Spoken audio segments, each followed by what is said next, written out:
Welcome to Reddit Reader. What secret could ruin your life? That I am 40 years old and retired a multimillionaire 2 years ago. I have told no one other than Reddit. It would ruin a lot of my friendships and make my extended family situation very annoying. No thanks. Curious how you made your money. I started working in my early 20s after getting out of grad school. Salary varied anywhere from 70,000 to 130,000 during those 14 years or so. I live in a state with low cost of living and no state income tax, so I knew when I started that I could save a majority of my income if I stayed frugal and resisted lifestyle inflation. I live in the same starter home I bought around 2010 and drive an old Camry. I did a bunch of set it and forget it buying off large cap US index funds in Berkshire Hathaway, and I did some individual buying of large cap bank and technology names before and after the Great Recession 10 years ago. My family thinks I have been working the past few years and that I have a great salary because I have a big house and 3 brand new cars. I've been selling drugs and haven't worked for a long time. I'm currently waiting to find out if I got pregnant from a hookup with an ex of mine. I have a huge crush on my friend's girlfriend, but I can't say anything because it'll make everything super awkward. When I move out of my parents' house and I'm out of college, I plan on never speaking to my family ever again. I think I want a divorce. I don't think my wife loves me anymore, and I don't want anyone to know. I wish to leave a cult I'm being forced into currently, and if I leave, I lose my family and everyone I love. If anyone in my familiar circle found out, I would be excommunicated for life. My boss is breaking the law. If he knows I know before I can gather evidence, I'm gonna lose my job. It's difficult to find jobs where I'm from, so my bills would be unpaid for a while. I have a crush on my best friend. Nice try, FBI. I accidentally backed into my sister's car with my mom's when I was 17, but I got away with it because she hit a deer later that night. My mom's car was gray, so you couldn't see any damage. I was so lucky. Not that bad, but I've constantly tried to alter the way I act because I find my natural personality annoying and clingy. I want to be left alone because I like being by myself, but no one seems to understand that. I can't handle being around people too much, but for some reason, people don't leave me alone. Sorry, this is more of a vent than a secret that would ruin me. I don't think I have any secrets that would ruin my life since I already don't like being around people. I was falsely accused of sexual assault. I in no way did it, but it would, and frankly likely still will, destroy my life if it got out. Man, same here. Unfortunately, these false accusations did get out, and it did destroy my life. I feel like my job is dumb. I don't like working for corporations. I think the way Americans live is sad. I no longer want to participate in the rat race. I don't care about new cars, clothes, and any other expense that just takes away your hard earned money. I don't like networking. I don't care about getting to know everyone I meet because it's who you know. I understand knowing the right people will take you the farthest in life, but it's just not my thing. Don't forget to like this video if you liked it, dislike if you disliked it, and subscribe so you don't miss our next upload. Welcome to Reddit Reader. Tattooists of Reddit. Have you ever messed up a tattoo on someone, and what was the fallout? Friend of mine worked at a tattoo shop as a piercer, but got lots of ink, obviously. Had work done by a dude that would later deface an Anne Frank memorial because he was so classy. Needless to say, the work my friend received wasn't what he bargained for. It covered his entire leg, kind of a biomech thing that was popular at the time. Hours and hours and hours of work, and it looked great when finished. Months go by, and finally, someone noticed. We all started to notice. Rather phallic looking items sprinkled throughout the entire piece. After the first one was spotted and commented on, dozens soon followed. Turns out this douche was integrating disguised cocks onto my friend's leg at every possible opportunity and seeing how far he could go. Apparently, all the way to the end. Friend and I no longer speak, so I don't know what or if anything ever came of it. Funny story regardless. P.S. The dude would later go to jail for the Anne Frank memorial vandalism. Not me, but a friend. He bought a kit from somewhere and tattooed random people, unlicensed. What people didn't know was that he was terrible at art and horrible at basic spelling. So many people took him to small claims to get money back. My favorite? He tried spelling believe, resulted in believe. I knew a girl who had a tattoo of boxing gloves that said roll with the punches. Obviously, supposed to be punches. I pointed it out to her and she didn't care at all. Apparently, she was really good at rolling with the punches. And no, I'm not kidding. I once had a woman come in when I worked at a walk in shop. She had her whole family with her. She was getting her first tattoo at 70 plus. Can't remember exact age. She was getting something that included the birth, death dates of her recently deceased husband. Her whole family saw the design. They were really excited. Let me repeat, the whole family saw the design. So I do the tattoo. The woman loves it, and then her daughter sneaks back over while I'm tearing down. She whispers to me that her mother had gotten the dates wrong. I felt so bad. They even knew she had dementia problems, apparently, and no one looked at it closely enough to see if she had gotten the dates correct. Unfortunately, it wasn't dates that could easily be changed to another number. I told them I could cover it after she healed, but I never saw them again. Not a tattooer, but I have a bunch.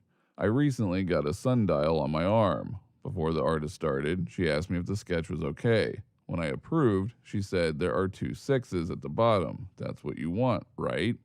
And so I double checked, and sure enough, sundials have 2 sixes at the bottom. Nobody else has noticed. I doubt I would have noticed if she hadn't pointed it out. It's a green flag for an artist for sure. I got a tattoo apprenticeship as a teenager, and a few of my friends got small tattoos by me. One night, very high, directly after my Sweet 16, I was still in my dress, I was tattooing a friend of mine who wanted "Eventually Everything Will End" written up on her rib cage. Halfway through the eventually, we realize I've gone slightly off transfer and the whole thing is crooked. I am mortified. My blood ran cold. I imagined she'd hate me forever. Her boyfriend at the time just said, just add a ... and make it mysterious, like eventually, like you're trailing off. She looks at me and says, ... me up, and I do. She loved that tattoo, even got it inscribed on a Zippo. Shortly after my 22nd birthday, she committed suicide. As a tribute, several of her friends got the word eventually ...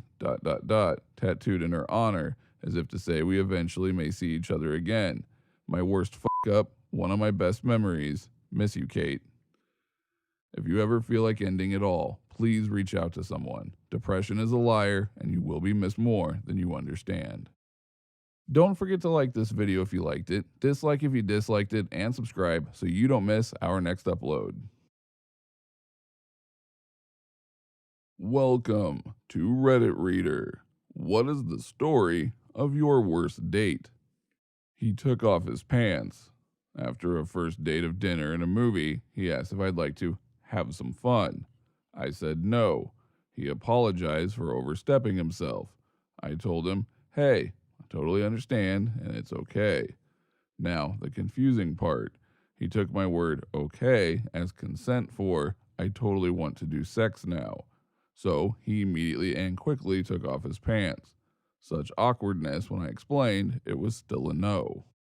I went out one night with some of my girlfriends. I was the young, naive girl in our group. We went to this bar that is on a lake and had a great time drinking margaritas. I met a guy, we danced, laughed, really clicked. My girlfriends were ready to go. I didn't want to. He was making promises that he could get me home, but the DD in our group put her foot down and said we had to go. We exchanged numbers and made promises to talk soon, and the DD took us girls home. The next day, I get a text from him. I'm so excited because he had to be interested if he texts the next day, right? We make plans for dinner, and he offers to pick me up. Him. So, pick you up at the same address? Me. Same address? What are you talking about? Him. The house I dropped you off at. Me. You didn't drop me off. Him. Shut up. We had sex in your driveway.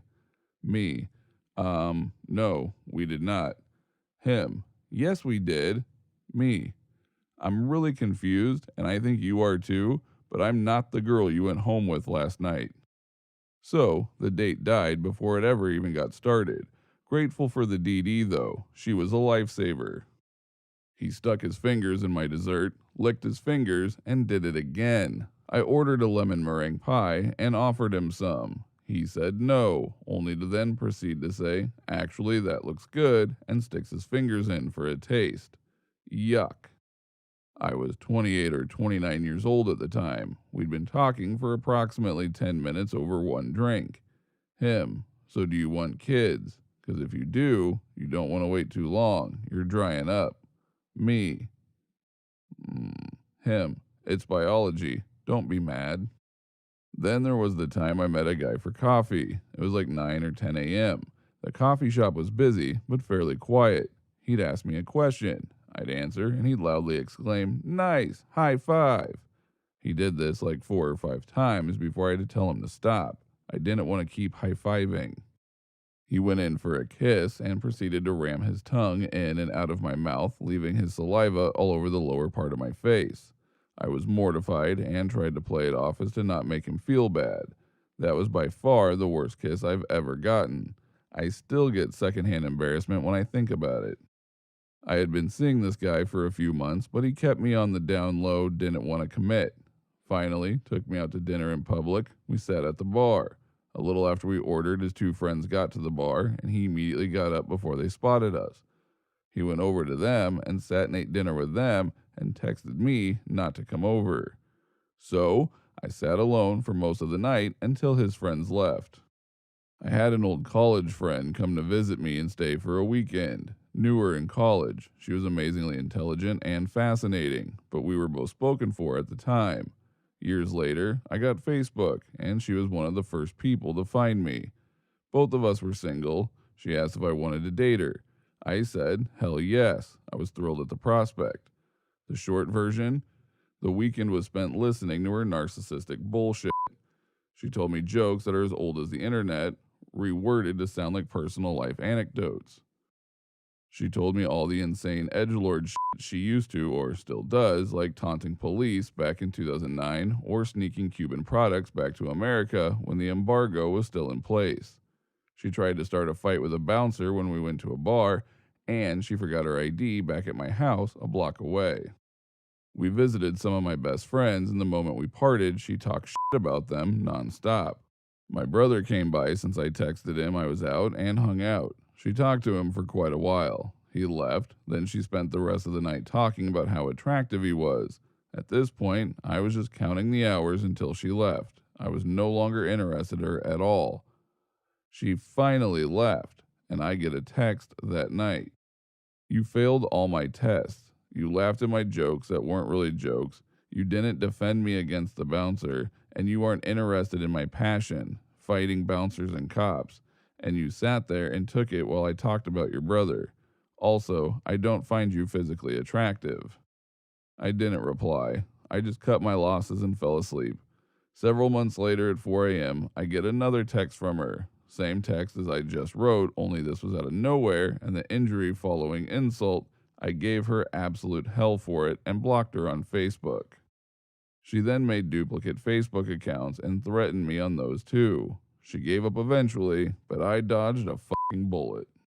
Don't forget to like this video if you liked it, dislike if you disliked it, and subscribe so you don't miss our next upload.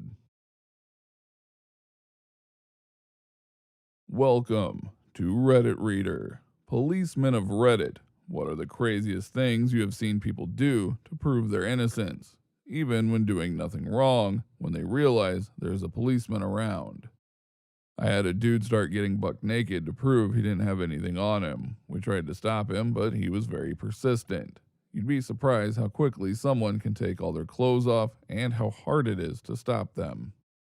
I was the crazy person in this situation. I was about 13 and taking my dog for a walk. A police car drives up to me, stops, the officer gets out and walks towards me. I immediately freaked out because I wasn't wearing my helmet. Took me a second to remember I wasn't riding my bike. Well, it wasn't exactly policemen. The story is old, but it's an anecdote we like to tell in our family. My great-grandfather was living under fascism during World War II, and he actually had a face that had what people considered Jewish characteristics.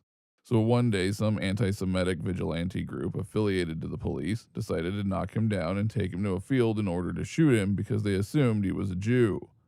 So what he did was show the men that he wasn't circumcised to prove he was not a Jew, and the guys, convinced, decided to let him go after that.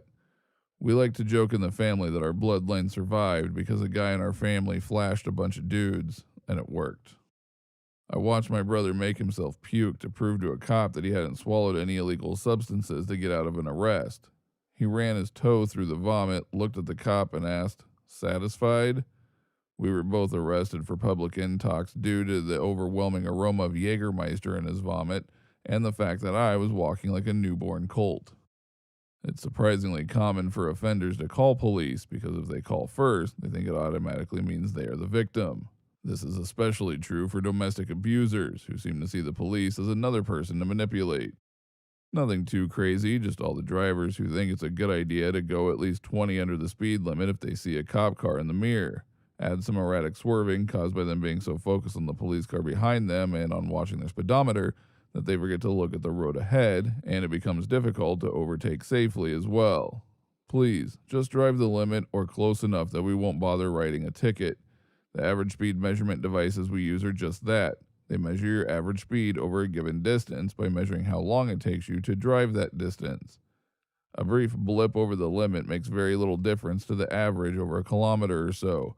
Plus, there's massive safety margins in your favor to account for possible inaccuracy on the operator's part. You're not going to get a ticket just for having your speedo needle briefly show 1 kilometer over, not if the measurement is done by that car behind you anyway. This might not sound like much, but it was a remarkably terrifying experience for me. I'm not a policeman, but back in 5th grade, my friends and I were into drawing on our skins with markers to look cool. One day I was doing it in a bathroom stall in the park near the school when an officer guard came in and asked me to come out. My box of markers was on the floor and he quickly pointed it out. To my bad luck, there were drawings all over the stall, so he was quick to pin it on me. However, I was also very embarrassed to show him the drawings on my skin because I knew it was stupid and just an effort to fit in with my friends. I tried negotiating in every way. I asked to take a lie detector test. I offered him my service to clean the stall. I said I'd do community service, but I insisted that I hadn't done it and that I didn't want my parents to know, all while not showing him my skin drawings. He thankfully believed me and just let me go. Don't forget to like this video if you liked it, dislike if you disliked it, and subscribe so you don't miss our next upload. Welcome to Reddit Reader. What is the worst thing that's happened to one of your friends? A few winters back, my friend was driving and merged uphill onto an interstate overpass. He hit a patch of black ice on the ramp and went into a skid. His truck ended up slamming parallel into the guardrail, and he wasn't wearing his seatbelt. He's a big dude, college football player at the time, and the force of the impact sent him clean through the driver door and off the overpass. He fell 40 feet and landed on the highway below that he had just left. Amazingly, no spinal or cerebral damage, but basically the whole left side of his body was shattered. Pelvis, elbow, 5 ribs were all broken, huge hole in his diaphragm, torn urethra. He was in a bad way. 3 weeks of medically induced coma and 8 procedures later, he pulled through. 8 months after that, the madman made it back on the football field for his senior year of college. Practically a cyborg at that point with all the hardware in his body.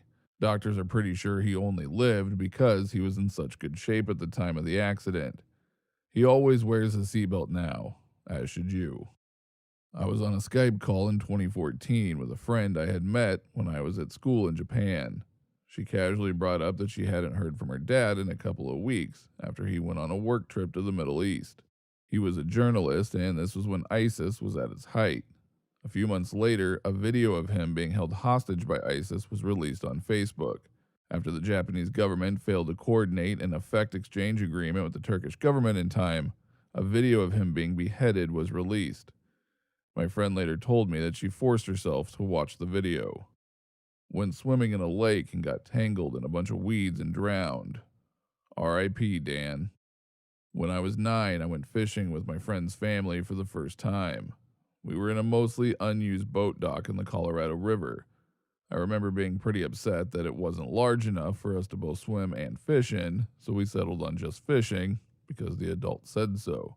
The first catch of the day surprises me. I wasn't even paying attention. My rod almost jerks out of the sand before I catch it, and all the adults around me cheering me on. A little bit passes, and I can't reel this thing in. A few adults try to no avail. It's clearly stuck on something. One of the adults goes up the ramp to where the cars are parked and runs back down to us freaking out. I don't catch what he says, but instead of going fishing, me and my 3 friends are taken for ice cream. It's great, best fishing trip ever, even if I never got to see the fish I caught. Turns out, the fish I caught was the dead body of a missing swimmer who was training for the Olympics and somehow got caught in the reeds before being able to return to shore. I was in the newspaper of our little town and not even told about it for years. I've never gone fishing again. I had a friend who I went through elementary school and middle schools with. He moved away in the middle of 7th grade, and our friend group was heartbroken, but figured we'd see him again.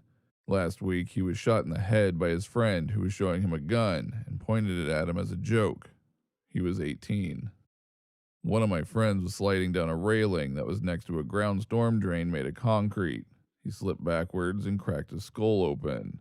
It was near midnight and we were pretty close to a hospital, so I just kind of picked him up and ran. I hope I never see the inside of someone's head up close again. Edit. Since people keep asking me if my friend is still alive, he is and is doing much better. Don't forget to like this video if you liked it, dislike if you disliked it, and subscribe so you don't miss our next upload. Welcome to Reddit Reader. People of Reddit, what's an interesting, creepy topic to look into? The Nazino Affair, aka Cannibal Island. Back in the 30s, some bigwigs in the USSR wanted to do what amounted to a collectivization experiment on an unsettled island. So they rounded up 6,000, mostly randomly snatched up city folk, and dumped them on an undeveloped island with almost no food or supplies or shelter, with guards stationed around the island ordered to shoot anyone who tried to leave. Within 3 months, roughly 2/3 of the island's population was dead, with many of the survivors resorting to eating the dead, and in some stories butchering still living people. Eventually, the experiment was deemed a failure, and they removed the survivors off the island, and records about the experiment got buried until the 1980s. They were trying to escape. They asked us, "Where's the railway?" We'd never seen a railway. They asked, "Where's Moscow? Leningrad?" They were asking the wrong people. We've never heard of those places. We're Ostiaks. People were running away starving. They were given a handful of flour. They mixed it with water and drank it, and then they immediately got diarrhea. The things we saw. People were dying everywhere. They were killing each other. On the island, there was a guard named Kostya Venikov, a young fellow. He fell in love with a girl who had been sent there and courting her. He protected her. One day, he had to be away for a while, and he told one of his comrades, "Take care of her." But with all the people there, the comrade couldn't do much really. People caught the girl, tied her to a poplar tree, cut off her breasts, her muscles, everything they could eat. Everything. Everything. They were hungry. They had to eat. When Kostya came back, she was still alive. He tried to save her, but she had lost too much blood. A Redditor when she was young and her mom were out camping and there were men in a truck nearby. Later that night, she was awoken by her mom in the tent who was sitting up and motioning for her to be quiet. They could hear the men approaching the tent. The mom had a bit of a quick thinking and said, "Tommy, grab the gun," aloud, even though it was just the girl and her mom. The men ended up leaving after hearing that. I can't imagine the horrors they avoided that night. There was another one about a trucker who stopped off at a motel one night, and despite the weird vibes he got from the clerk and the overall condition of the place, decided to retire for the night. When at 2:30 or so there were noises from 2 men breaking into the room. The trucker leaps out of bed into the bathroom and hides in the shower, praying they don't walk in as they rummage through. When they leave, he books it running to his truck and off to the next place. When asked about the crummy place, he was told that it shut down years earlier. I was in a hotel room when I read that. Real or not, I couldn't sleep that night for sure. The wife of the leader of the Church of Scientology has not been seen for over 10 years. The higher-ups of the organization claim she is dedicating all her time to the church, but the fact that ever since she got in a big fight with her husband 10 years ago, none of her family members have seen or contacted her indicates foul play. The Bloody Benders of Labatt, Kansas. A family of serial killers operating in the mid to late 1800s murdered travelers at their roadside inn. The Tunguska event. Not really creepy in a traditional sense, but if you imagine that back then they had no idea what had occurred and went on to discover 770 square miles of forest completely flattened with no explicable explanation, I'd be having a couple of nightmares certainly. Imagine if it happened over a city. It was by sheer dumb luck that it fell into nothingness. What if in an era where, yes, there was already science, but fear of the unknown and of the divine was still strong, out of nowhere a fiery ball of fire appeared out of the skies to annihilate Moscow, Berlin, or Paris? It would have been the biggest event in humankind, second to none. Don't forget to like this video if you liked it, dislike if you disliked it, and subscribe so you don't miss our next upload.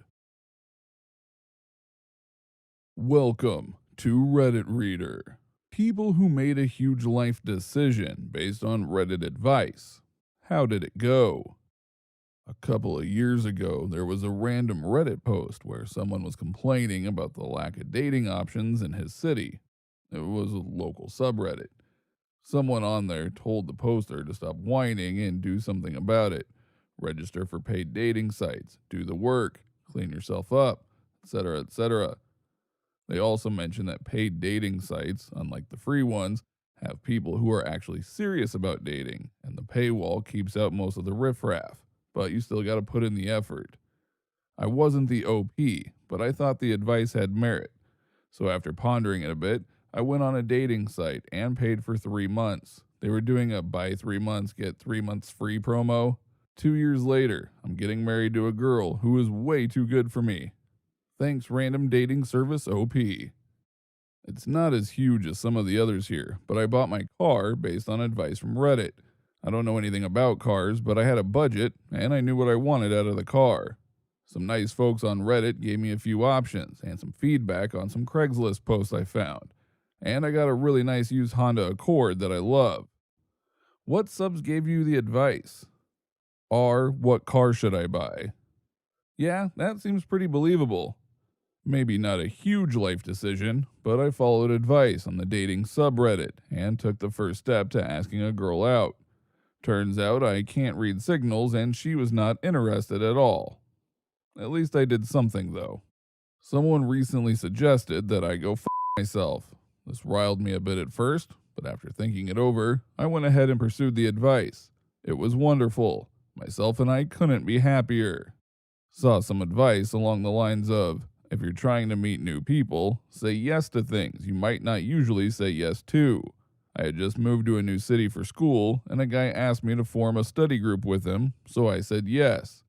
Then he asked me out to lunch. I didn't know him that well and normally would have said no.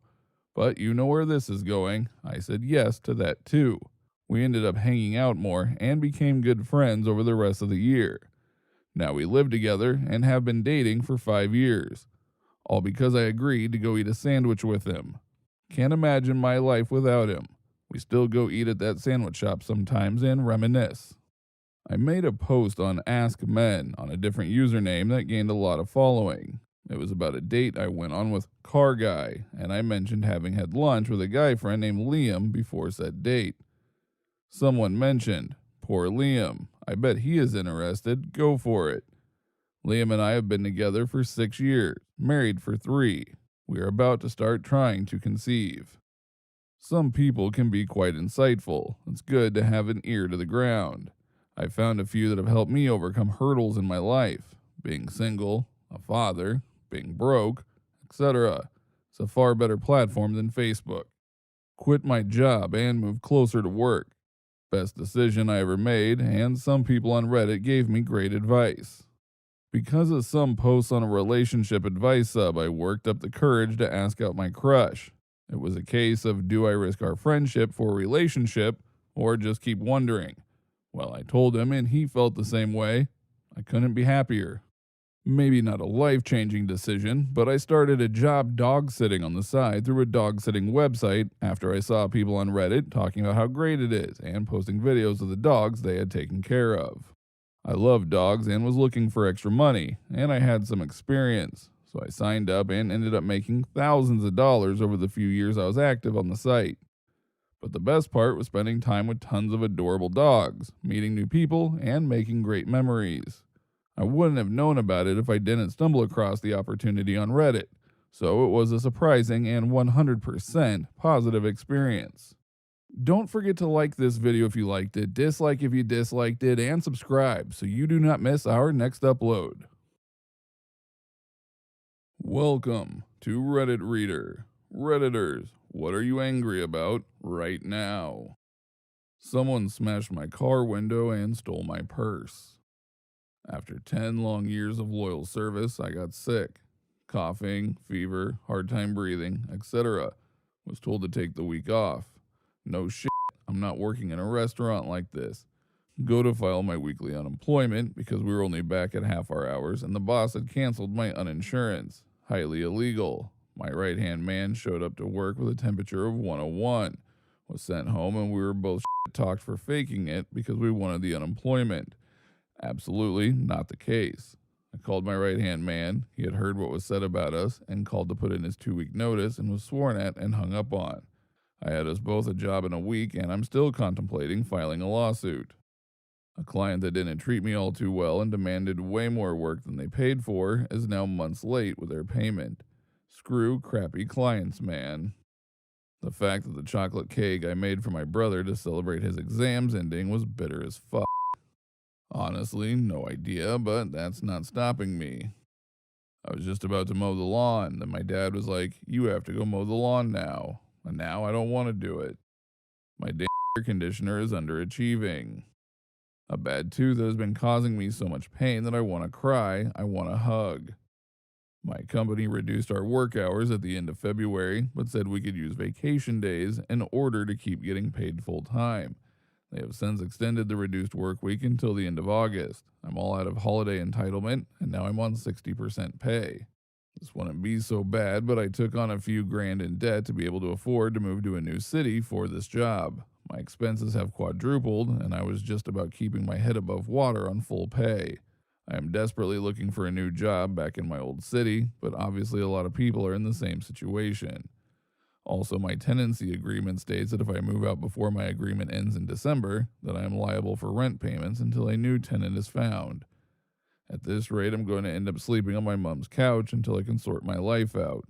I am miserable and it really makes me angry that both my work contract and tenancy agreement are out to f me. We didn't get any kind of stimulus package here in the UK, although there is talk of a £500 shopping voucher at some point in the future. I wish that I had never taken this job, but I was desperate. I never thought I would end up feeling so isolated and angry. Well, I'll be a little honest. I'm a little miffed that I've been taking precautions for months to avoid catching or spreading COVID by wearing a mask, distancing, washing my hands religiously, etc. And yet here I lay tonight with a wonderful cough and a fever of 102. My back hurts. I can't see my forehead.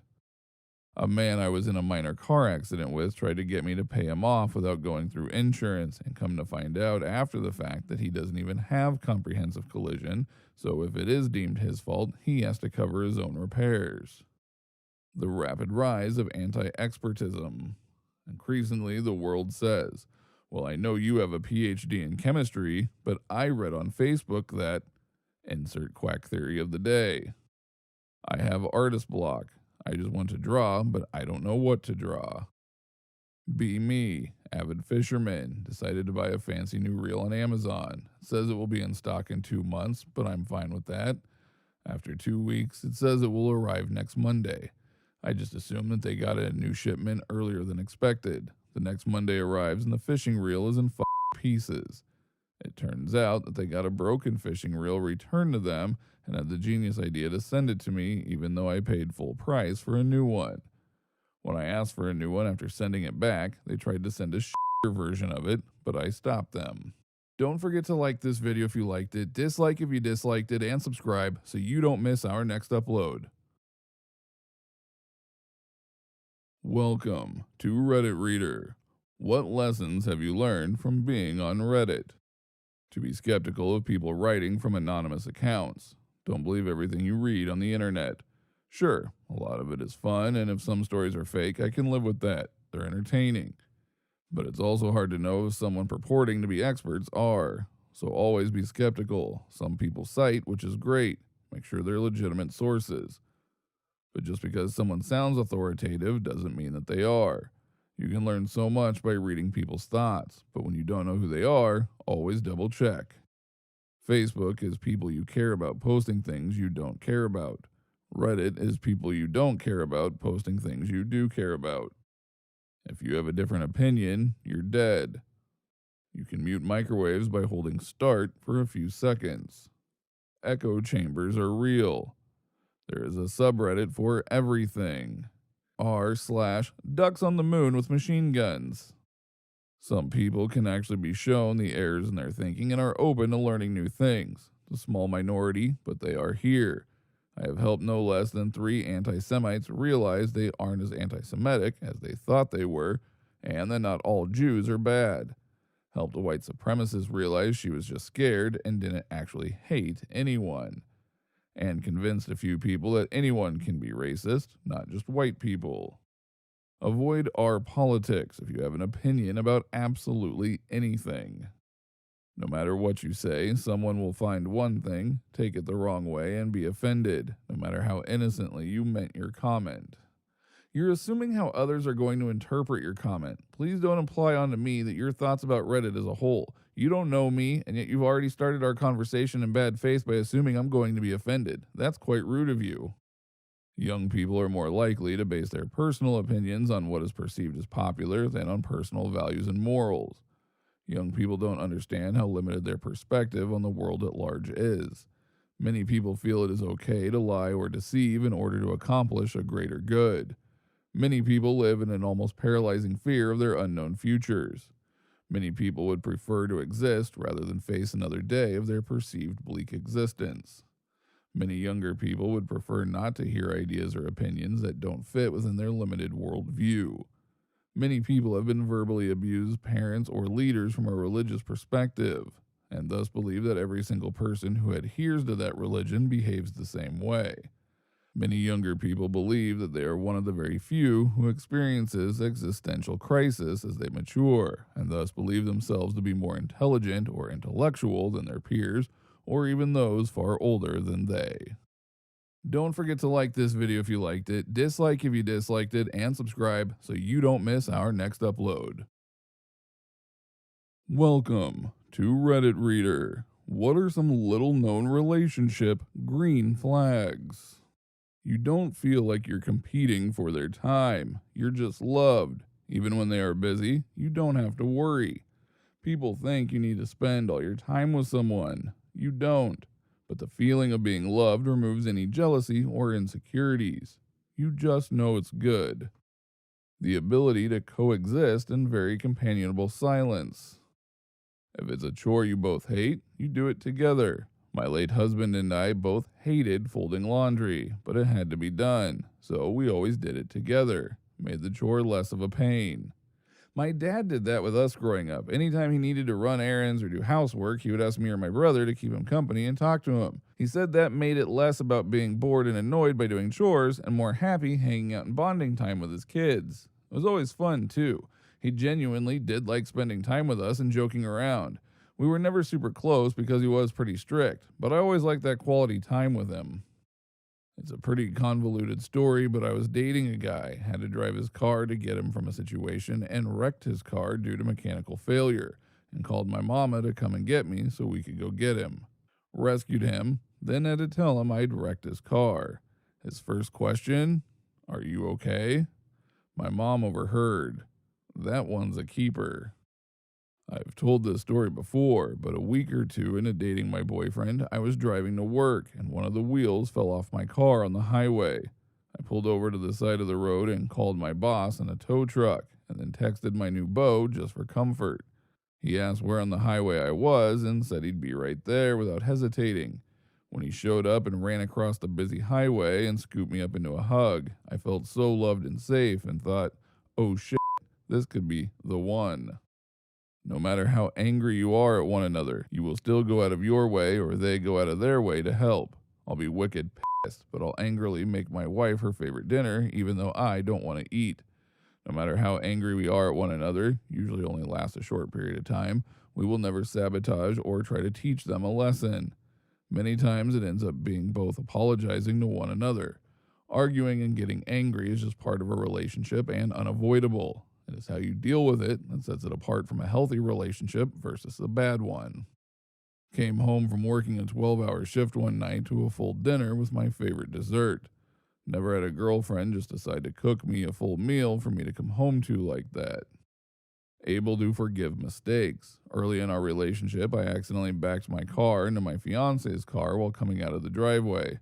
I definitely did damage. I immediately started freaking out and crying, and he just calmly got out of his car, came up to mine, and asked if I was okay. He got me to calm down and said it was fine, it was just an accident. He never made me feel bad about it. He called it our little bump to my friends to minimize my embarrassment. We laugh about it to this day. Side note, his dad, who works with cars, fixed his car for him at no cost.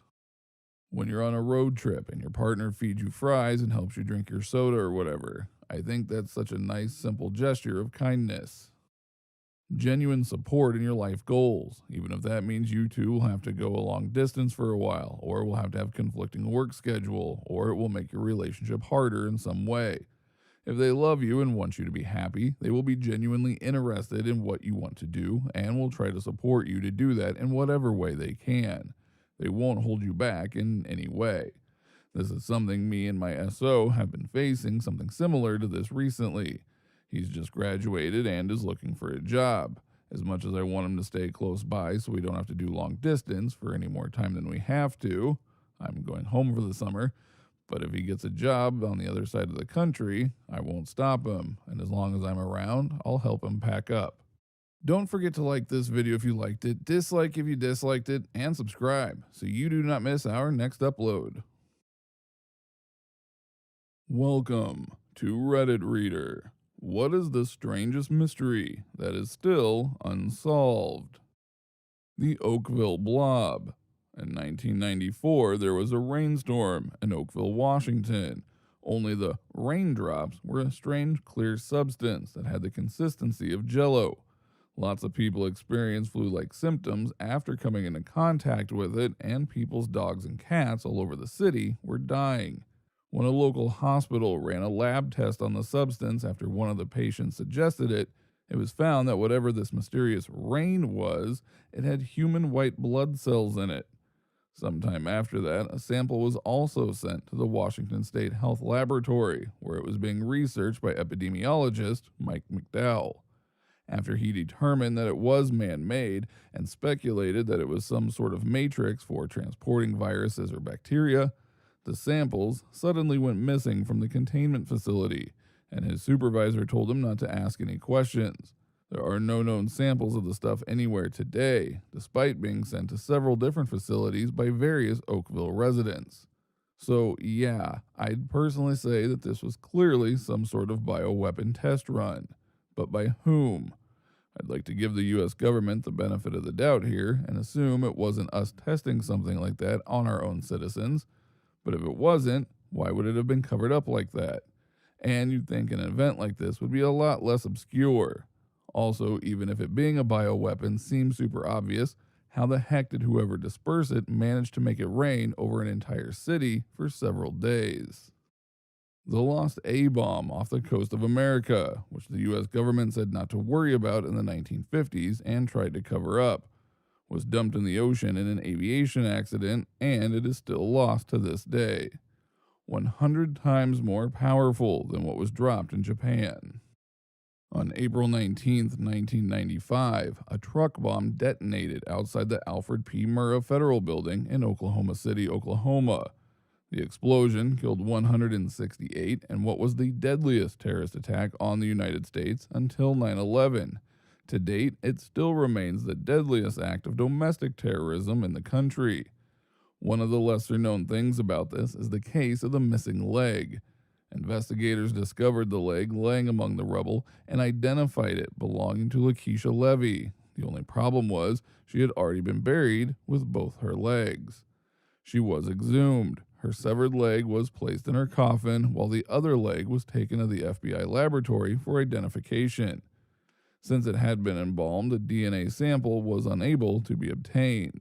The extra left leg, which had been mistakenly buried with Levy, is suspected to belong to an unidentified 169th victim, whose body had mostly disintegrated in the blast. This has led people to suspect there was an additional terrorist involved, even though perpetrators Timothy McVeigh and Terry Nichols had been convicted, with two others later identified as accomplices. So, who was the possible additional bomber? They still remain unidentified, now 25 years after the attack. The Overton Bridge. It's a bridge in Scotland where dogs always unexplainably jump off. It's very strange, and nobody knows for certain why they do this. Dogs who survived reportedly walked back up and jumped off again. They even had to put up a warning sign to keep your dog on a leash and to watch them. A lot of theories say maybe it's because of a certain scent or animals down below, but most people have disagreed with this theory. It's fucking weird. Don't forget to like this video if you liked it, dislike if you disliked it, and subscribe so you don't miss our next upload. Welcome to Reddit Reader.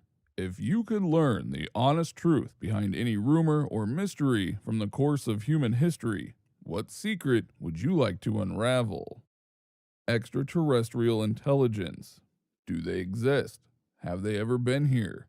How close is the nearest planet with intelligent life? Is faster than light travel possible through the distortion of space or some other means?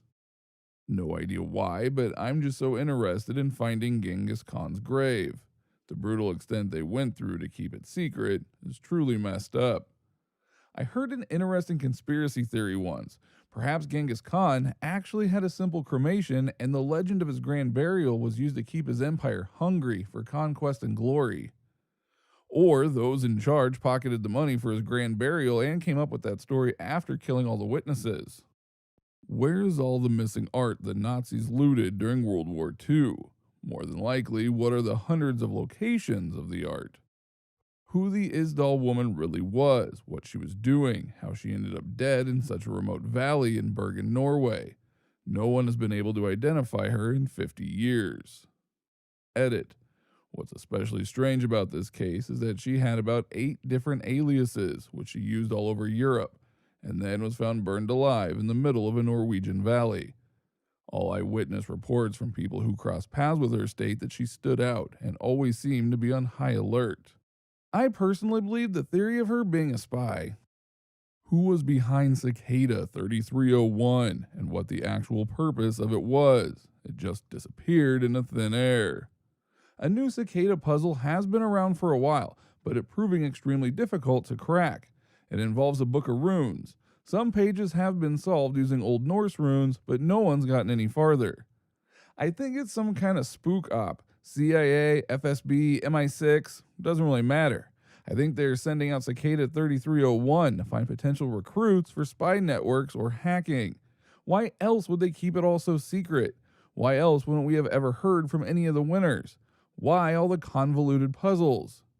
There was one winner. He basically described it as a network, and he only knew one person who would give him a task from another person, so a strange network.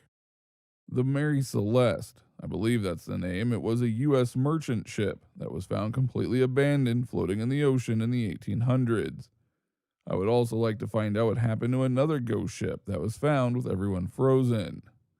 There was spilled barrel of alcohol in the ship, the lifeboats were missing, and a rope was trailing behind the ship. What happened is that the alcohol started evaporating, making it hard to breathe, so everyone left their stuff and went out on a lifeboat behind the ship to let it air out. Then the rope snapped and the ship went drifting away from the lifeboat. Where is the Amber Room? Either I'm stupid or I'm stupid. What's the Amber Room? It was an incredible room in St. Petersburg, created entirely out of amber. Value was beyond worth, it was simply priceless. Nothing like it on Earth. When the Nazis invaded, they looted the Amber Room, systematically dismantling the entire thing, storing it away and transporting it towards Germany, like they did with all the other fine art that they could get their hands on. In 1998, the family of a German soldier produced a few small decorative pieces from a mosaic in the room, which the soldier supposedly pocketed at the time. Other than those fragments, no evidence of the room has ever been seen again. There is actually a theory that it was shipped to my home village and brought underground. We had an ammunition factory which exploded at the end of the war. Everything was underground, so the whole facility was flooded with water, and with it also thousands of art pieces and documents. One night before that happened, a train, don't know if it was an armored one or not, arrived and soldiers were ordered to put mysterious boxes underground. The old people in my village still think it was the Amber Room.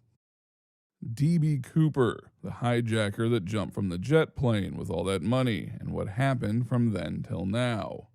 What happened to him isn't that mysterious. He almost certainly died of hypoxia and hypothermia on the way down, and his body either fell into the Columbia or deep enough into the forest that nobody happened onto it. What is mysterious is that none of his friends, family, or acquaintances have come forward with his identity. Nobody's employee disappeared one weekend and never came back. Nobody's husband or father walked out only to show up on a profile sketch on the news a couple of days later. No AWOL paratroopers matching the description. You'd think somebody who'd recognize him would at least write a book to make a quick buck, but no. Who was this guy and where did he come from? Would having the Library of Alexandria live on actually have progressed civilization as much as we speculate it would? I adore reading about it as much as it infuriates me thinking of how much we probably lost. Probably not. The library had burned down several times and by the time of its final destruction had been neglected for centuries and was a shadow of what it once was in its golden era. To add to that, it was a central collection of literature and knowledge, but it wasn't the only source of what it housed. Due to copies of everything also existing outside the library, it's entirely possible that everything it contained survived but wasn't centralized anymore. The location of the lost 1715 Spanish treasure fleet. I'd use the money to find more lost sea treasures. That, or if the Holy Grail ever existed. The death of Marilyn Monroe. Was she killed? Were the Kennedys behind it? Was it drugs?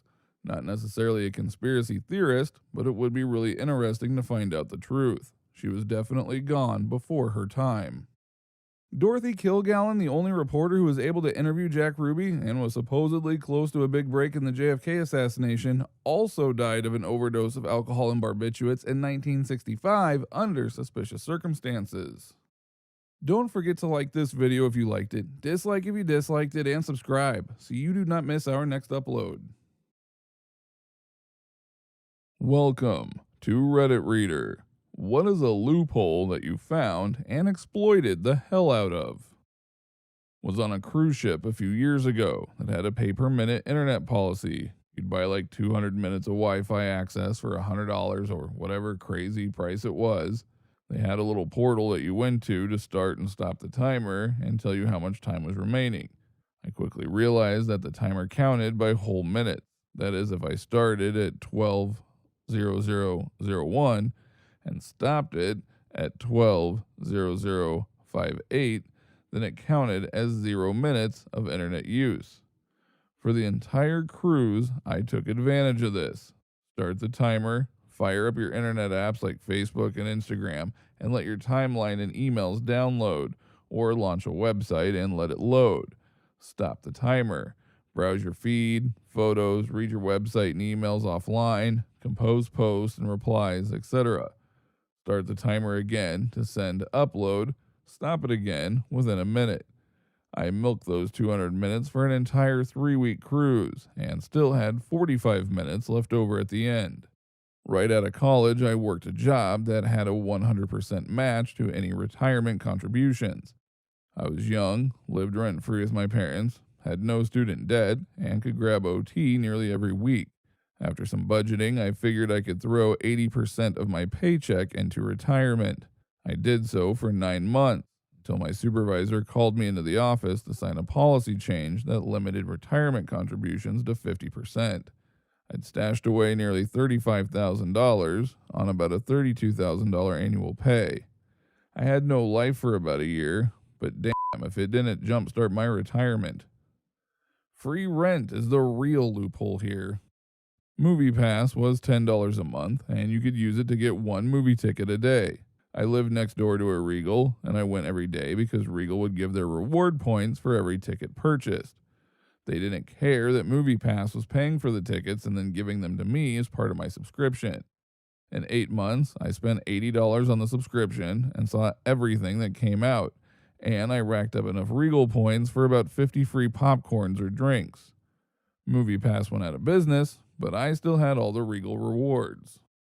In college, there was a parking garage that charged around $2 per hour. I couldn't get a parking pass, but learned the heated garage that charged $2 per hour had a $20 fee for a lost ticket. I would park my car in there for a few weeks at a time, and when I had to leave, would lose my ticket and be forced to pay the $20 lost ticket fee. Parking pass was around $500 to park outside, and I ended up paying around $300 in lost ticket fees to park in the heated garage. Reminds me of an old joke. A man walks into a bank in New York City and asks for the loan officer. The man says he's going to Europe on business for 2 weeks and needs to borrow $5,000.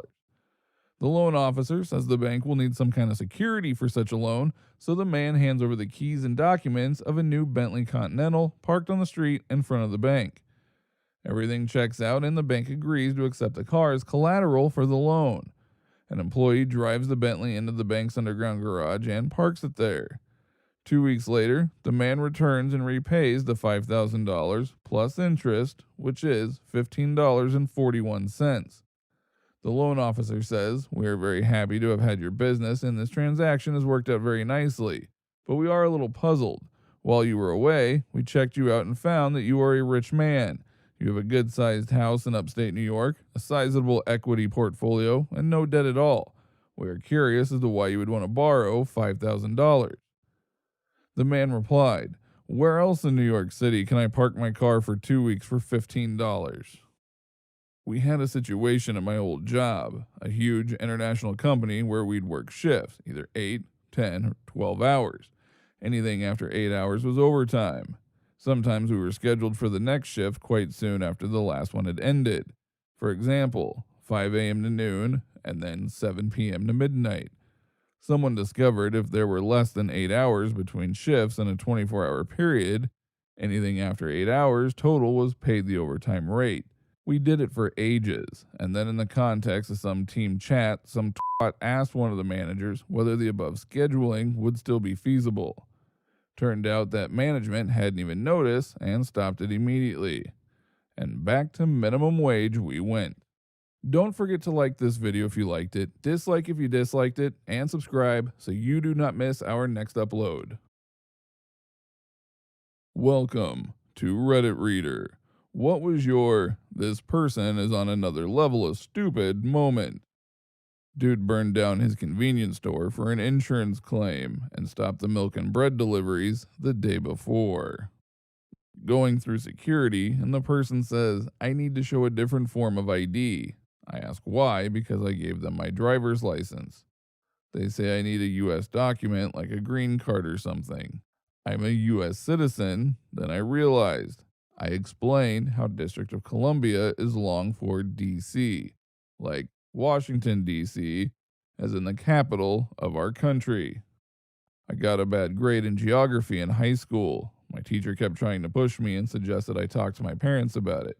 I told my mom I was failing geography, and she said, 'How stupid can you really be, Justin? How do you fail geography? It's just shapes.' I'll never forget that one.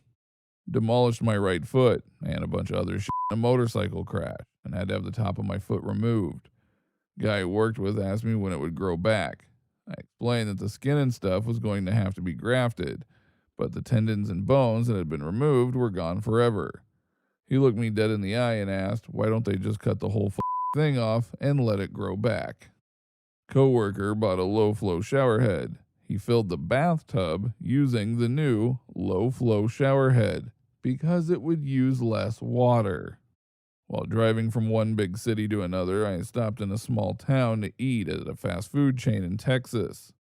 I order my food, get my orange number tent, and sit down to wait for my order. The lady who's bringing out orders has this I give up demeanor as she's calling out numbers that guests aren't claiming. Each time this happens, she speaks to a couple tables to seemingly figure out who food is for. Then I hear her call for number 55 while holding a tray of food for one person. I was number 54, and I noticed I was the only single party guest there. We make eye contact, and she heads towards me. She confirms my order with me and says, "Sorry, for some reason the computer prints one number higher." I immediately ask, "Well, then why don't you just call out one number lower than what's printed?" She freezes, and I can see gears turning in her head. I tell her thank you, and she goes on her way.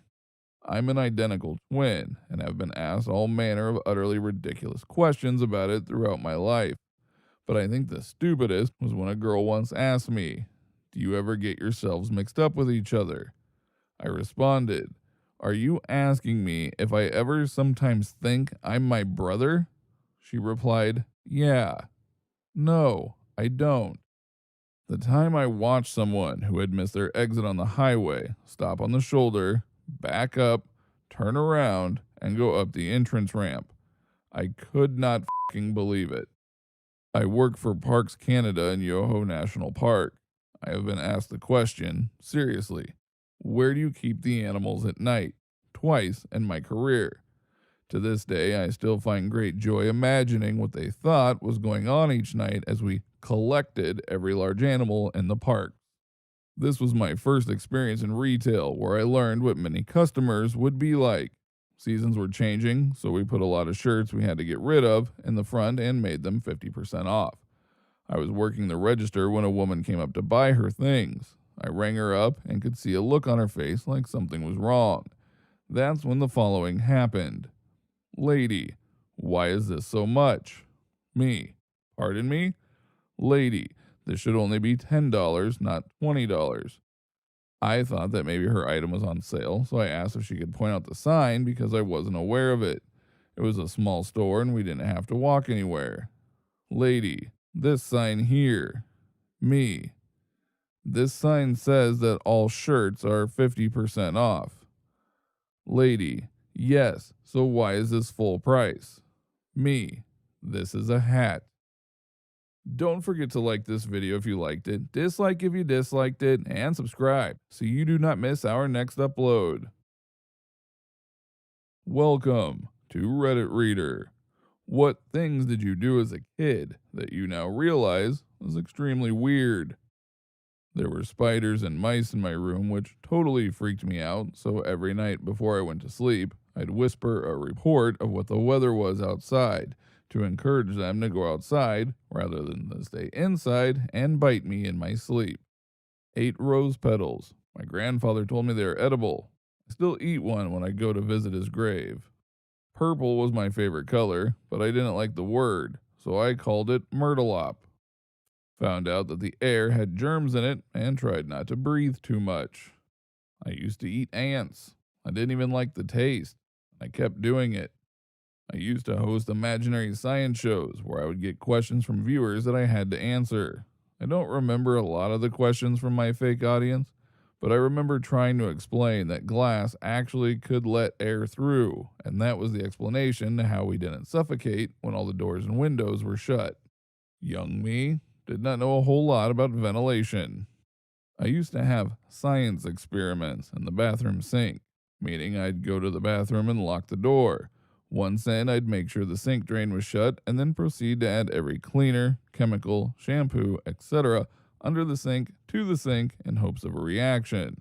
Never got one, but it also never stopped me from trying. In hindsight, I probably could have killed myself if I had mixed the wrong stuff.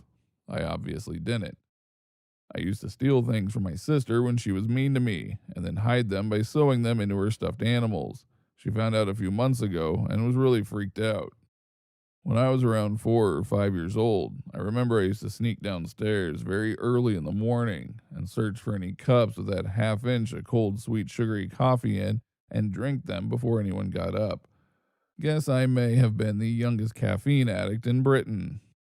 I used to eat tissues as a kid. My mom found out one day and yelled at me to stop. as any sane parent would do, so I started eating them in secret, sneaking away with a tissue box to another room to eat a tissue or two. Until one day when I was about 5 years old, I had to go to the hospital. I had no idea what was going on. All I knew was that I had trouble breathing through my nose. Before my operation, I was in the hospital and I overheard one of the nurses say they just needed to remove the excess tissue in my nose. Naturally, I thought that the tissues I had eaten had started getting clogged up in my nose, and I never ate a tissue again. I made the realization at 14 that it was muscle tissue in my nose and not the actual tissues I was eating. A few years ago, I was visiting my aunt and uncle, and they had some old film from the 80s of my extended family on a camping trip.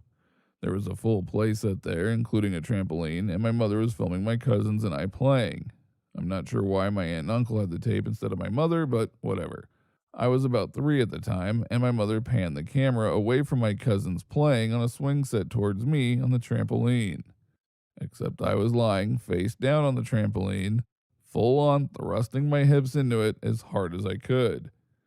Now, I don't specifically remember doing that, but I have a pretty good idea of how my little mind worked at the time. I'm certain that I was trying to see if I could build up enough force to lift myself off the trampoline mat or flip myself over.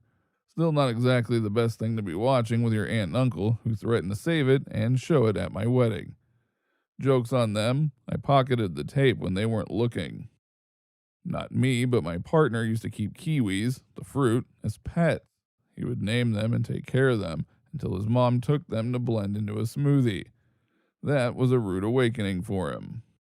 I used to waste a ton of water by turning on the shower and lay on the floor next to it with a towel over my body and fall asleep with a tiny bit of water splashing on my face. I used to imagine I was in a cave and it was raining outside for some reason. Ah, good times. Don't forget to like this video if you liked it, dislike if you disliked it, and subscribe so you do not miss our next upload. Welcome to Reddit Reader. Dads with daughters. Out of all their boyfriends, which one did you hate the most and why? Her current, first one. She's 16 and in love, and I'm trying to be supportive, but this boy is a complete hat. He frequently blows her off to play video games, is never on time when they're supposed to meet up by like hours, and just doesn't seem to appreciate her or her time. I've told her multiple times and have subtly suggested maybe they should take a break, but they're still together. Mofo emptied out all but one ice cube out of the ice cube tray and didn't refill. Chop off all his fingers except one. Just leave one.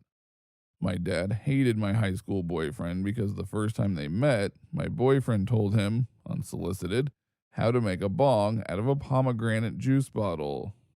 My father hated my first serious boyfriend, but was almost always warm and welcoming to him. I asked him recently, now 45, why he didn't ban me from seeing him or stop him from staying over. His answer was that if he had done that, then I'd have run off with him and got married, and it would have been a disaster. He was absolutely right, and I'm so grateful he let me work out myself that I didn't want to live with a cheating speed freak. I personally never hated any of my children's interests, but I do remember having a girlfriend whose father hated me so much. He thought it'd be funny to put me on a horse that wasn't tame and let me ride it. It was my first time around horses and almost ended with me being thrown. Joke's on him, 'cause I married that girl. We get along now. He's not so bad once you get past the trying to injure me bit.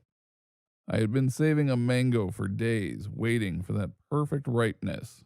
Almost ate it one evening, but decided the one more night would be perfect. The following day, my daughter's asshole then boyfriend decided to eat that perfectly ripe mango before I came home from work. Never forgave him. Also, he was an entitled jerk in many other ways. Never come between a man and his ripe mango. Not the dad, but the boyfriend here. I went to pick her up and she informed me that if he ever saw me on their property, he'd put a round in me. Turns out I worked for him as a taxi driver and he did not like me as an employee. So, the punchline? It's been 20 years that his baby and I have been married.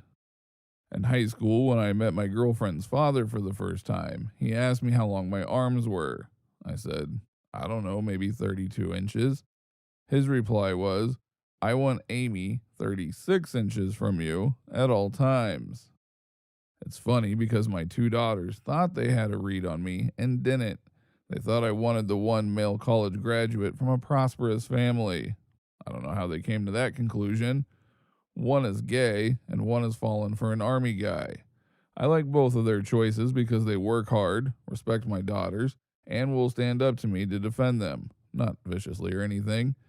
The boyfriend I hated was the one where my daughter was trying to please me.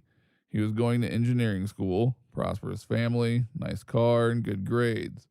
But he was an ass, would pressure her to do things that got her in trouble, and made her think he wanted to marry her in high school if she would wait. He was manipulative and wasn't respectful of my daughter, me, or my wife. I'm glad he moved and is out of the picture. The new guy has nothing but respect and a hard work ethic. My best friend was a huge womanizing douchebag in his 20s. He slept around a lot. He used women. He was manipulative. Honestly, he was an asshole in general.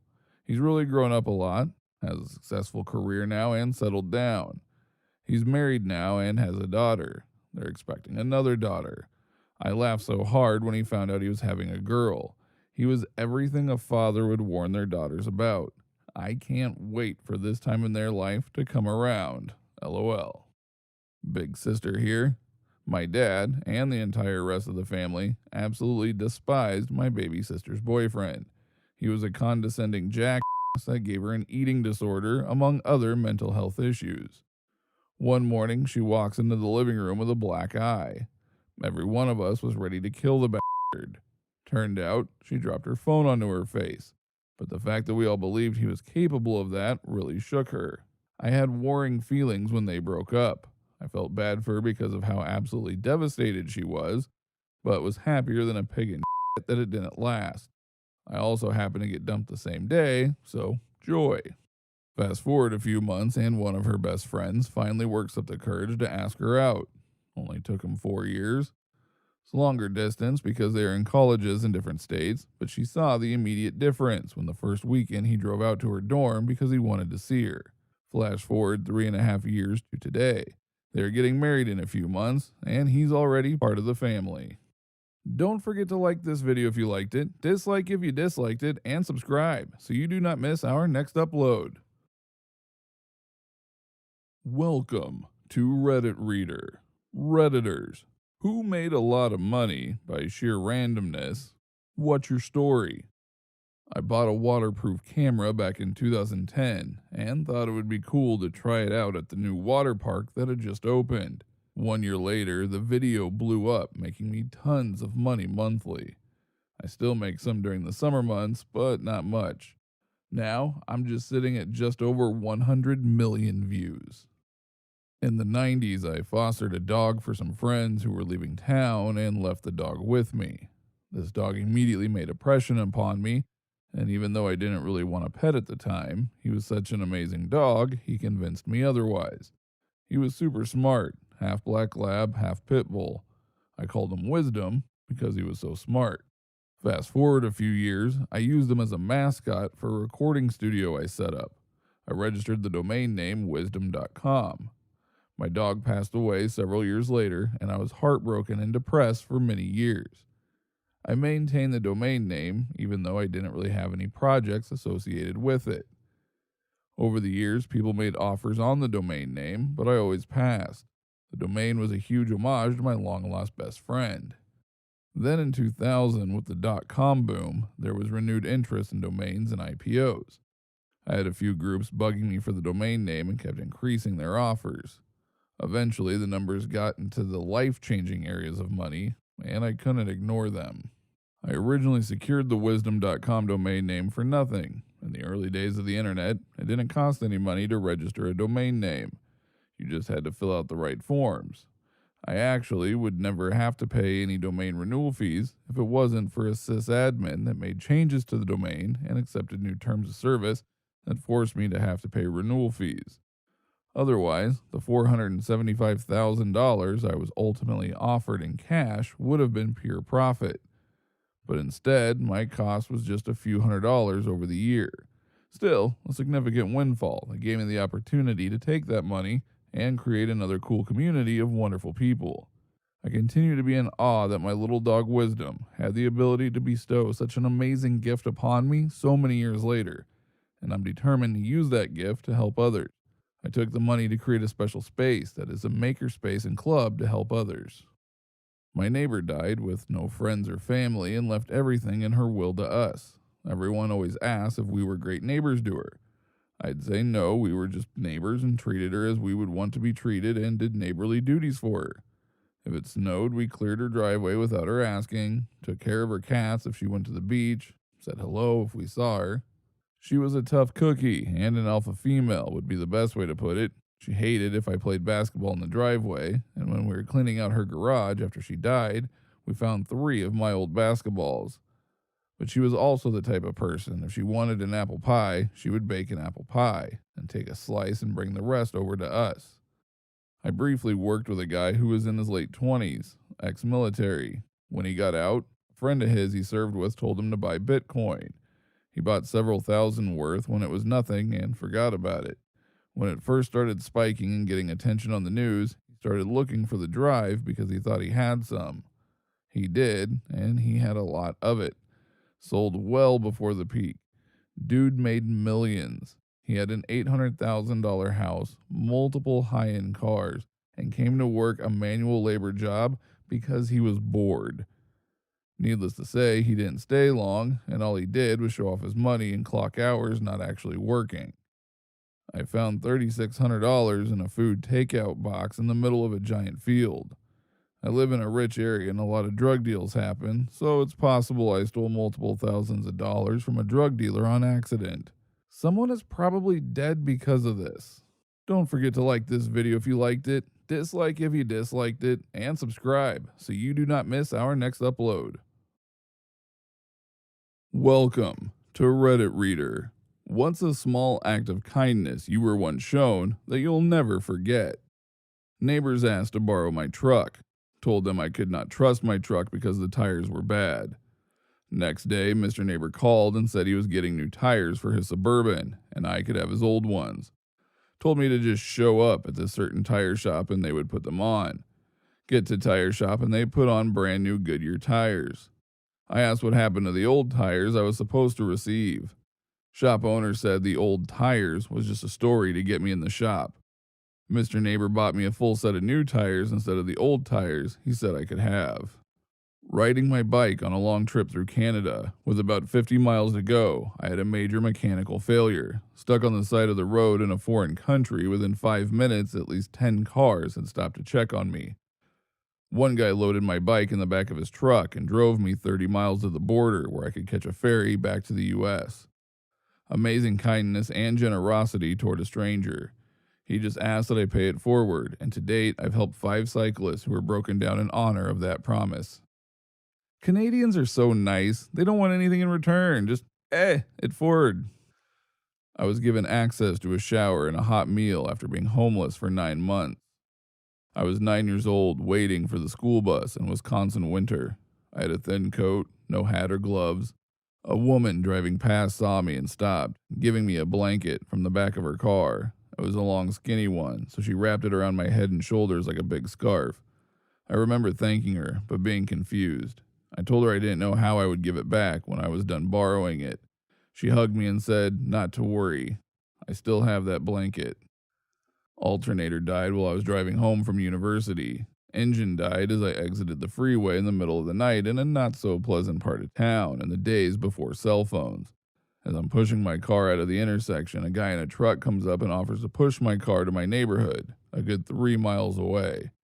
He does so, and I'm pulling into my neighborhood. He simply gives a wave and drives off into the night. I never even had a chance to thank him. When I was young, 19, I lost my wallet and someone used my license to rack up tickets. It was pretty obvious once courts looked at the location of the tickets and what vehicle was used, the signature, that it wasn't me. I had to go to around 3 courts cleaning it up.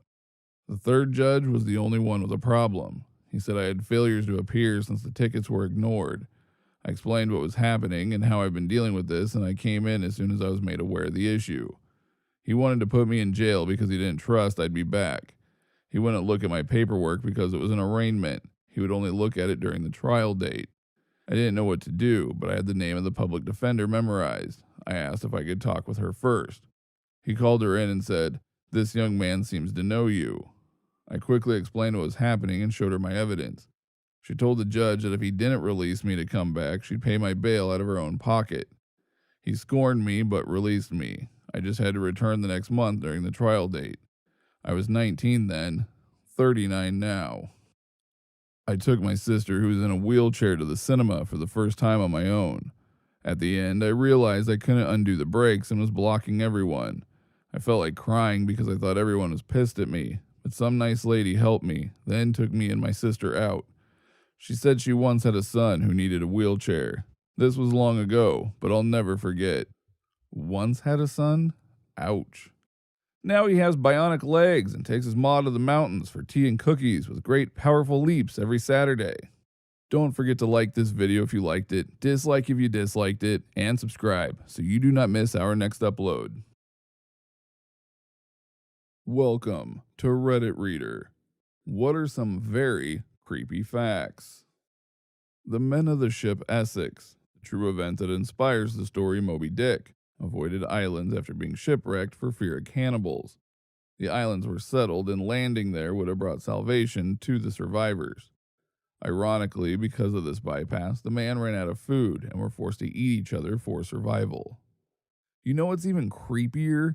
Two of the sailors were later rescued by an American ship. They were alone at sea for so long and had to cannibalize their crewmates to survive. When they saw their rescuers, they immediately stashed bones in their pockets. They didn't seem to care that they were rescued. They were obsessed with the bones of their fallen crewmates so they can suck on the bone marrow. Even after they were on board the ship, they refused to depart from the bones and would attack anyone who came close. Elmer McCurdy was a failed Old West outlaw. His preserved body was put on display in a traveling carnival, and years later he was eventually assumed to be a mannequin until he was used on the set for the TV show The $6 Million Man. His arm accidentally fell off during the shoot, revealing bone and muscle, and that he was a corpse, not a mannequin. The guy died in 1911, but it was only in 1976, 65 years later, that they discovered he wasn't a mannequin, but a petrified corpse covered in wax. Imagine being totally aware of someone performing CPR, but you physically can't move or respond. Well, that's what happens when you get bitten by a blue-ringed octopus. You have approximately 6 minutes between being bitten and someone starting CPR to keep your heart and lungs functioning to ensure you survive, all while being totally aware of what is happening to you. Neurotoxins are fun. The really creepy thing about this is one story of a guy who got stung, got CPR performed on him, and survived, but went blind because he was lying on his back, eyes open, unable to blink because of the paralysis, staring into the sun. Imagine lying there, unable to move, unable to communicate, the sun slowly burning out your eyes, and you can't shut them. One reason that crows and ravens are associated with death is because they would often follow armies as they marched to battle. Being both carrion birds and extremely intelligent, they realized that a large group of armed men marching in one direction meant that there would be a tasty meal of corpses to soon eat afterwards. Crocodiles can gallop like a horse. I don't like knowing this, so I'm cursing you people with this knowledge as well. Fortunately, alligators cannot. So that's how you tell them apart. Yeah, but now I'm confused how to tell a horse and a crocodile apart. According to Abe Lincoln's bodyguard Crook, he said Lincoln had a dream about his own assassination 3 nights in a row before he was killed. Crook told Lincoln not to go on that fateful night, and all Lincoln said was, "Goodbye, Crook," before he went out to the play.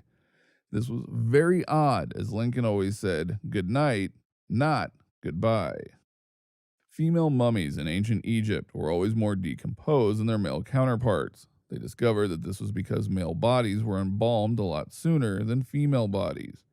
Female bodies were kept at the family home until they started to decompose in order to avoid necrophilia at the embalmers. Sense of impending doom is an actual symptom that often precludes your death, usually in cases of heart attack. Very creepy for some of us that suffer from anxiety and panic attacks to begin with. Both share that symptom. Hearing is the last thing to go after you die. You just might hear the paramedics and firefighters call off CPR.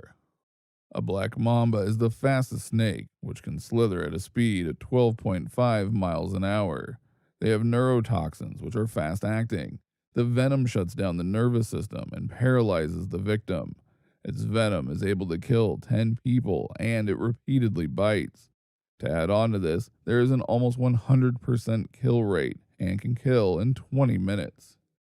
When I went on a safari, the guide had no problem driving by the family of lions, cougars, crazy hippos, everything else we saw. However, when he spotted a black mamba, this incredible fear came over his face. The snake was right in the middle of the dirt road, and he wouldn't even drive past it. We were in one of those open Jeep safari things. The guide was so frightened that he just zoomed in reverse and got away so quickly. He said they can jump up in the car and do all kinds of crazy things. I don't know if that's true, but I know that he was genuinely afraid, and we got out of that area fast. Don't forget to like this video if you liked it, dislike if you disliked it, and subscribe so you do not miss our next upload. Welcome to Reddit Reader. Florists of Reddit, what is the most outrageous card message you've ever had to deliver with flowers? My fiance is a florist. She often sends me ridiculous messages she's been asked to attach to flower orders. My personal favorite so far: "Sorry I knocked up your friend," from David. We used to have a card that had a picture of a dog and a doghouse in it. Used that one way too many times. Once someone had me write, "Sorry, but I'm choosing her. You can have the kids." Thought that was pretty brutal. I used the doghouse card. Thought it was appropriate. Not me, but my florist mom. She had a lady come in and get a decent bouquet and watch as she spent 20 minutes finding the perfect sympathy card just to write, "Sorry, you're such a dumb bitch." Apparently it was for her sister. My mom, who has 3 sisters, could totally relate. I have quite a few. One of the most memorable was having a guy come in to drop off his note for the flowers we were delivering for a friend's birthday. The note turned out to be a 6-page letter, and apparently they are only just friends because she had turned him down before. Then, a couple weeks later, it's almost Valentine's Day, and he comes by again to order flowers for her and drop off another lengthy letter. We congratulate him because we thought they must be together now, but nope, she has a boyfriend now, and he still wanted to send her flowers on Valentine's Day. And one that was outrageous, but not exactly because of the writing on the message card, but what was in the message. It was on 5/20, and it was significant because he had $5,200 bills, which he wanted us to wrap each individual rose in the bouquet with. He said he wanted to show his girlfriend how much he loved her, and he knew she also loved money. So he wanted his girlfriend to be able to pick out each individual bill and be able to get the message of his love. We have done money bouquets before, but with significantly less money, so we told him we would do it only if he stood there and watched, because we weren't comfortable with that amount of money and that it would take at least an hour. But he didn't really have the patience to wait that long, so he ended up just paying for the 99 roses, and we never knew how he ended up presenting the money. My husband likes to send me flowers to work on Valentine's Day with awkward messages, knowing my coworkers will gush and ask me what it says. This year's card just said Epstein didn't kill himself. It was in old lady handwriting, so I can only imagine what the florist was thinking. The first time I ever sent flowers, I was about 18 years old. I ordered online and had no concept that a florist would have to write out my message. I assumed it would be printed by computer and they'd barely have to look at it. I left the most sappy, long-winded, rambling confession of my undying love. When I visited the girl I'd sent the flowers to, I saw that the florist had taped pieces of paper into the card to extend the handwritten message. I was so mortified thinking someone but her had read what I wrote. They weren't outrageous, but I can think of 2 memorable ones.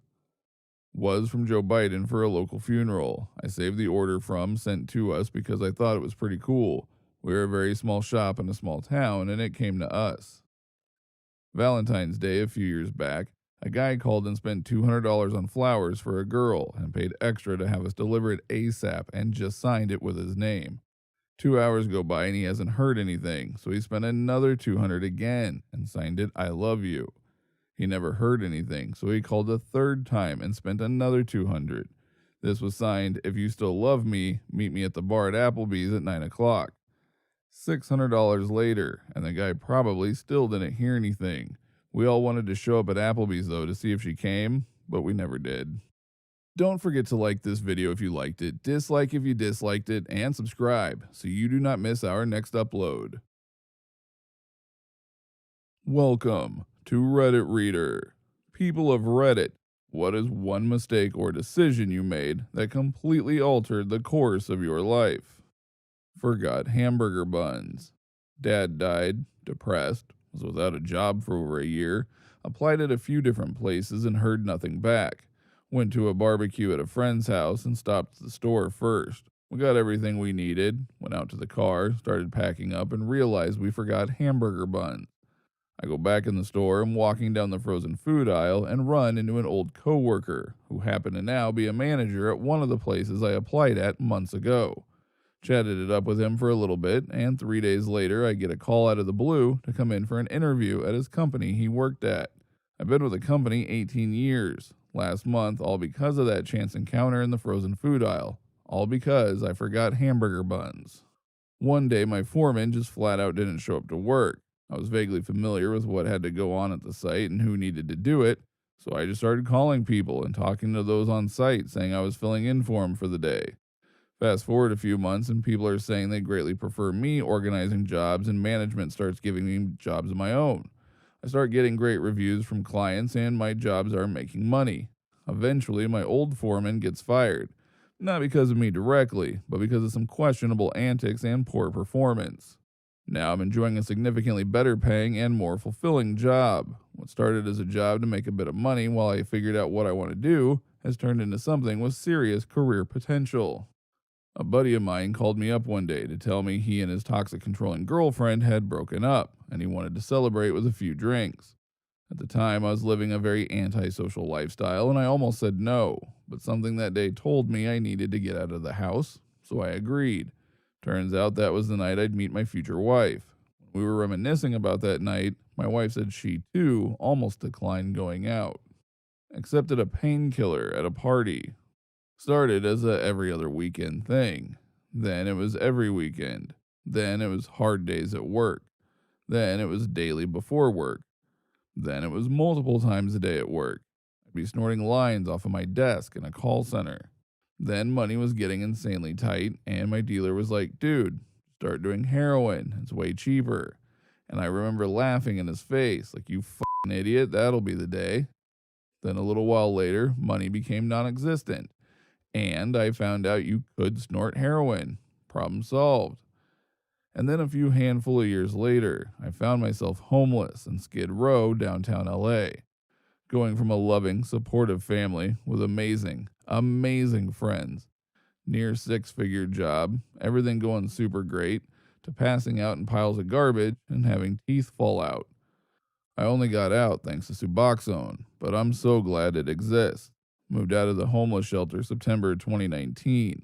Starting life over in your mid-30s is pretty shitty, but it's doable. My life is simple as now, and I have literally zero friends, but that's still an upgrade from where I was a short time ago. Heroin. I flunked out of my first school. I imagine if I'd stayed and gotten my degree, my life would have been a lot different. Instead, I ended up working for a few years, realizing the value of a degree, and restarting my life. It made me realize that kids shouldn't be forced into college right after high school. Some of them need to work or travel or whatever to figure out for themselves what their path is going to be. 18 is way too young to point a finger at someone and be like, okay, now you need to decide the rest of your life.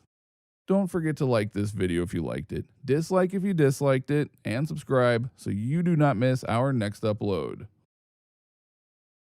Welcome to Reddit Reader. What is your thank God it was just a dream moment? I recently had a dream that my dog died. My sister came to me and just told me. I had no recollection of him dying, and in that moment she told me, I had to do my best to hold back tears. I was so confused during the dream because the news just blindsided me. The next morning I woke up and saw him sitting in his little bed. It was quite the scare.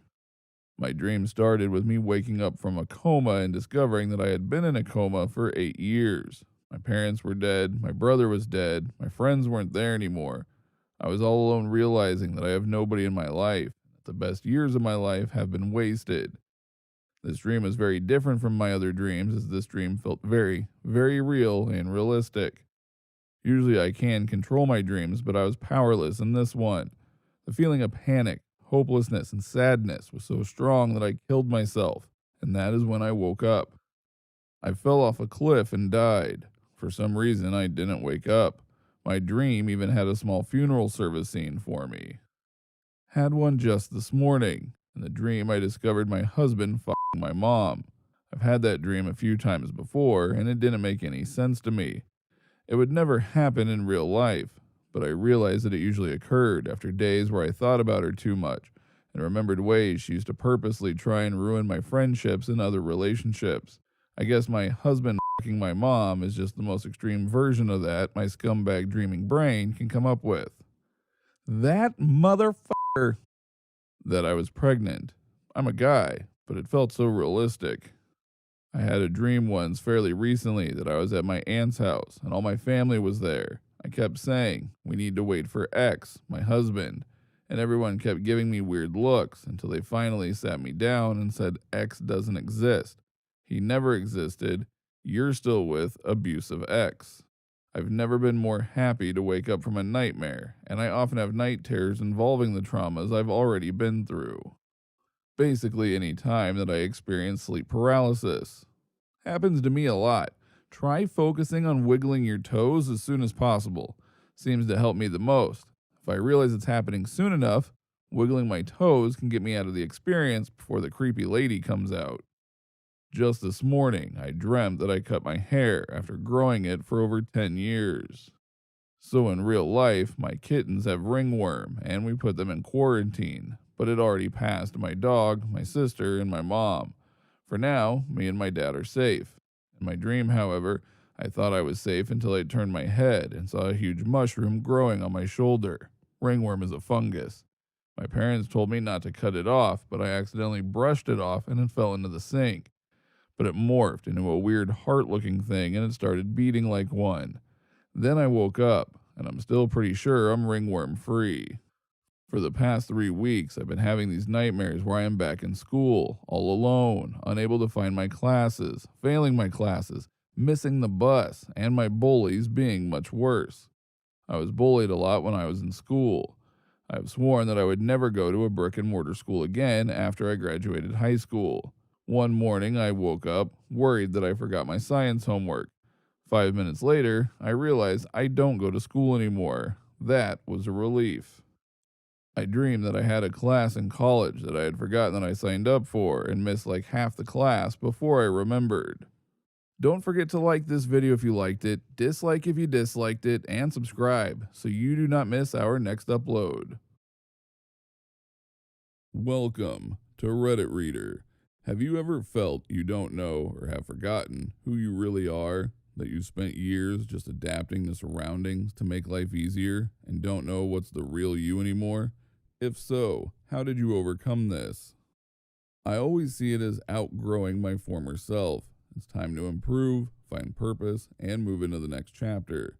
This often happens once I finish a major step in life, like graduating college, getting my first job, buying and improving my house to my satisfaction, etc. Once I put life on potential autopilot to all the things I thought I need something else to be my mission/journey. This reminded me of a comment I saved from user Technophorus that I thought was really lovely. A mentor of mine once talked about a cocktail party that he had attended. He was talking to this woman for about 15 minutes about her 7 husbands before he realized she had been married once. First, she fell in love with the man who pursued her in high school, but he was completely different than the one who went to college. Those different from the one who got his first job, and he from the one who climbed the corporate ladder to save up for their first house. That all changed when they had children, and again with an empty nest. Finally, she was married to the seventh, the now recently retired. She fell in love with the first, but had a hard time adapting to the second. Eventually, she fell for him too, but again, he passed away. Each time he moved on, she had a very difficult time, but each time she fell in love again. We are very different people at different times of our lives, in different contexts, or with different people. We have this illusion of self as a single thing, but in reality, we have many selves who are very different over time. It is when we lose something that we have tied our identity to that we have a death of self. These can be the hardest times in life when we really lose ourselves. They can also be the most amazing when we truly find ourselves. That is life. Each of those times she lost the husband she knew, and each time it was trying. Each of those times he lost part of who he had been and had difficulty finding who he had become. But each time they did, they loved and lost and loved again. That is life. So I wish you all the best in dying. That is part of life. I wish you all the best in living again. That too is part of life. Might not be the answer you're looking for. It seems that when I'm alone with my thoughts at night, I can't help but come back to who I am, no matter what facade I put on during the day. This keeps me from forgetting for weeks at a time, let alone years, that I think it is actually a healthy habit so that I don't lose touch with myself. There's probably no real you that exists across time. That's just a thing you built up when you were younger to give yourself a stable identity and core values. The you now is just as real as the you then. We all adapt to our surroundings and change to make our lives easier. There's absolutely nothing wrong with that. If you're unhappy with your life now, you can adapt by changing. You need to believe that. And you probably know it since it seems to be something you're afraid of. But this is the real you now, and you need to focus on the needs of that person, not some idealized phantom from the past. Best advice I have is this. When we experience things, we make maps of what happened. We all have maps of our time in school, how people treat us, all of our experiences. We also make maps about other people. We make assumptions about others based on what we see or hear. We get maps from others about us too, especially friends and parents. What they tell us we are, what we think they see when they look at us, what we think they think about us, etc., etc., etc. People tend to focus on maps and label themselves, pigeonhole themselves into roles and what they think they should do, feel, or be based on the maps that they have. You are not a map. You are a 3D terrain of whatever beautiful biome you want to be. Don't stare at a map all day and forget to look up at what it really is. Don't forget to like this video if you liked it, dislike if you disliked it, and subscribe so you do not miss our next upload. Welcome to Reddit Reader. People of Reddit, what's an interesting, creepy topic to look into? The Nazino Affair, aka Cannibal Island. Back in the 30s, some bigwigs in the USSR wanted to do what amounted to a collectivization experiment on an unsettled island. So they rounded up 6,000, mostly randomly snatched up city folk, and dumped them on an undeveloped island with almost no food or supplies or shelter, with guards stationed around the island ordered to shoot anyone who tried to leave. Within 3 months, roughly 2/3 of the island's population was dead, with many of the survivors resorting to eating the dead, and in some stories butchering still living people. Eventually, the experiment was deemed a failure, and they removed the survivors off the island, and records about the experiment got buried until the 1980s. They were trying to escape. They asked us, "Where's the railway?" We'd never seen a railway. They asked, "Where's Moscow? Leningrad?" They were asking the wrong people. We've never heard of those places. We're Ostiaks. People were running away starving. They were given a handful of flour. They mixed it with water and drank it, and then they immediately got diarrhea. The things we saw. People were dying everywhere. They were killing each other. On the island, there was a guard named Kostya Venikov, a young fellow. He fell in love with a girl who had been sent there and courting her. He protected her. One day, he had to be away for a while, and he told one of his comrades, "Take care of her." But with all the people there, the comrade couldn't do much really. People caught the girl, tied her to a poplar tree, cut off her breasts, her muscles, everything they could eat. Everything. Everything. They were hungry. They had to eat. When Kostya came back, she was still alive. He tried to save her, but she had lost too much blood. A Redditor when she was young and her mom were out camping and there were men in a truck nearby. Later that night, she was awoken by her mom in the tent, who was sitting up and motioning for her to be quiet. They could hear the men approaching the tent. The mom had a bit of a quick thinking and said, "Tommy, grab the gun," aloud, even though it was just the girl and her mom. The men ended up leaving after hearing that. I can't imagine the horrors they avoided that night. There was another one about a trucker who stopped off at a motel one night, and despite the weird vibes he got from the clerk and the overall condition of the place, decided to retire for the night. When at 2:30 or so, there were noises from two men breaking into the room. The trucker leaps out of bed into the bathroom and hides in the shower, praying they don't walk in as they rummage through. When they leave, he books it running to his truck and off to the next place. When asked about the crummy place, he was told that it shut down years earlier. I was in a hotel room when I read that.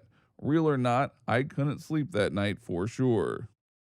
The wife of the leader of the Church of Scientology has not been seen for over 10 years. The higher-ups of the organization claim she is dedicating all her time to the church, but the fact that ever since she got in a big fight with her husband 10 years ago, none of her family members have seen or contacted her indicates foul play. The Bloody Benders of Labatt, Kansas. A family of serial killers operating in the mid to late 1800s murdered travelers at their roadside inn. The Tunguska event.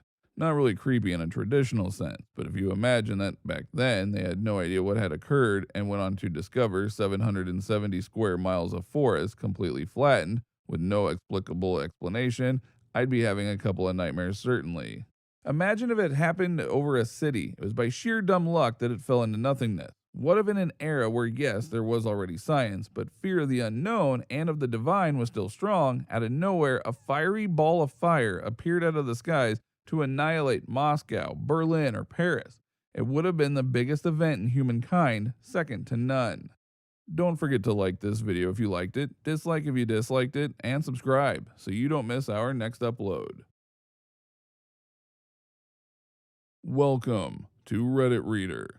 Redditors that host their home on Airbnb. What has been your worst experience with a guest?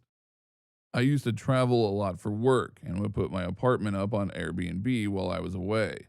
My apartment has a bunch of closets and drawers which I used to leave empty at my guest disposal.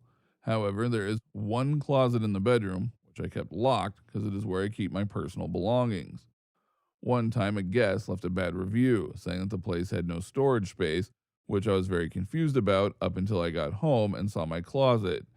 Dude had tried to open it using brute force. The door was almost pulled off its hinges and the wood was chipped in some places.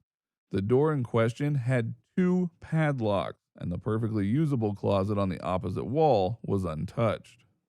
Rented out to a group of 4 girls. Turns out they were going partying every day during their stay. I get called one day at 5 a.m. It's the guard from my building telling me there's a passed out girl on the lobby's couch puking and herself. None of her friends had gone back to help her. Ruin the couch, obviously. The next day they send me a message again. Another one of the girls had sprinted into the building stairs and also herself. A friend of mine rented to a girl who was convinced that there were cameras hidden all around the unit. She dismantled the lighting fixtures, picture frames, medicine cabinets, remote controls, etc. Edit. This occurred in 2015. They were live-in hosts renting out the main part of their home. She also deplotted plans, removed smoke detectors, hid all of the refrigerator magnets, and destroyed her cell phone. They were compensated by Airbnb. Thank you, Reddit, for an excuse to reach out to an old friend. We are live-in hosts, so we are present while guests stay in our spare room. A guest arrived and immediately announced that they had himself during their journey. They then marked us down for cleanliness.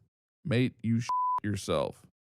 Also, a guest who found a pair of my flip-flops in a wardrobe that they should not have opened, then over the bathroom floor, ruining my favorite flip-flops in the process. Also, a guest who went out drinking for 10 hours before checking in, meaning I had to collect them from the taxi and put them in bed in the recovery position, check on them when I woke up for work, then call the taxi company on their behalf when it turned out they'd lost their phone. I worked in a call center that handles some of the Airbnb's customer service. So, one guest murdered 2 people in the host's home and got arrested there. Another guest was from a culture that eats iguanas and barbecued up a 7-year-old girl's pet iguana to serve to the family as thanks for hosting him. Another guest filled a mug with human shit and left it in the host's microwave. You really lose all faith in humanity working in customer service call centers. Editing the ad. Airbnb requires photo evidence for all host complaints. And guess who's the first to see them?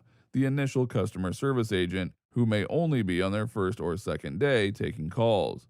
And the iguana man was forced to pay for both a new barbecue for the family and a replacement iguana. Don't forget to like this video if you liked it, dislike if you disliked it, and subscribe so you don't miss our next upload. Welcome to Reddit Reader. What conspiracy theory has a chance of being true? That identity of Jack the Ripper was known to the police. He was actually detained and questioned by police before being released. He then left the country before they could rearrest him. Scotland Yard then covered up their failure, which snowballed into one of the biggest serial killer conspiracy theories in history. This is supported by the fact that 132 years later, they are still withholding the case files and decline all Freedom of Information application, as the files may have an impact on living persons. The same people moderate all the largest subreddits. The Modfia are really pretty creepy, to be honest. Not really creepy when you consider they're middle-aged fat men sitting behind computers 24/7. Yuri Gagarin wasn't the first man in space, just the first to come back alive. Certain governments are actively working against environmental legislation because their countries have access rights to resources buried under the Arctic that they want to exploit once the ice caps melt. Worldwide pedophile rings and their involvement in Epstein's murder. I'm not talking about the adrenochrome shit. That's just made up bullshit. I believe that Epstein was murdered to cover up larger pedophile rings. Imagine this. You have a deal to expose all your clients and have at least a little bit less strict prison sentence in exchange. Then you just hang yourself in your cell when you have no way of knowing that the cameras are out, when no guards control your cell the way they should. Seems like there are just too many coincidences in this one for it to be just a random suicide. I saw some autopsy photos, discussed the matter with my dad, who is an ex-cop who saw a couple of suicide victims, both saving them from the nooses and on the table, and he said that he had never seen anyone with strangling marks in the middle of their neck that wasn't a murder, since most hanging suicide victims have marks right under their chin. If Epstein survived and still gave out the list, it could have had a couple of added names, but there are pretty big chances that some of his clients might have been involved in other pedophile rings much larger than what his ring. Just doesn't add up. New original Coke. Apparently, American Coca-Cola was made with sugar up until the 80s, but they wanted to change to a cheaper ingredient known as HFCS. Not wanting to make the change and have people in an uproar over the change in taste, Coca-Cola made New Coke, which tasted completely different, which did indeed cause criticism. The sneaky part is they said, "Yep, New Coke is a failure. Here's your beloved original Coca-Cola back." Except now that Coca-Cola is made with the cheaper HFCS and tastes different to original sugar Coke, but still better than New Coke. JFK was assassinated by the CIA for wanting to disband them and end the Cold War. That the reason there are so many ridiculous and outlandish conspiracy theories is to discredit any potentially correct conspiracy theories. If the Illuminati exist, it is most likely to be very rich people who are not widely known, so no celebrities or politicians, faceless power with no consequences for the members. Don't remember who said it, but I heard a comedian recently say that there may not be the Illuminati per se, but these old rich dudes probably at least have a group chat or something. Don't forget to like this video if you liked it, dislike if you disliked it, and subscribe so you don't miss our next upload. Welcome to Reddit Reader. What's the most horrifying, how do you not know how to do this moment you've experienced with another person whilst adulting? When my friend bought a house a month into home ownership, she asked me, very off, when the city was coming to cut her lawn because it's starting to look like weeds. It was awkward when I had to explain that she needs to cut her own lawn or hire someone. I've got two. A girl I knew in college. Her dad called once to remind her that every so often she needed to put oil in her truck. She did. Then her truck started smelling like French fries and then died. Even after trying to explain it, she couldn't understand that this was directly related to the quart of vegetable oil she put in the motor. Another time, another party back in college, a guy demonstrated how to shotgun a beer by shoving a steak knife into it and twisting it. Also, some of his hand. He panicked like crazy, made all kinds of noises, and waved his hand around, freaking out and getting blood all over. He was a bit drunk, though, and these things happen. He got a bandage on it a minute later. He was fine. I had to jump a friend's car that wouldn't start. I had a hard time, but I finally got it running. She immediately turns off the car and says, "Thanks so much, I'll call you later." I had a relative try to put her son on the school bus his first day of kindergarten and got upset when the driver refused to let him on because he wasn't on the list. She never registered him for school and just thought she could put him on the bus and send him. Had to ask my roommate to please wash his hands after touching raw chicken. He was cool to just go about his day before I asked. He thought I was being a wacko neat freak. Same guy also thought his sheets wouldn't fit in the washing machine, so he just never washed them. When I asked him please not drop silverware down the garbage disposal and leave it, he said I had too many house rules. My ex-best friend had told me that she had needed to buy another new vacuum cleaner, the third that month. I asked her what was wrong with it, and she said it's not picking things up anymore. So I asked if she had dumped out the container. She didn't know that was a thing. I worked graveyard shift, and I had to explain to a coworker that at midnight, 12 a.m., 00 hours, it is the start of a new day. She then had an anxiety attack because I was telling her that today is not Monday anymore. Today is Tuesday now. Okay, this is not quite while adulting, but for as long as I can remember, my father had red eyes after showering. I didn't even think about it. One day as a teenager, a friend slept over, and in the morning, she saw my dad dressed and ready for work. Freshly showered, red-eyed. She asked him why his eyes were red, and he simply said shampoo.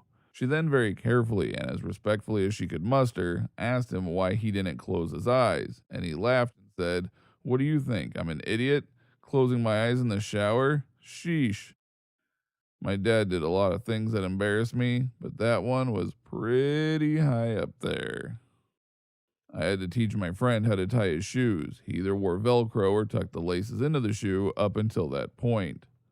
I had a roommate at university whose cooking method was put baked beans in a Tupperware, seal the lid, turn on the microwave. When the lid pops and explodes beans everywhere, they're cooked. Edit. Well, this kind of blew up way more than I expected, so in light of that, I'll share another story of his cooking methods. One time I came home to find the oven on and smoking a bit. Opened the door to find what was an entire lasagna bubbling on the bottom of the oven. He bought himself a frozen lasagna. Step 1, remove outer packaging. Step 2, place on middle tray of preheated oven. He literally thought that outer packaging was anything outside of the lasagna, so he tore away the shell that the lasagna cooks in and placed it straight on the rack. So as it defrosted, it just fell through the rack and all over the oven. Don't forget to like this video if you liked it, dislike if you disliked it, and subscribe so you don't miss our next upload. Welcome to Reddit Reader. People who have won the Hang Out with a Celebrity for a Day prize. Who was it with, and what was it like? I won a competition to hang out with Taylor Swift for a day. Had a great time, got a free lunch, and talked about music and stuff for hours, and she gave me some great advice on not lying about meeting celebrities. My best friend and I won a competition to go bowling with the Used. It was alright for the most part. Bert didn't seem that enthusiastic to be there, but the rest of the band was very friendly and engaging with everyone. It was still a cool experience, and we got to go to the concert that night. I won a newspaper competition to meet the Wiggles when I was a kid. I was only about 4 or 5, but from what I remember, they all seemed like pretty cool, genuine dudes. Get ready for a long story. My dad's childhood friend became very big in showbiz. He helps organize the New York Ball Drop, he was well known working at the MTV Awards, and the most important of the story, Billy Joel's residency at Madison Square Garden. He's not really allowed to tell people what's going on with celebrities, but my dad saw he posted on Facebook that a certain someone didn't want to do a concert and asked for him to just go on. He knew it so well already. My dad texted him to get his bum up and perform because he was taking my mom to the concert. He asked his friend to pick up the tickets for them, but he would, of course, pay him for it. The guy doesn't like people taking advantage of him. Who does? He got made fun of at the ticket booth because it's like, hey, you get paid to go see this thing backstage. On the train there, my dad told my mom there's a 50-50 chance he'll either bring him backstage passes or a homeless man he found interesting. That was just his personality. They had a great time at the concert and meandered and dilly-dallied around a bit to see if his friend would call, but it was getting late and me and my siblings were home with a babysitter. They got on the train, and when they got off, they saw he left a message asking where they were, and he got them backstage passes.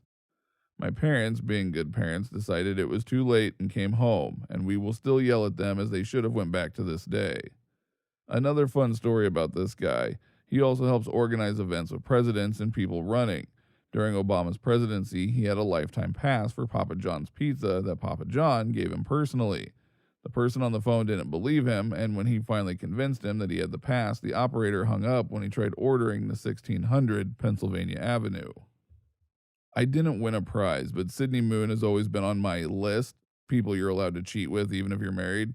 So I booked a business trip to California a few years ago and was able to meet her. We didn't sleep together, but I was able to be her assistant for the day on the cam show she does now, and it was pretty hot.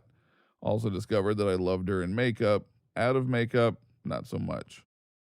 Didn't win a contest, but I got to hang out with my favorite musician, Frank Iero, best known for being in My Chemical Romance, on his tour bus and listen to his upcoming album. There were about 8 of us and the rest of the band, and it was just awesome. Really cool guys who were just super thankful that we liked their music and wanted to meet them in the first place. They also played a great show that night.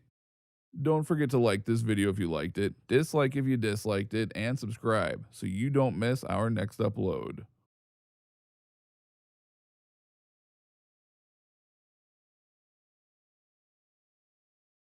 Welcome to Reddit Reader. What's the truth about you that you know will drive people away if they found out? My brother comes over sometimes with his wife, kids, and my folks every now and then. Whenever they do, they want to hook up the VR headset and have a fun, laughter-filled afternoon playing some Beat Saber. What they don't know is I use that same headset to do some saber beating myself at night. Albeit nothing particularly biohazardous gets on the equipment, but I know the thought alone would probably end all visitations in the future. I feel uneasy enough watching other people use the headset, but it's not like I'm going to explain to them how immersed I am in this bonkers Jetsons future we're living in today with VR pornography. That I fall in love with any person of the opposite sex who shows me a little attention. Exceptions being non-single, blood-related, not within my age group. It's not voluntary, believe me, I tried not to. Every time. Even if they are gay, I'm always looking for a potential partner, and that has me up. Platonic doesn't seem to exist in my vocab. I have friends, I've been in successful relationships. I am good at masking my emotions, but it just sucks. If given an opportunistic moment where I had to physically defend myself, I would take that opportunity to kill the attacker, even if I didn't have to. Not because I needed to defend myself, but rather because I would use it as an excuse to get away with murder. I wouldn't go looking for a fight, I'd let it come to me. Don't worry, I'm on antipsychotics and in therapy. Back when I was in 5th grade, I once drowned a cat happily. I didn't realize it at that time. Since I realized what I did, it haunts me every night until now. Probably how I treated my ex-boyfriend after he me over. I literally had a psychotic breakdown for months, and the psycho ex reputation eats away at me still because I just stooped so low. He was my first love and cheated on me with a girl he knew for years during a very vulnerable time of my life. He would console me and sweet talk me just to go back and a girl and talk about me. The girl he cheated on me also kicked me while I was down, said horrible things, smashed my phone, etc. Even though I tried to help and warn her, it resulted in me harming myself really badly. He knew about this and didn't care, sadly. I was so heartbroken, I would abuse drugs and alcohol and then harass him, stalk him, constantly called, texted, emotionally manipulated him to get him to do things. I was obsessed with getting sympathy from him because he showed no remorse. He ended up telling her that I was self-harming when he knew she was the one that triggered it. Biggest betrayal of my life. I ended up destroying his car. Sadly, but luckily he didn't press charges. A lot of drama and desperation. I finally just owned up to the fact that I was wrong, put my pride aside, apologized, and left him the alone. I hated myself during this, and I did all of that because I planned on killing myself eventually, so I really didn't care. Really dark time of my life. But luckily, I now have an immense amount of self love after getting the professional help I needed. But still, so embarrassing. Not even some of my close friends know about this. I often make up stories and act in them when I'm alone. Normally, when fictional characters or something, but it isn't just a little thing. One went on for a whole year before I finally ended it. I will actually like cooking stuff if that's what I feel the characters would do. It helps to write about it too, but it doesn't feel as real to me. I can imagine them there. I'm sure it would look weird as if someone saw me talking to no one and then randomly hugged the air. LOL. I think this is called maladaptive daydreaming. Oh, it has a name, so I must not be alone. Don't forget to like this video if you liked it, dislike if you disliked it, and subscribe so you do not miss our next upload. Welcome to Reddit Reader. Bill Gates said, "I will always choose a lazy person to do a difficult job because the lazy person will find an easy way to do it." What's a real life example of this? I knew a guy who had a low level data reporting job. He had several daily, weekly work responsibilities, including a bunch of reports that needed quite a bit of tweaking from raw data to finished product. But like I said, low level. We didn't find out until way later, but he had set up macros for each of his major responsibilities where he could. Once set up, he'd just run the macros and do his work. But then he'd smartly hold off on delivering the reports until just a little before the deadlines. He did every assignment and was seen as reliable. He also would complain about the workload, so people would leave him with that work. I doubt he did a full hour of work a day after he set up what he did. Eventually, he left the job for one with better pay, but damn did he work lazy. Also, he was smart not to reveal until the end, because he had told him about it, he would have gotten a pat on the back and would have been given a whole other workload, on top of maintaining those macros, etc. Dude milked the job, not the other way around. Every year in the Canadian winter, power lines would fail due to the weight of the snow. It took many days to build up, enough to break a line, so they employed a team to walk the routes and shale the poles to loosen the snow. One day they saw a bear shaking the poles and realized that if they could get the bear to do it, they all wouldn't need to walk the route. So they gave one guy a bucket of honey and he'd walk the route painting the sides of the poles with honey to attract the bears. It worked for a few more years, but this still takes a lot of time to do. So then they had the idea of flying a helicopter along the route with a trained sniper with honey paintballs that he'd shoot the poles with. On its maiden flight, the helicopter passed the lines and the downdraft blew away all the snow. The flights continue to this day, but without the sniper. I don't know if this is a true story, but kind of fits your request. There was a manufacturing plant that made toothpaste. One year, for some reason, there ended up being an unusually high number of empty boxes being shipped out. So, in order to stop that from happening, the head of the company hired a couple of engineers to develop a system to catch any empty boxes so they didn't get shipped with the boxes that actually had the toothpaste tubes in them. The engineers developed a system that if the box weighed below a certain amount, the system would stop and a worker would have to go remove the box and start everything up again. The person in charge loved the idea and implemented it immediately. And right from the get-go, the number of empty boxes shipped dropped to near zero. The head of the company wanted to go see the system in action, so he goes and visits the plant one day and notices a huge fan right by the assembly line. Very confused as it wasn't hot, he asked the plant manager why the fan was there. The plant manager said the workers were tired of stopping what they were doing to remove an empty box, so they just hooked up a fan to blow the empty boxes off the scale before the system recognized it was empty and shut everything off. So laziness led to a more efficient and cost-effective plan. When Peter the Great was building St. Petersburg, there was a huge boulder needed removing as it was in the way of the road. Lots of contractors tendered for the job. They would use explosives to start, smash it into smaller pieces using sledgehammers, and then cart them away. A local peasant also put in an offer for half the price. They gave him the job. He and a few friends dug a large hole next to it, took away the excess earth, tipped the boulder in, and covered it up with the remaining earth. Don't forget to like this video if you liked it, dislike if you disliked it, and subscribe so you do not miss our next upload. Welcome to Reddit Reader. Have you ever felt you don't know or have forgotten who you really are? That you spent years just adapting to surroundings to make life easier and don't know what's the real you anymore? If so, how did you overcome this? I always see it as outgrowing my former self. It's time to improve, find purpose, and move into the next chapter. This often happens once I finish a major step in life, like graduating college, getting my first job, buying and improving my house to my satisfaction, etc. Once I put life on potential autopilot to all the things I thought I need something else to be my mission/journey. This reminded me of a comment I saved from user Technophorus that I thought was really lovely. A mentor of mine once talked about a cocktail party that he had attended. He was talking to this woman for about 15 minutes about her 7 husbands before he realized she had been married once. First, she fell in love with the man who pursued her in high school, but he was completely different than the one who went to college. Those different from the one who got his first job, and he from the one who climbed the corporate ladder to save up for their first house. That all changed when they had children, and again with an empty nest. Finally, she was married to the 7th. The now recently retired. She fell in love with the first, but had a hard time adapting to the second. Eventually, she fell for him too, but again, he passed away. Each time he moved on, she had a very difficult time, but each time she fell in love again. We are very different people at different times of our lives, in different contexts, or with different people.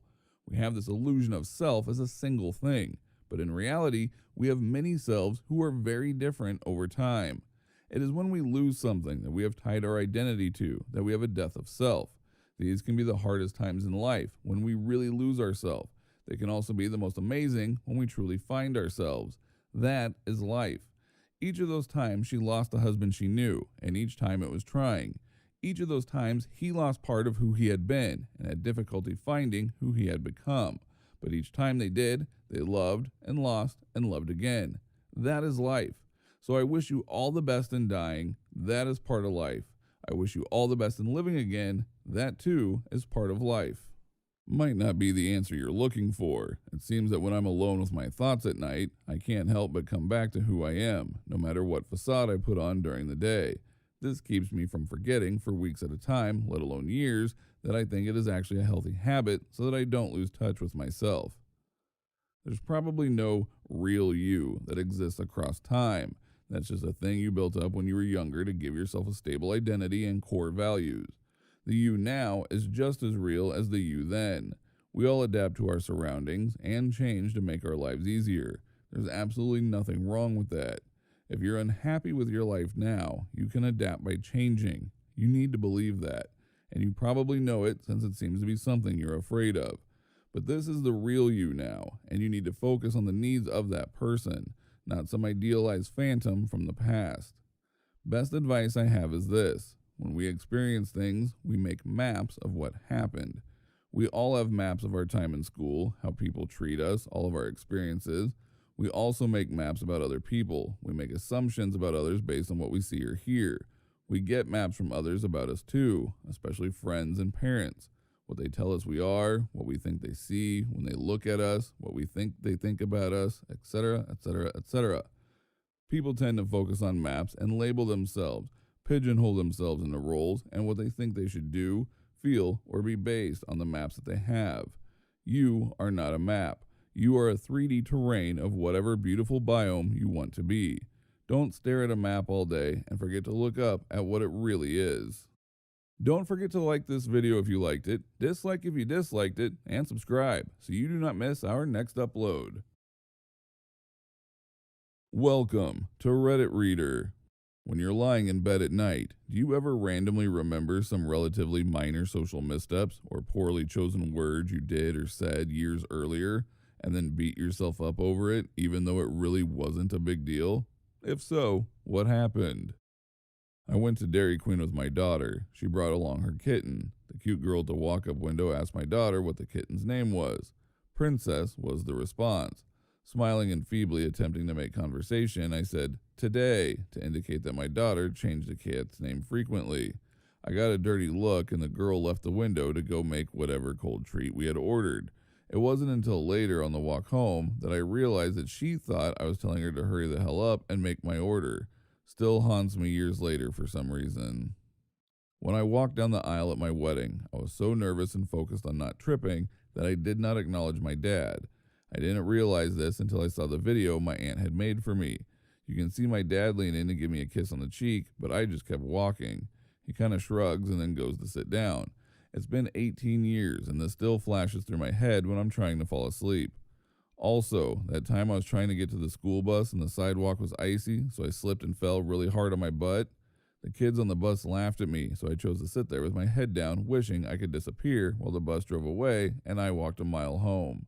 Yes, in the snow, uphill, both ways. Fourth grade classroom. We were having a face-off between students on who could name the capital of whichever state our teacher named. I had been on a roll getting a few correct in a row. Then the teacher says, Kentucky.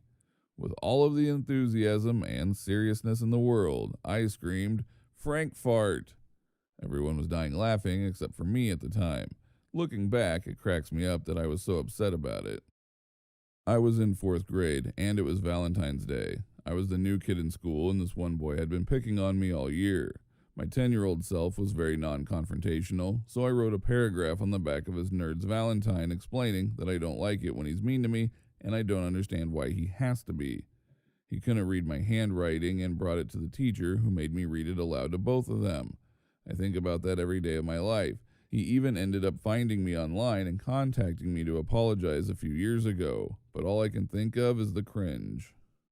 I was visiting Portland for a wedding that lined up with my birthday as well. We went out to celebrate and finished the night at a karaoke bar. Realizing I'm too drunk to sing, I pick My Name Is by Eminem as my song to perform.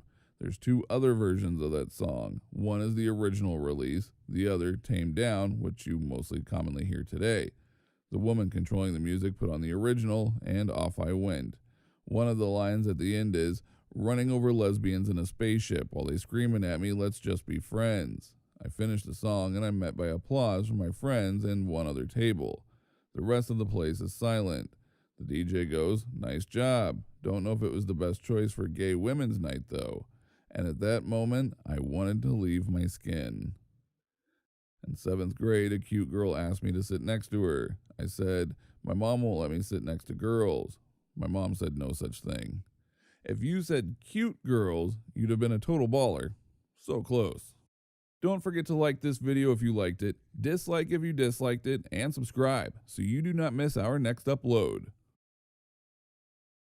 Welcome to Reddit Reader. Waiters, what Valentine's Day disasters have you witnessed? I blew my car's tire, and my friend came in to bail me out. We're both straight dudes and forgot it was Valentine's. Decided to have dinner, and both were coming from an important meeting, so had suits on. We didn't catch on until the end how the entire waitstaff thought we were just the cutest gay couple. I served at a Japanese hibachi restaurant, and once had a couple come and the dude dumps her after the meal. She then gets up and throws up a trail probably a good 20 feet as she runs to the bathroom. The dude got up and left the girl, and I was left to clean the mess. There was a note in our reservations that it was an engagement. They wanted champagne, a specific seat, bunch of other stuff. The server comes up to the table with something like, so I read we're celebrating an engagement. Congratulations. Confusion from the woman, glaring from the guy. He hadn't proposed yet. She ruined it. These two were on a date, and the guy went to go use the bathroom. The girl just up and leaves after he went to the restroom. When the guy came back, he sat around for a while until asking his waitress where she went. She replied with saying that she left. The guy then asked the waitress if she would go on a date with him. The waitress said no. 0 for 2 in one night? Damn. They came in at lunch the day after, so it was pretty empty, but it was still for a Valentine's Day date. They were both pretty nice at the beginning. The guy asked for a picture and whatnot. As the meal went on, the dude got progressively drunker, and by the time I brought the check out, the woman was gone. When the dude gave me his card, he said, I'll give you a bit of advice. If you're taking a girl out to break up with her, do it at a McDonald's and not an expensive restaurant. Not a waiter, but in my strip club bouncer days, we had one of our regulars get suited up and bring flowers in one Valentine's Day to try and woo one of the dancers. It did not work. Pro tip: if every time y'all hang out it involves you giving her money, she is not into you. He proposed, she said no. He cried and tried to change her mind for 20 minutes while she sat there stony faced. She finally got up and walked out. He paid and left in tears. I worked at a pretty high-end Mediterranean bistro. My second Valentine's there, it was probably the busiest night I've ever worked as a server. We had reservations that booked basically the entire restaurant, including the bar and patio, from 4 p.m. to 11 p.m. No walk-ins were to be seated unless a reservation was canceled or someone with a reservation didn't show up. Most of the customers were pretty understanding and either waited or simply left. One dude, however, kept pushing and pushing every 10 minutes how much longer until he is seated, constantly saying how he is a regular customer and how his date is going to be there at 7. He got there at 6. We insisted that once a table was available and all the customers before him were seated, he would get a table. But because the amount of reservations, we couldn't guarantee he would even get a table at all. At about 6:50, the guy loses it. Fast walks up to the hostess stand where the reservation book is, grabs the reservation book, and practically runs out the front door. Now everything is going to complete because the only copy of the reservations for that night that is barely half over is gone. Two of the owners ran outside to follow the guy and try to get the book back, but by the time they got out, he had already left the parking lot. Even better is, 2 hours later, chaos is still running rampant, and the dude shows back up saying he has a reservation for 2. 3 of the 5 of the owners, all brothers, escorted the dude and his date out to the parking lot and banned him from the restaurant permanently. They even took a picture of him and posted it in the window saying, "Do not serve this man." Not wait staff, but I used to work front desk at a hotel. One Valentine's Day, I was working the night shift, and this woman comes down with a cut above her eye, looking like she just won a few rounds in the ring with a boxer. Woman starts sobbing and asks us to call the cops, which we do immediately. Turns out this girl's boyfriend just beat the shit out of her during a fight, and from what I could tell, this probably wasn't the first time. So after the cops show up and haul the dude off, my manager offers her a different room on comp as we need to leave the guy's stuff where it is for him to pick up the next day. She accepts, and I go up with the woman to help her collect her stuff and move to a new room. There were a bunch of bottles of alcohol in the room, and she donated them to the front desk. I got a bottle of Hypnotic and some vodka. Manager got a bottle of Patron. Cherry on top of everything, the dude's wife called later that night saying someone had stolen his card as he was out of town on a business trip. Never one to defend an abuser, I told her where she could find her husband. Fun times. Don't forget to like this video if you liked it, dislike if you disliked it, and subscribe so you do not miss our next upload. Welcome to Reddit Reader. What was something your family did that you didn't realize wasn't normal until you did it in front of others? This one is kind of reverse, but I still remember the first time I visited a friend's house and discovered that their dad just lived with them all the time. For context, mine showed up once a year for my birthday until I was about 9, then never again after that. My mom is a yawn yeller. When she yawns, you can hear it from anywhere in the house. One time my sister had a friend over and we were in the basement. My mom yawned upstairs and my sister's friend asked, "Was that a coyote?" Dancing around our Christmas tree, not in a satanic ritual sort of way, only during the holidays and your usual Christmas songs are sung. Did this every Christmas throughout my childhood on my mom's side. Apparently it's a Danish tradition, I believe. I brought it up to my friends one time and they thought I was insane. Seemed normal to little old me. We had a bag in our deep freezer where we kept kitchen scraps until garbage night. It was pretty genius, but creeped some of my friends out when we would raid the Hot Pocket stash.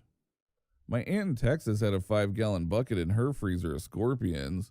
They had a lot of them down there on their property, and every time she would catch one, she'd throw it in the bucket with the rest of them in the freezer. I never could get a straight answer why she didn't just kill them and throw them in the trash. Turns out that sarcasm is considered really offensive by a lot of people. For my father, it was basically the default mode of conversation, and I was 23 years old when someone finally explained to me that no, this is not how it works for most humans. Flush the toilet after peeing. We tried to save water, so we basically peed until someone took a dump. Then one day I went to a family friend's house and freaked everyone out because I didn't flush. Use assorted German words in casual conversation, which as a child I assumed were English until I got confused stares from my friends. My family has been in the US since 1902. 3 out of 4 members of my immediate family have the same condition, where we grow benign tumors in our brain and spine, so conversations about brain surgery and muscle wastage and loss of function are common. I knew it wasn't normal, but we kind of kept forgetting how most healthy people react to, I'm losing the ability to move my toes. It's annoying. We stored bread in the microwave. Loaves, buns, rolls, you name it. To use the microwave, we would pull it all out and then put it all back. Not sure why I didn't question this growing up. That's just where the bread was kept. My parents always had an open house policy. We lived in a tiny house, but friends were always welcome to drop by. My friends were always welcome to stay. The house was always full of people. Holidays, big meals with lots of family and friends. Went to my in-laws, strict appointment only. Meals are had in silence, even at holidays, and in 20 years I have never been allowed upstairs, and neither has my daughter. She's 17 now and just doesn't visit them anymore because they are so weird. Husband avoids them as much as possible. I'm not sure if they are the odd ones or my parents are. People are absolutely baffled that my parents are still friends after separating and that my dad and my stepdad get along so well. They even kept living together until mom bought her house. Dad kept the original house, and when my stepdad came to visit from his home country, he'd stay at home too. My parents hold no ill will towards each other at all and have always gotten along well. They just grew into different people and realized they wanted different things out of life. Their houses are 10 minutes apart and they invite one another over for dinner all the time. They still help each other out when one of them needs something. They still do activities together, and they'll sometimes drive together to come visit me too. Many of my friends whose parents have separated have shared what amounts to horror stories about it. It sounds like a lot of separations are aggressive, violent even, and definitely not as chill as my parents' separation was. Seriously, the hardest part of all this for me is deciding whose house I'm staying at when I visit home. Don't forget to like this video if you liked it, dislike if you disliked it, and subscribe so you do not miss our next upload. Welcome to Reddit Reader. What is the worst thing you've overheard while pretending to be asleep? When I was a kid, I used to be scared of monsters or something creeping up on me in my sleep, so I would always ask my dad to check on me before he went to bed. It made me feel more comfortable. One night, I was still awake when I heard him coming up the stairs, and I wasn't supposed to be awake and knew I would get in trouble if he saw me, so I pretended to be asleep. He came to my room and just kind of stared at me for a few seconds, then came up close to my bed, lifted the blanket up, farted under it, turned around, and left. It's been at least 15 years, and I remember that night vividly. He vehemently denies it to this day, but I know what happened. I pretended to sleep through the doctor sitting at my kitchen table, telling my dad he had stage 3 cancer. I was 9. He's totally fine now, but it really sucked at the time. Late in the comments here, but I heard the news my dad passed away pretending to sleep.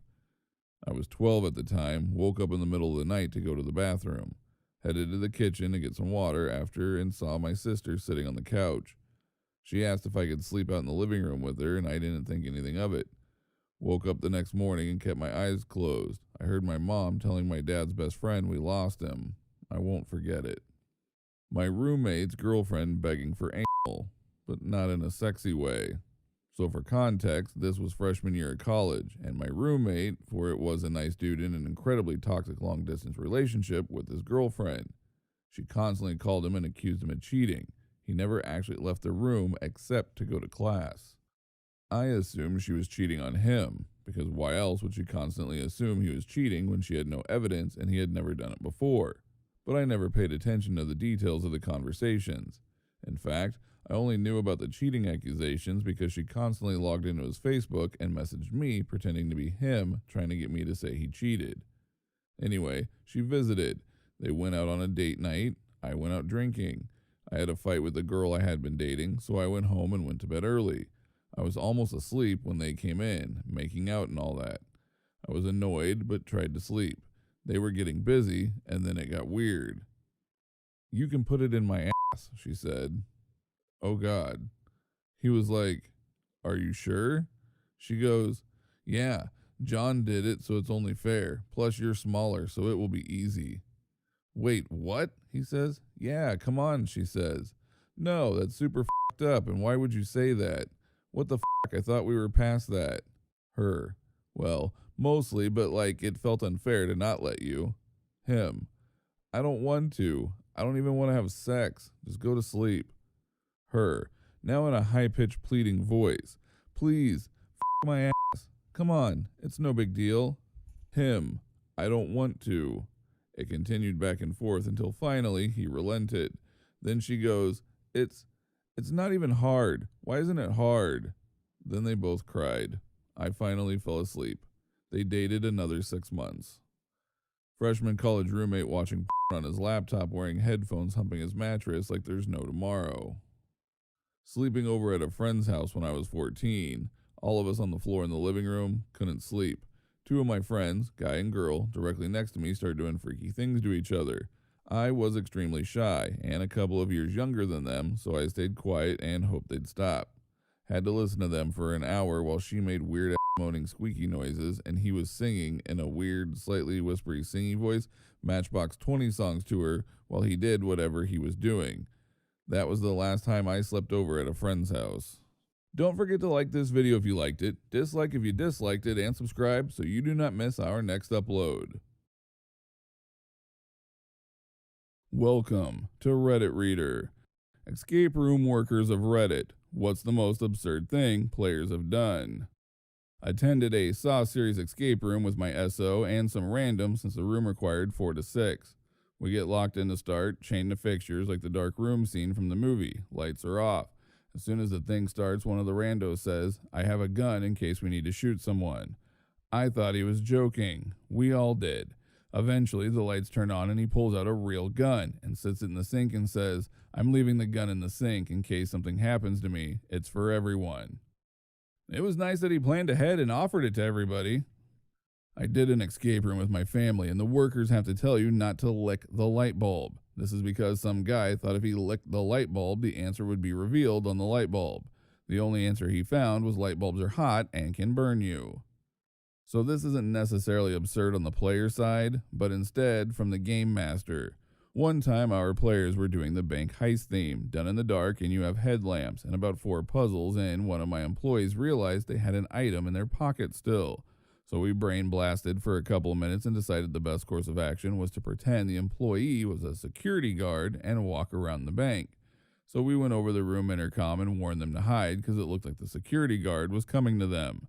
Seeing all the players hide in complete fear was priceless. One guy wasn't even hiding, he was just sprawled up against the wall. Our security guard walked around and said, everything seems good, and placed the item down on the desk. It was legendary. They didn't suspect anything.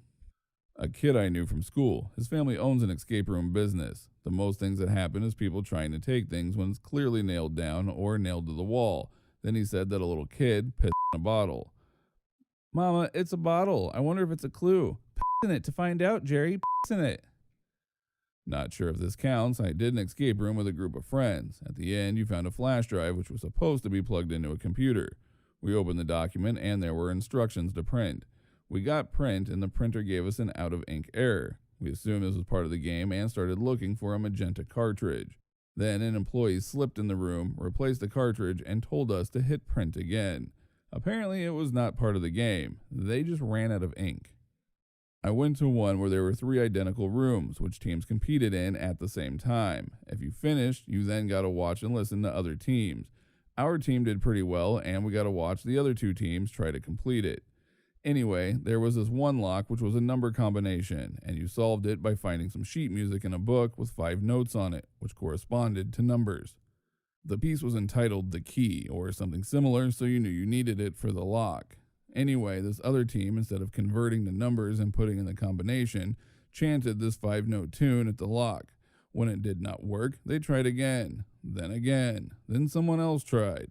This went on for 10 minutes and got louder and louder. Eventually, the game master stepped in and told them it was not going to work. Apparently, they were the only team ever to do that.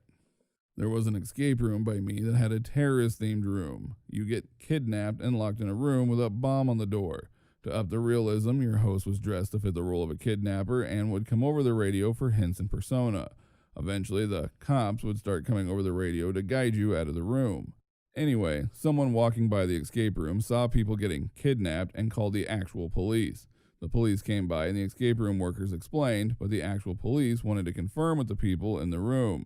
They knocked on the door and said, "Salt Lake City Police, open up." And the group responded, "We can't because there's a bomb strapped to the door." Luckily, it ended well with everyone laughing afterwards. Don't forget to like this video if you liked it, dislike if you disliked it, and subscribe so you do not miss our next upload.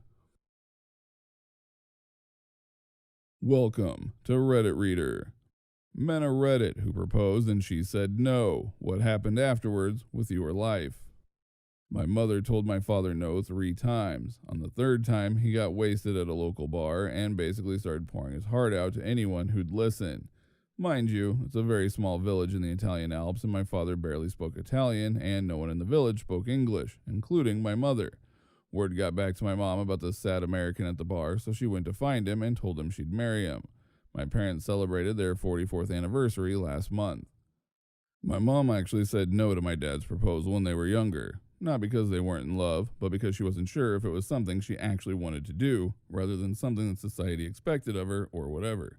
They still stayed together and had kids, hence why you're reading this now, and when my dad was terminally ill a few years ago, my mom plucked up the courage and asked him. Just to get her back after all those years, he said no, before taking her up on the offer a few days later. He died a happy man. Oh, I have a story about this. My friend A had been with his girlfriend B for years, so he decided he wanted to propose. What he didn't know is that B was also thinking about proposing to him.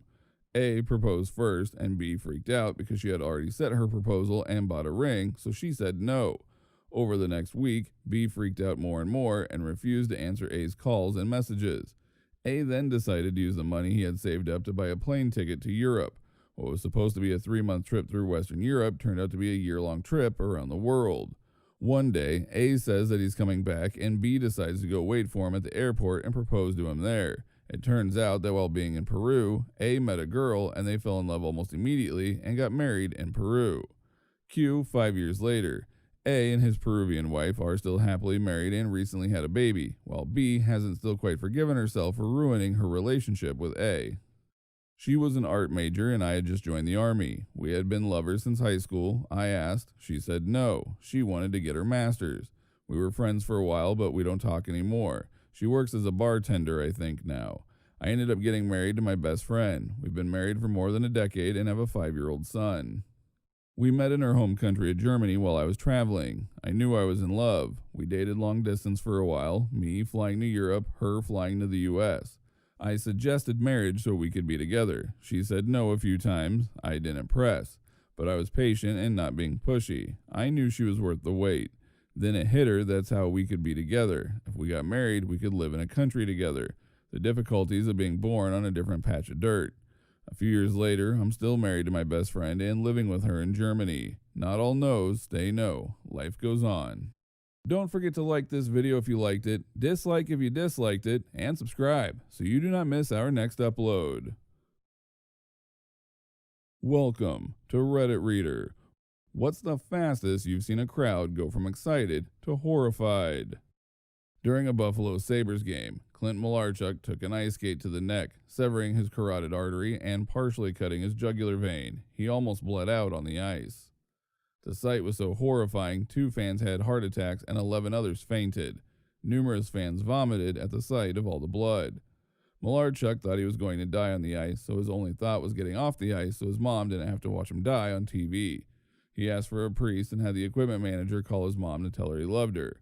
The only reason he didn't die is the Sabres athletic trainer was a combat medic in Vietnam. My parents were at the game and said that most of the fans assumed the worst, and seeing the ice turn red was one of the more horrifying things they'd seen in person. I was at a Bo Burnham show where he was recording for a hit Netflix special, but unfortunately this part didn't make the cut. He was cracking jokes as usual, then asked everyone in the audience to crack their knuckles on the count of 3. It was the most horrifying evil sound any of us had ever heard. I was at a Russell Peters stand-up show in a large theater. He starts some banter with the guy in the first row who had a huge tattoo on his arm saying Skylar, or similar name. He asks all about Skylar. It's the guy's daughter. He starts making jokes about daughters, some sexual innuendos, etc., and then asks how old Skylar is. The guy in the audience goes, She passed away. It was pure crickets after that. I was at a 4th of July fireworks show in Fort Walton, Destin, Florida. The show was being staged from the inlet from the Gulf of Mexico to the bay. People were watching it from the other side of the inlet, the Highway 98 bridge, and from their boats on the water. The first salvo launched, but none of the shells exploded, either in the launch tube or just above, and ignited the rest of the show on the ground. Some launched a little bit before exploding. What was supposed to be a 30 to 40-minute show lasted 1 to 2 minutes. As the first shells blew up, I could see the silhouette of the technicians as they ran, like a stop-motion movie. The technicians were cool as hell since none of them were looking back at the explosions. I never realized how big the bursts were until I saw them going off on the ground. Everybody was trying to get away. We were being hit by pieces of fireworks. They weren't just landing on everybody, they were hitting us. My dad started the boat, but realized we couldn't move. A lot of kids were watching the show while they floated in the water. We were yelling at the other boats to stop because of the kids in the water. Fortunately enough, people heard, listened, or realized what the problem now was, so they stopped and locked everybody in place. Nobody was seriously hurt or killed, only a few techs were treated for minor burns. On that day, those techs outran Usain Bolt on the beach wearing safety gear. I was brought to Corrida once, and the matador got his leg impaled by the bull while he was trying to get over a fence. The crowd started screaming and booing the bull like it was a foul move. I was like laughing my ass off. The dude f***ing stabbed it. What was it supposed to do? Recite poetry? Don't forget to like this video if you liked it, dislike if you disliked it, and subscribe so you do not miss our next upload. Welcome to Reddit Reader. Reddit, what up did you manage to correct before anyone noticed? And what could have happened in case you had failed? Up numerous times working on live applications. The best one was accidentally deleting the user table. I was trying to delete a subset of users and managed to hit the key to run the statement before I'd written the where clause. If you don't have a where clause to tell the database which records you want to delete, it just deletes all of them. Luckily, the user table was only ever read by the application on login, so no one was going to notice unless they happened to log in the 2 minutes or so it took me to load the records back in from a backup. Working at a laboratory that used acid solutions to dissolve geological samples for various tests. My technical manager left a component of a machine in a plastic beaker filled halfway with concentrated hydrofluoric acid, unlabeled, in a fume hood that other people use regularly, to see what it would do. I dumped it in a neutralizer, and this asshole had the balls to yell at me for ruining his test. I told him it would etch and dissolve the part because it was glass and he didn't require a test because that's already a known property. Had someone spilled it, even on a gloved hand, the hydrofluoric acid would pass through protection and enter the bloodstream without sensation, where it would leach calcium out of the bones, wreaking havoc on the nervous system, causing a horrible, agonizing death. Was going on a 3-night backpacking trip with friends. It was my job to round up the 3 breakfasts. At REI, I picked up what I thought were 6 packages of freeze-dried eggs hanging from a peg. Turns out only the first was eggs. The ones behind it were Neapolitan ice cream. The packages were identical, only a small label indicated the contents. Fortunately for me, the first day and night of the trip, we were harassed so badly by biting flies and mosquitoes, everyone wanted to abandon the trip, as nobody brought bug spray. I only discovered my mistake days later, bullet dodged. I used to work in transcripts for a well-known university. You had the option to order a copy of your transcripts or a digital certified PDF stating that you received whatever degree you earned. One day, I was trying to help a student troubleshoot an issue with not receiving this PDF, so I sent it to myself as a test. I then realized that even after this form was sent out, it was still editable by students. In theory, people could claim to have any degree from that university, and it would still say it was a certified document. I brought it to my superior's attention, and IT obviously fixed it pretty quickly. Technically, those old editable ones are still out there, though. Edit. To clarify for those who's asking, this wasn't my up, I was just the one who found it. I once had a roommate who didn't speak English too well. She was moving away and she was leaving in a hurry, and before she left, she asked me to take care of a big bag of trash, which was apparently clothes. I assumed those were trash she didn't want to take with her, and she just didn't have time to throw them away. So once she left, I took that bag to the trash canister outside. A few hours later, that interaction just came back to my mind and seemed strange to me. I went back to the trash canister, the bag was still there, and brought it back inside. The next day, she came back and got it and thanked me for taking care of it. She was a nice poor girl from a rural region that was already struggling in the city, and I don't want to think about what would have happened if I had to tell her that I threw her clothes into the trash. I was working on a case where I was responsible for preparing deposition outlines for the partners. One of the partners was very high touch and kept sending his outline back for minor revisions, and between that, other work on the case, and high priority work on other cases, I wasn't able to start working on one of the outlines until the day before the witness's deposition was scheduled.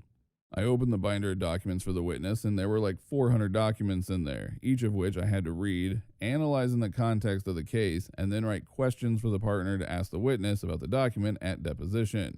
To make matters worse, the partner who would be taking the dep was just brought onto the case and wasn't entirely up to speed on all the issues, so I had to prepare all of his questions in as detailed and thorough a manner as possible. I had no idea how much material there was for this witness before I opened the binder, and for that much material, there was no way in hell I'd be able to finish the outline in time. To put it bluntly, I was fucked. With nothing else to do, I start working furiously on the outline. Perhaps 10 minutes later, I get a call from the lead partner. Stop working. The case just settled. Don't forget to like this video if you liked it, dislike if you disliked it, and subscribe so you don't miss our next upload. Welcome to Reddit Reader. Who deserved what happened to them, but you still felt bad? Might be a little late, but here it goes. A couple of years ago, I had a soccer ball that a kid stole from me. He said it was his and he found it. Well, cut to a couple weeks later, I went to the park and that kid was there playing with my ball. Then some homeless looking person walked to where the kid had his stuff placed and stole his bag. I saw everything that happened. I still feel bad for not doing anything, but to be fair, he did not return my ball after I asked many times. Karma's a bitch, David. Back a long time ago, growing up in Eastern Europe before the Cold War was ended, I had a friend who kept getting into trouble. Vandalism, stealing from stores, drugs, and more. He had been arrested 2 times, but kept thinking he can get away with it. This was back when the farm pit punishment was still used for some crimes. Basically where you're locked in a pit on a farm for a day or 2, and the dung of the animals on the farm is shoveled in as well. I warned him that he better stop, because he's sure to get the farm pit if he's caught again. He seemed unconcerned and laughed it off, and said something like, "So what? It's just a day or 2. I can deal with a bad smell." I said, "Are you kidding me? Have you even been to a pig farm before? You do not want to go to the pit." But he was undistressed. Sure enough, he was caught shoplifting a few months later and spent a half day in the pit, and later told me how much he puked and how sick he felt. I warned you, buddy. When I was 19, this guy asked me on a date. I said sure. He picked me up and said that he needed to make a stop first. We go into his house, and a bunch of guys are literally weighing and bagging up weed and coke in the living room. I was shocked. Apparently, my date was a dealer unbeknownst to me. I was scared, so I just sat there quietly. He ends up saying that we should just have dinner there. So we got into his furnished basement where he had a bar and gives me a hard lemonade. As the time passes, I say I want to leave, and he forced himself on me and held me down after I kept saying no. He tried to take my shorts off. I literally sprinted out of his house and ran a few blocks, knocked on a stranger's door, and asked to use their phone to call my mom to come get me. 2 years ago, I read online that he just got a job in waste management. He was hanging off the back of the garbage truck when the driver reversed it into a metal telephone pole and crushed him. Sad he went that way, but I couldn't help but say, karma is a bitch. My sister's ex is a bastard. He always said she was too fat and there were prettier girls than her. He also took her to Paris when my parents disagreed. We found out later that she didn't even have a passport with her. He threatened to throw fireworks at our house if my sister wasn't allowed to come to a party. She was 17 at the time, so my parents were still in charge. The worst thing he did was get drunk behind the wheel. When my sister said something about it, she was given the choice, either walk 20 to 30 miles or get in the car with him. He had an accident after getting drunk behind the wheel, and he is now in a coma. There is a good chance that he will not survive. I am very sorry for his family, but I am a little happy that my sister was not in the car. I was in elementary school kicking a ball back and forth with a couple of buddies when the school bully comes over. At this time, he is damn near the size of a teenager, and I'm a super scrawny stick. He boots our ball all the way across the playground. My buddies accept the fate, but it causes me to snap. I call him a bold move for quite little me. He doesn't take that well, grabs me, turns me upside down, and slams me on my head. I pop right back up and get in his face. We repeat this several times until the teacher finally sees this and breaks it up. Fast forward to our senior year of high school. He is a real big dude at this point, still a head. He's talking to a Samoan kid we have at school, very rural place of mostly backwoods white kids. Starts getting physical with him. Samoan kid is probably 5'6" at best, but Samoans don't have a reputation for being badass for nothing. He grabs this giant, turns him upside down, and pile drives him into the tile floor. Bully goes completely out. Ambulance had to be called in, he gets stretchered out. We didn't see him again for several weeks. No one said the Samoan kid because he was a super chill kid, and everyone, including the adults, knew how awful the bully was. Saw the bully a few years later, and the incident seemed to knock the attitude out of him. He was very cordial. I feel guilty about how much glee I get about seeing this poor kid who most likely had a bad home life getting dropped on his head so hard he had to spend time in the hospital. He could have been seriously hurt. Don't forget to like this video if you liked it, dislike if you disliked it, and subscribe so you do not miss our next upload. Welcome to Reddit Reader. What's the most badass thing you've accidentally said in the heat of the moment? We had an overly dramatic neighbor who always claimed she was sick and dying. My mom came to see my kids in the middle of battling stage 4 lung cancer. The neighbor pulled her. "Hi Rita, so glad to see you. Did Jason tell you that I am dying?"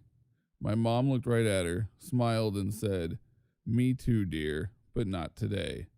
Never more proud of her. This one had a little setup, but I think it's funny enough to share. At a family vacation, my grandmother was giving me grief for not remembering her birthday. I've never been good with birthdays. After telling me it was the password to her iPhone, she wanted me to take a picture with it, which is why I needed the password. While she was distracted, I opened up the settings, changed her password to my birth date, and then set her phone down. Cue, 15 minutes later, she's trying to get into her iPhone and it's not working. Suspecting mischief, she grumpily asked me if I've changed the password to her phone in front of our entire family. I admit that I did. "Well, what is it?" she asked impatiently.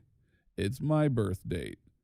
She sat there in stunned silence for about 15 seconds, not being able to remember my birthday before our family exploded laughing. It was a good time. Around the time I was 12, I was at a family party with my dad and aunts and uncles. My dad told me that one of the uncles owned several bars. My response? "Oh, it's good that he got into a business that he knows something about." I had no idea what I really was saying. I thought I was giving him a compliment. Kids can give the most innocently yet devastatingly accurate assessments possible. They're like cursed mirrors that reflect back all your flaws, both physically and philosophically. When I was young, I told my mom when I grow up, I want to be fat like you. She tried to explain why it's not good, but I didn't understand it because she was the best pillow. This was back in my junior year of college. At the beginning of the semester, I was introducing myself to my very intimidating biochemistry professor. Guy was a genius, but also a hard ass. Students were all terrified to ask him questions because he was known for grilling people, and if they hadn't made enough effort beforehand, he'd send them out of his office to learn on their own. As I walked into his office, he was sorting through some boxes and made a really sarcastic comment regarding stuffing me in the box and shipping it off somewhere. He looked up for my response, and I just blurted out without thinking, "I wouldn't mind going somewhere nice." Dude laughed so hard it actually startled me a little. We got along pretty well for the remainder of the semester, so it all worked out really well. It's amazing what a little laughter can do to ease the tension. I actually said nothing. I was on my motorcycle in traffic on a wet overpass with short Jersey walls. Guy behind me was driving a bit too fast and slammed on his brakes, sliding into me. But no damage as he was going slow enough to touch me and push me about 5 feet before finally coming to a stop. The angle had me going straight forward, so I did not fall. Had it been much faster, I would have been thrown over the edge to my death. So obviously, I was, not happy. I turned off the engine, got off the bike, and slowly walked over to the driver that hit me. It's only a few feet, and when he saw me coming to him, he furiously started raising his manual window, so I could just see him struggling to pump the winder. When I got there, I just knocked on his window, pointed at him, and turned around and walked away. He looked terrified.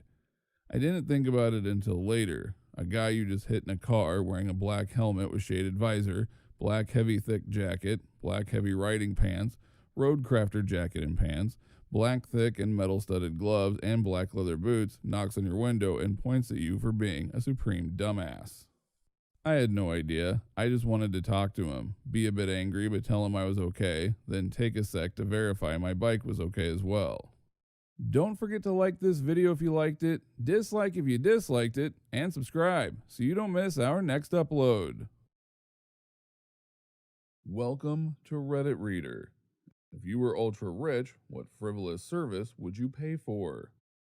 Along the same lines, I've decided that if I win the lottery, I'm not going to quit my job. I'm going to start speaking my mind until I get fired. Someone to wake me up really nice and gently in the morning, like turning the lights red, opening the blinds maybe, setting a cup of coffee next to me, and then that same person to tuck me in at night.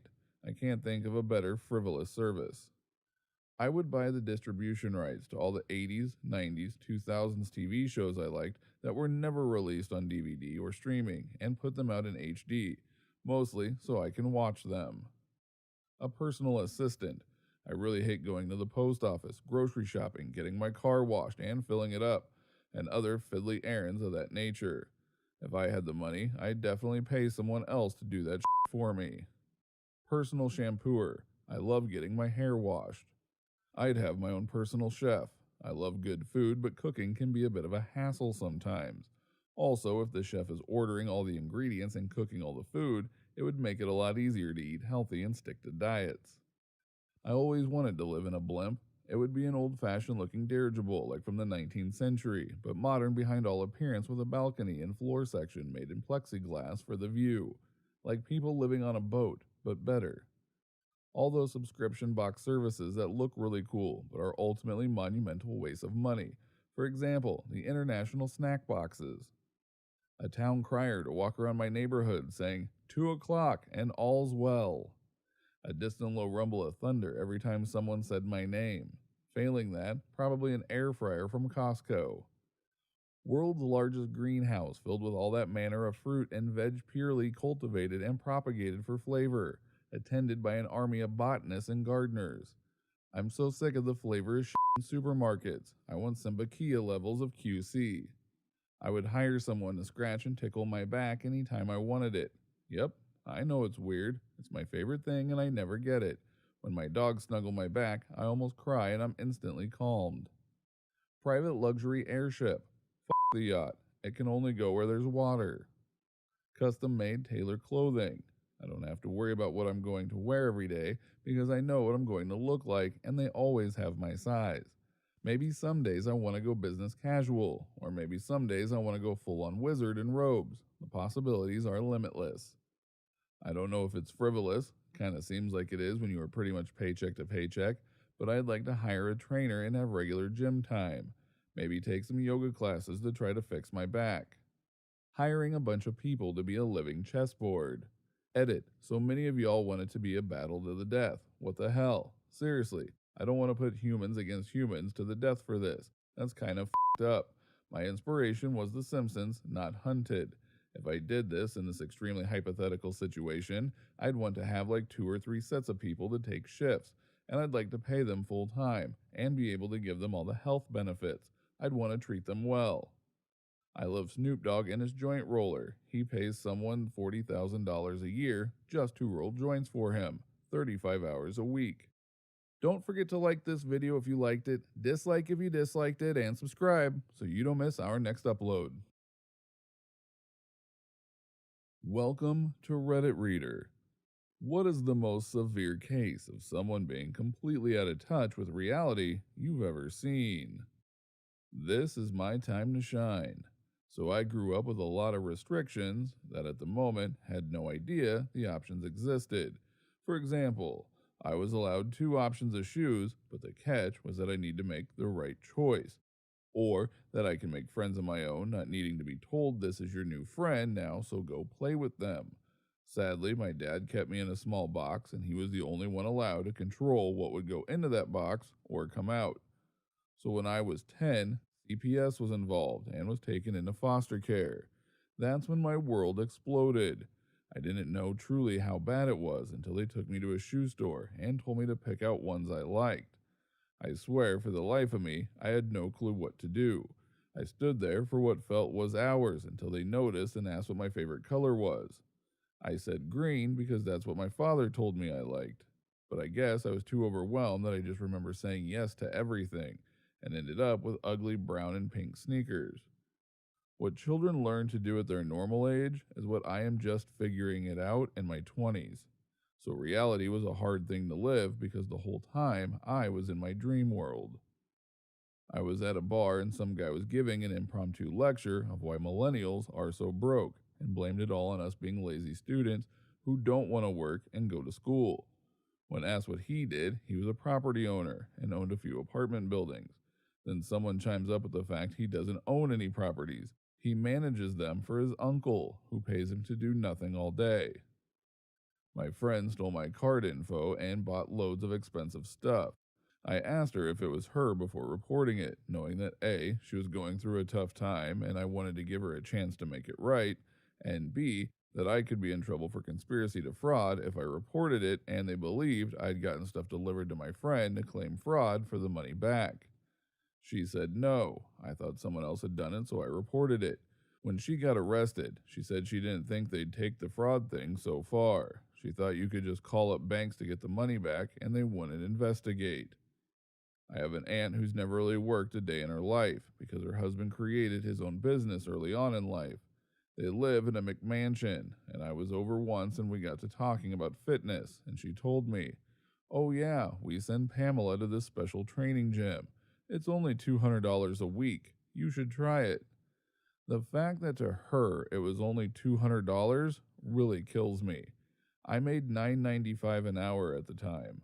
She's nice enough, but not in touch with reality at all. Had a friend who insisted she was in a relationship with a C-list celebrity whom she met once during a comic convention.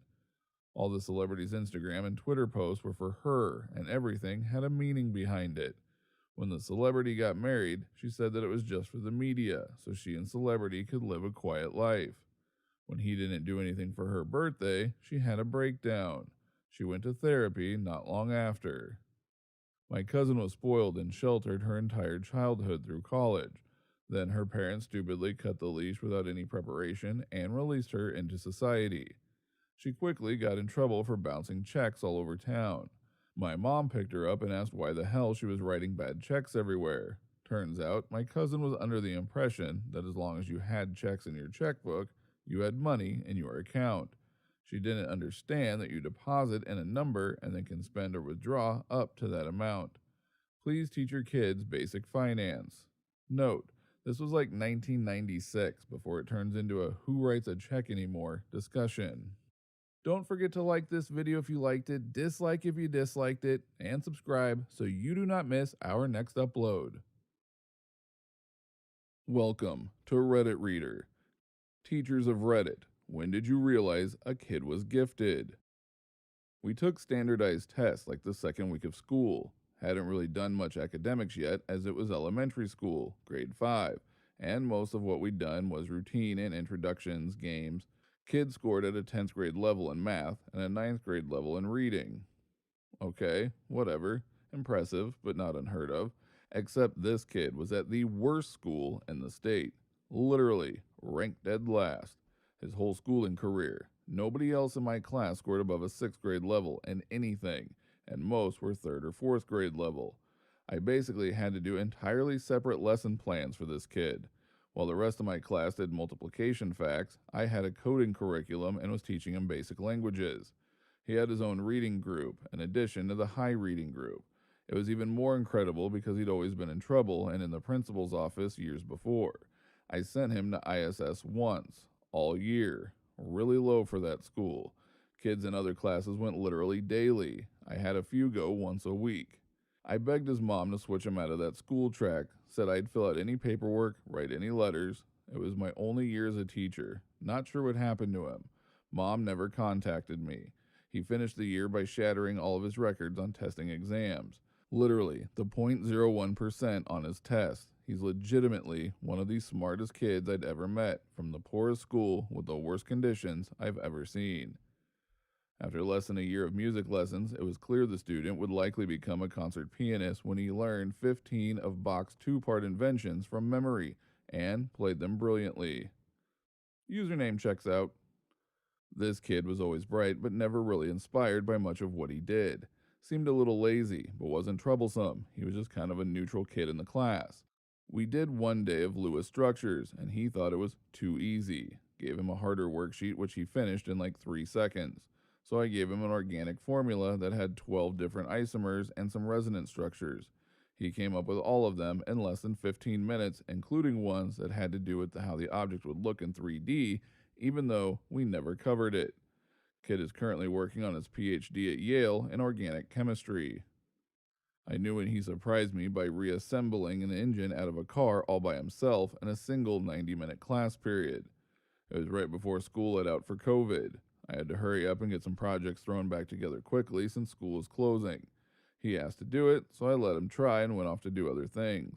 By the end of the class, it was completely assembled. Never asked me for help, and it was working. Definitely gifted. My sister was 20 and had an old Civic. My dad is a mechanic and came home from work to find she had taken half the engine out, cleaned and sprayed it pink, and reinstalled all the parts herself with no help. He was so impressed he started her apprenticeship, first female in the company, a week later. And 6 years later, she was headhunted to another company and is part of a pit crew for a rally car, and also has her own race car, which is actually her first Civic that she souped up herself. An interesting test for toddlers is to see if they can hold an extended back and forth conversation with adults. Most kids at this age, and most grown adults, are just asking for something or telling you something. I was at the park one day swinging my ex's 5-year-old daughter. There was what seemed to be a 1.5-year-old or less child swinging next to mine. I swear, we ended up having a full-blown conversation. The child's enunciation was on point. It was as if I was in a Geico commercial. I asked the mom how the child could possibly speak that well, as it seemed inhuman. She said the dad is a children's speech pathologist. Coach's kid, every time. Don't forget to like this video if you liked it, dislike if you disliked it, and subscribe so you don't miss our next upload. Welcome to Reddit Reader. Divorce lawyers of Reddit. What is the most insane, evil, funny, dumb way a spouse has tried to screw the other?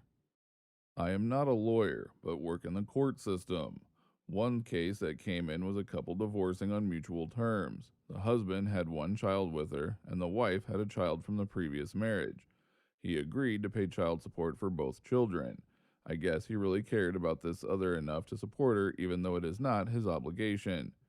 Judge signs the order, they go to set up the child support account, and it gets kicked back, saying you can't have two accounts for one child. Turns out, she's been collecting child support from the biological father the entire time and never told him. She basically tried to milk two fathers for one child, and the other attorney knew about it. Not my case, but during the first year of law school, lawyers from different practices came to give us a peek behind the curtain of different areas. The divorce lawyer told the story of a rather well-to-do couple that spent months and months and many tens of thousands of dollars fighting over absolutely everything, all the way down to a single ceramic ashtray. He couldn't remember the significance, but somehow it had come through the husband's family. Even after everything else had been decided, they spent many more months and nearly $100,000 fighting over just this ashtray. Then, after a court hearing, the wife finally won the ashtray. She promptly strode out to the white courthouse steps and smashed the ceramic ashtray. Left the pieces all over for the husband to see on his way out. Decided that day I would not be a divorce lawyer.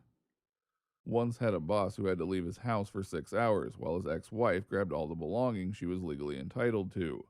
When he returned home, every knob and handle was gone. Doorknobs, cabinet handles, drawer handles, anything that was screwed onto something and used to open it, she had taken. Every day for the next week, he would occasionally yell out, "She took the f***ing knobs!" I am an interpreter who works frequently with police and lawyers. The most out there thing I ever interpreted in court went like this. "Ms. So-and-so, we know each other for a long time, correct?" "Yes." "As a matter of fact, we have known each other for 5 years, correct?" "Yes." And at the end of each and every meeting we had during the past 5 years, we always agreed on one thing, correct? Yes. Please tell the judge what we agree on. It's not okay to break in my ex's apartment and lick all his cutlery. Yet here we are, Ms. So and so. I didn't handle the divorce, I handled parts of the aftermath. In the divorce, she went AWOL, was living in a truck somewhere, and just couldn't handle it mentally. He gave her 5 of his 9 companies. They were the ones that owed 7 figures in payroll taxes. He had made her the bookkeeper on paper. She spent decades trying to shake the IRS for the results. When you're about to go through a divorce, don't clean out the accounts and hide the money. Grab your pets and put them in a safe place where nobody will ever find them until the divorce is all long over. A soon-to-be ex-husband left his wife's prized koi to die on the doorstep of their house. Apparently the value of these fish, 6 in total, was over $100,000. She was, according to her lawyer, so distraught that she couldn't be in court, only in LA. Don't forget to like this video if you liked it, dislike if you disliked it, and subscribe so you do not miss our next upload. Welcome to Reddit Reader. What golden nugget of information do you have to share? Monkeys have a very distinct way of wanking off. And yes, they do wank themselves, which in contrast to normal human male way of forming a tube with their hands, creates a shovel with their hand and cup their genitalia from under and repeatedly rub it. I don't watch monkeys jack off, I just saw it in a documentary. In the center courtyard of the Pentagon, you don't have to salute superior officers. It's a recreation lunch area, and you'd basically spend the whole time saluting, so it's not required there. Source: my uncle, a Navy corpsman who currently works at the Pentagon. Stonehenge, the world's most famous henge, isn't actually a henge. A henge is a Neolithic earthworks, oval or circular in shape, sometimes containing wooden or stone structures and surrounded by a perimeter of a bank with internal ditch. So the famous stones of Stonehenge aren't even a necessary part of a henge, just an optional extra.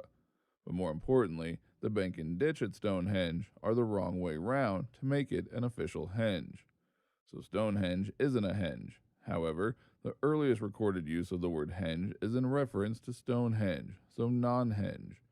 Stonehenge, despite not being a henge, is the thing all other henges are named after.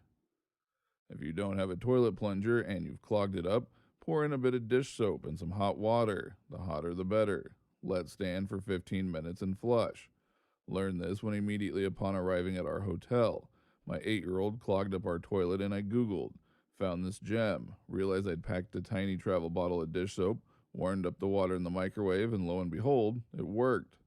I still use it sometimes at home when I don't want to be grossed out by plunging. Yes, my child has a tendency to clog toilets, so there you go. X% of Y is the same as Y% of X. So if you're struggling to find 26% of 50, maybe 50% of 26, 13, is much easier to do quickly. Horses have a massive blind spot on the front and back of their body. If you are ever around a tame horse, keep a hand on their body while walking around them. This lets it know where you are at all times and decreases chances of kicking out of shock or fear. This also prevents them from kicking you with as much force. You need to stay very close to them for the full benefit. This is similar with goats, as they instinctively fight things coming head on and should be approached from the sides. Control-Shift-Escape opens straight to the task manager, instead of Control-Alt-Delete and then manually selecting Task Manager. Even though you have a VPN, it doesn't necessarily keep you hidden if skilled people wanted to find you.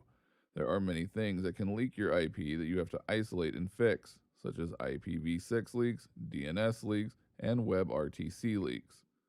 Also, every add-on you add to your browser, it gives you a unique fingerprint that can lead back to you. You're not as secure as you think. Joke's on you, I used incognito mode. Don't forget to like this video if you liked it, dislike if you disliked it, and subscribe so you do not miss our next upload. Welcome to Reddit Reader. Autopsy Doctors of Reddit. What was the biggest revelation you had to a person's death after you carried out the procedure? Worked at an animal hospital. They did necropsies for zoos all the time. An alligator died and they shipped it to the hospital, refrigerated, etc., to stop the decay. They took it out and put it on the table. After doing all the paperwork, they started opening up the alligator. After the first cut, the alligator opened its eyes. Turns out, it wasn't dead. The zoo vet mistook an illness for death, and the low temperature put it basically into a coma. Edit. Unfortunately, this is all the information I know on this story. It's been 7 years since I worked at that place. This reminds me of a guy in Florida that was picking up dead iguanas. It had gotten so cold they would fall out of the trees dead. Except they weren't dead and sprung back to life as they warmed up in his car. He crashed, but was fine. I worked at a coroner's office for a while, and once we had a guy who we thought had died from an OD on meth. Well, we started the autopsy and I went to cut his lungs out, and blueberry muffin mix started coming out of them. I stuck my finger in his mouth and it was full of blueberry muffin mix, and it was in his throat. Turns out, he got just high enough to pass out while eating the muffin mix, and he ended up choking to death. I did the autopsy of both a robber and his victim. The robber shot the victim in the back when he tried to escape in a motorcycle, and the robber was shot by the police in the exact same situation. What's interesting is that they both died by exactly the same lesion. Both of them had their fourth lumbar vertebra shattered and their aorta, main artery of the body, sectioned at the same level. I thought of it like an extreme example of instant karma. During my internship rotation a couple of years back, a 40-year-old guy came in because he suddenly collapsed while drinking with friends. He came in unresponsive, mouth bleeding, and not breathing, so we had to intubate him. For some reason, the endotracheal tube, the stiff tube placed inside the trachea to help the patient breathe, won't go in, but we managed to suction out copious amounts of blood clots. After CPR, still with unsuccessful intubation, so we had to bag him with a face mask, the patient was declared dead and diagnosed with a ruptured abdominal aortic aneurysm. During the autopsy, they found out that the guy was apparently shot by a gun from the top of the head. The entry wound was obscured by his hair and it was barely bleeding at all, and the bullet somehow went through the back of the guy's throat, making a hole behind the base of the tongue, which the endotracheal tube kept slipping into. Training in the medical examiner's office. Elderly woman found dead by herself in her home. There was nothing suspicious, so I was given the case. Took out all the organs, dissected everything, completely unremarkable. I cut through the larynx as the last step before I could clean up and finish the case, and boom, giant piece of chicken lodged in her windpipe, died choking on dinner. Not a doctor, but a whole body scientific donation technician. I'm the person who dissects cadavers after they were donated. We very commonly would get young cases, normally overdoses. Had a mid-30s female, went to medical examiner prior to donation, but they only did an external evaluation. I went to check her genitals to see if I could palpate a uterus, found a condom full of pills. Similar to most, the body became a crime scene and we couldn't touch her. When we were finally able to continue, they asked us to photograph the pills to send to the examiner's office. They were mostly Advil and Zyrtec, easily one of the weirdest things I've ever found. When my parents were in medical school, they attended an autopsy of a patient who had died in a car accident. Autopsy revealed that apparently this guy had survived a chest shot in Vietnam years ago, that the surgeons and medics left in rather than perform risky surgery, the accident had migrated the bullet to his heart and was ruled the cause of death. Don't forget to like this video if you liked it, dislike if you disliked it, and subscribe so you do not miss our next upload. Welcome to Reddit Reader. People who have attended weddings where someone objected. What happened? My wife was at a wedding where everyone wanted to object, but no one did. Everyone there except the priest and the groom knew the bride had been sleeping with the best man for the entire engagement. At the reception, the bride and the best man snuck off because they both thought it would be sexy to f in her wedding dress. 8 years later, the husband still has no idea, and they still hang out with his best man very frequently.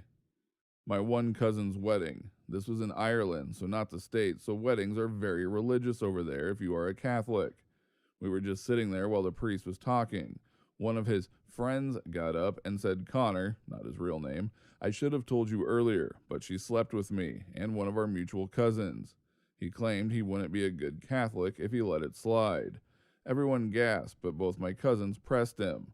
His story crumbled like crazy. My uncle punched him in the face, and we waited like 45 minutes. The priest said, "I don't endorse violence, but he deserved it." The wedding continued, and all went well. Only other thing that happened is cop took statements from a few people, including my uncle and the priest who didn't leave yet. Fun fact, the actual wording of the question asked if anybody knows any lawful reason why the marriage should not take place. In other words, if one of them is already married, or one is underage, or if the marriage is being forced, etc. She can't marry him because she's in love with me only happens in the movies. Next wedding I'm at, priest. Does anyone know any lawful reason these two should not be married today? Speak now, or forever hold your peace. Me. Your fathership. I know of no less than 500 counts of this here groom jaywalking in his 30 years of walking so far.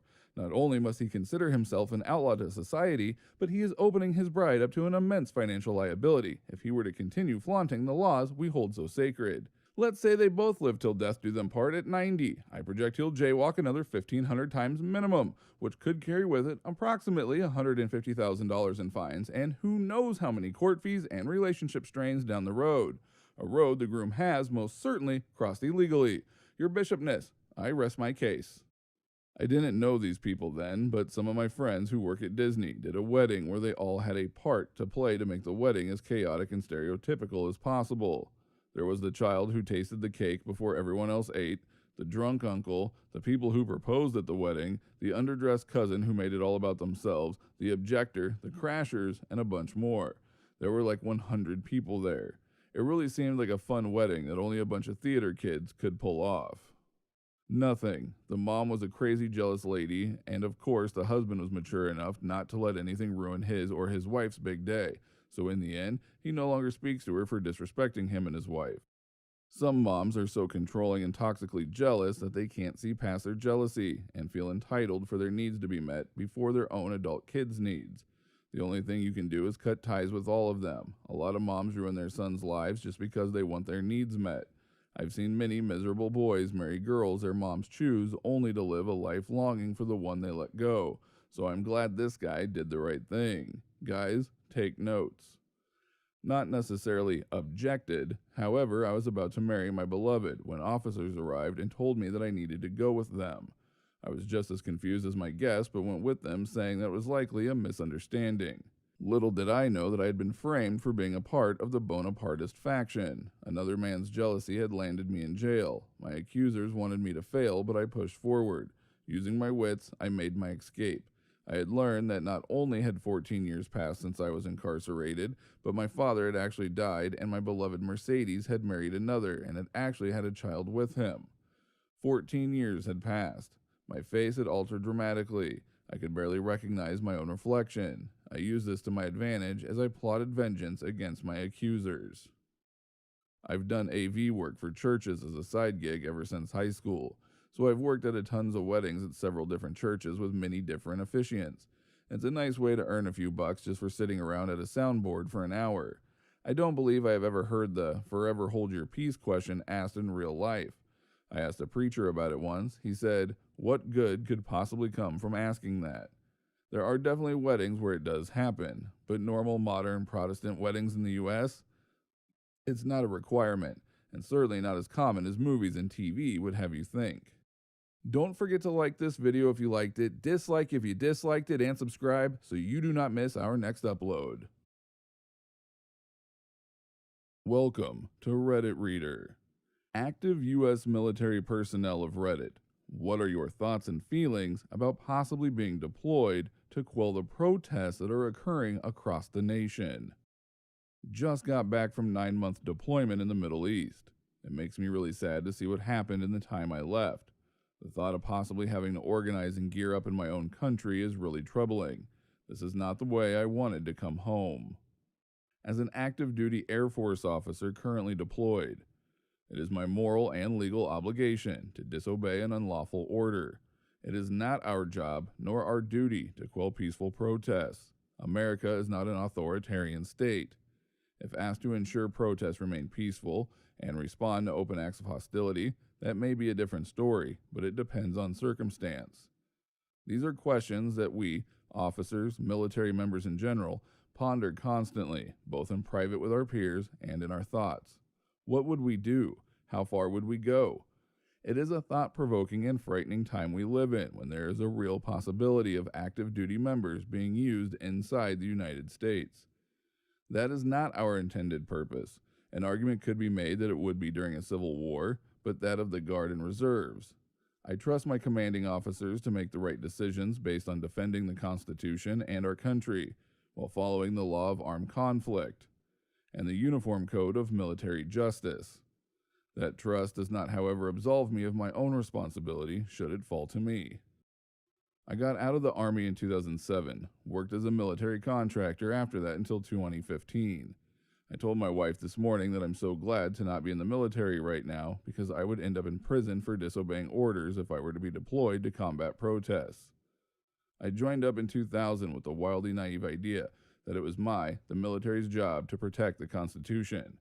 After nearly a decade of working for and with the military, I'm afraid to admit that I'm not convinced military personnel and their leaders have been equipped to decide what constitutes a lawful order. I recognize that I've had no association with the military for 5 years now, and things change. This is simply my observation. I did 30 years in the British Army. Thankfully, I only had to do one tour in Ulster. Using the military as policemen is generally a piss-poor option. They aren't trained in the same way as police, nor do they carry the same kit. It reduces options in the chain of escalation. It will almost certainly result in more deaths. I only did about a day in counter-riot training. The officers had some extra training in how to manage the situations, but none of this prepares you for a real riot. Someone will have to write up ROE for this. Ours was essentially an umbrella job for the politicians, hence the continuing investigations into a veteran's 40 years on. Luckily, I'm currently mobilized out of America and also work in a medical unit, and I'm also in the reserves, so don't have to worry about it. But honestly, it would be real difficult to stand in my uniform in full gear across from my fellow citizens during all this. I'd much rather be standing on their side. If I got called up during this, I'd probably start drinking beforehand. I likely won't be called to do the quelling, but it's a situation. There are serious injustices being done by the police that need answered for. Peaceful protest is fine and completely within our rights. Hell, in my opinion, even clashing with the police is fine because at least the anger is directed at the people who sparked it. But burning and looting business that had nothing to do with anything is senseless and an injustice in itself. The local owners and workers are putting in the work trying to make a living like anyone else, and in the past, big corporations have simply refused to rebuild, taking those jobs away. It takes away from the very legitimate arguments being made. That needs to stop, and I don't mind doing my part if asked to do so. Quelling riots, not protests. I would have a huge problem with stopping protests, even the flag-burning ones, because everyone has a First Amendment right to speech and assembly. Riots, less of a problem. The oath is to support and defend the Constitution, and it says right in the preamble, ensure domestic tranquility, provide for the common defense, promote the general welfare, and secure the blessings of liberty. That absolutely does not mean the military should be going house to house shooting civilians. That is what our corrupt and unaccountable police forces are for. Helping to guard and secure private property and the lives of innocent people is an effort I have no problem with. Don't forget to like this video if you liked it, dislike if you disliked it, and subscribe so you do not miss our next upload. Welcome to Reddit Reader. People who live in a rural area out in the country. What will city folk never understand? This doesn't go for all small town, but the one I live in, there is no law enforcement. We fall under the jurisdiction of a neighboring town, but it's like 45 minutes away, so the people out here just deal with incidents on their own. To be honest though, it's pretty rare that any instances occur. This right here, so many city people get all look those dumb rednecks when we talk about taking care of our own. We've got one officer on duty for our 60 square mile township. If something happens, it's probably going to be a while before they get there. Even if he isn't tied up with a DV or an overdose in one of the trailer parks, he usually is. We passed a levee, and now we've got 2 duty on Friday and Saturday nights, both still running ragged in the parks. My neighbors and I called in a guy high on meth that tried to rob me at gunpoint at my own damn gate. We chased him down and had him surrounded on foot in the middle of the state route while he waved a gun and buck knife at us, and the cars kept trying to get through. Dispatch casually told me to keep there if we could. It'll be a while. 30 minutes for a state boy to arrive, another 10 for our township officer. Farmer working in the field across the road came over and knocked the shit out of the guy so we could get the unloaded, thankfully, gun and knife away from him. And none of it was a big deal. Just neighbors helping neighbors. Business as usual for the police. The dark. In a city at night, you can read a book outside. In the country, on a cloudy or no moon night, you can't see anything. Not like it's kinda hard to see, but it's so dark you might as well be blind. The stars and gravity are the only way to know which direction is up. Also, a clear night sky in places that get truly dark like that is something my vocabulary can't describe. When a road sign says last gas for however many kilometers, it means it. Yeah, we get so many people who drive through here asking if it really is the last gas station for miles. The answer is yes. Some don't believe us, and we see them again when they get towed to the mechanics across the street for running out of gas and ruining their engine by trying to make it to the next one. Others do, and they stock up, and we never see them again. I work at that gas station, and it's pretty interesting seeing just how many people pass through but don't realize they're in a town. It's like Radiator Springs from Cars, but in Ohio. We have pretty much everything we need besides a grocery store, but it's all run down and falling apart. Seeing deer isn't a special occasion. Those f***ers are always showing up. The extent of our pantries and freezers. We can't just run to the store to pick up that forgotten ingredient or spur of the moment craving. But if we're well stocked, we can whip up just about anything. Small towns aren't one size fits all. There's a lot of difference. The town I'm from has 300-ish people and hits every single negative stereotype imaginable. But an hour away, there's a town of 1,500 that is basically the poster child for good country living. I've also found they don't understand the physical toll working in certain trades can take. Also, driving an hour isn't considered a long trip where I'm from.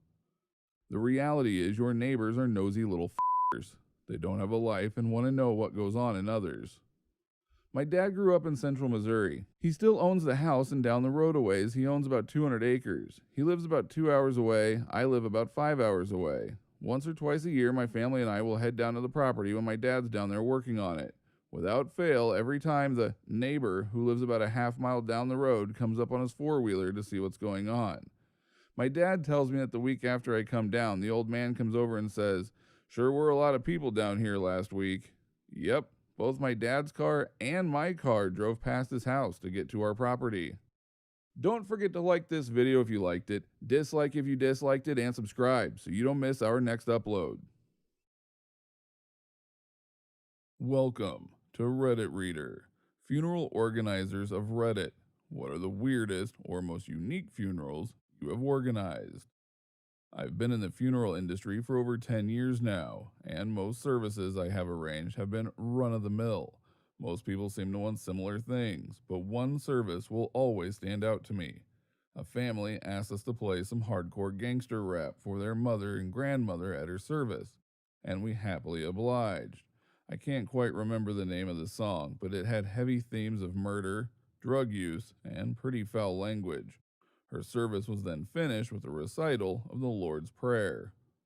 When my grandfather died, we had a request we were afraid was odd, but the funeral director told us he'd seen much, much stranger, so it was okay. My grandfather was big into motorcycles. He had Harleys as long as I can remember, and even after he had his hip surgery and the doctor told him not to ride anymore, he retooled his bike into a trike so he could still ride. So after he died, my uncle outfitted the trike with a special rig, very secure and very safe, so that we could take him to the cemetery in his coffin on the back of the motorcycle. My uncle drove the motorcycle while all of the members of my grandfather's riding club circled him from the funeral parlor to the cemetery. It was badass and awesome, and I know my grandfather would have loved it.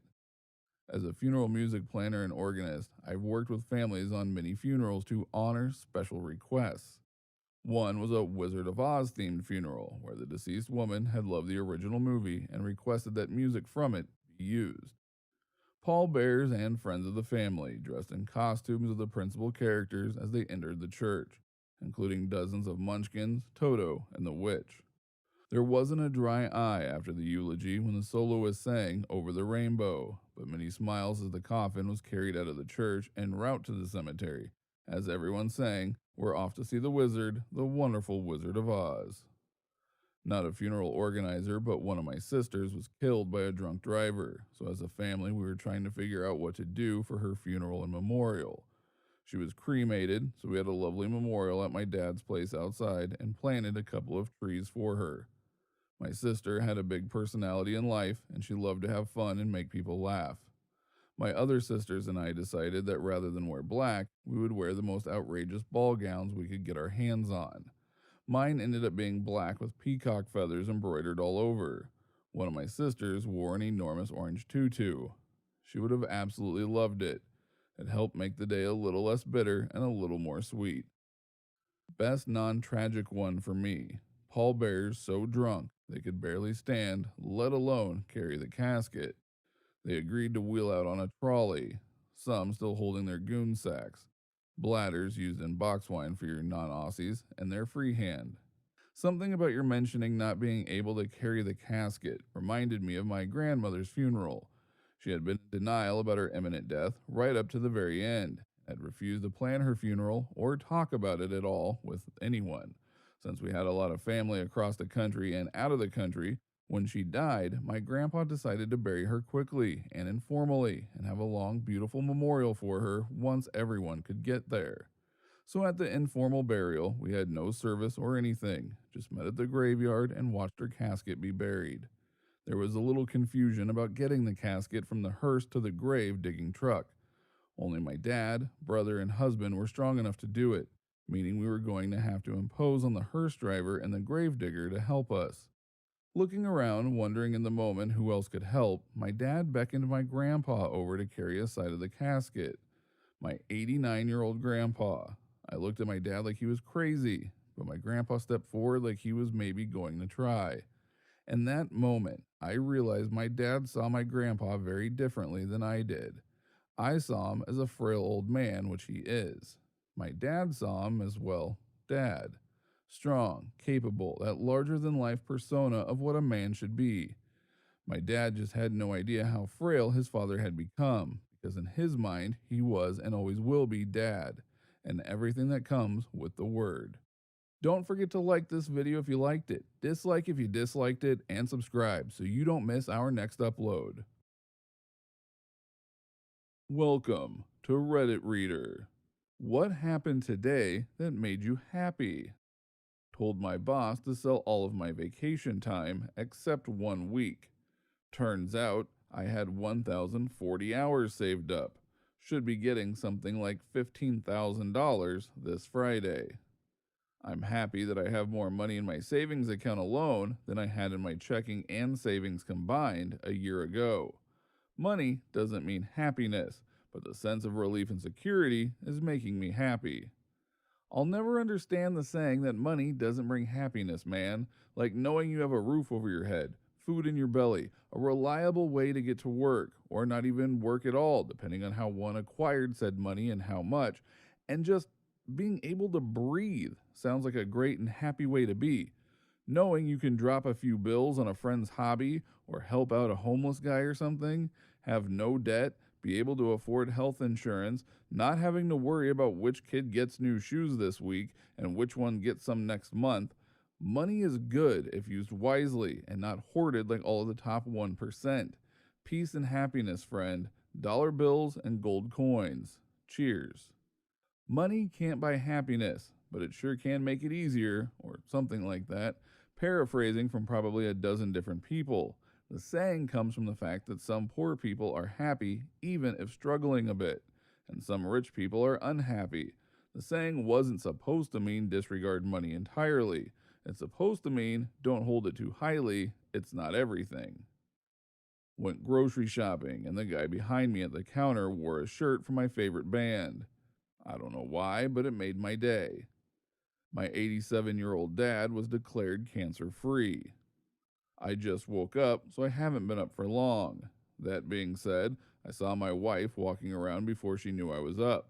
She was wearing a t shirt and underwear. She was listening to a podcast and smiling. The sun was in her hair. It was a very nice sight. I got the craving to smoke a cigarette.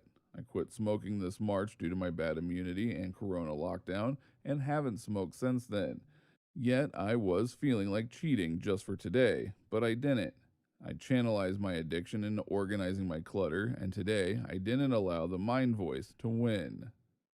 I DM'd Arnold Schwarzenegger on Reddit, and he DM'd me back.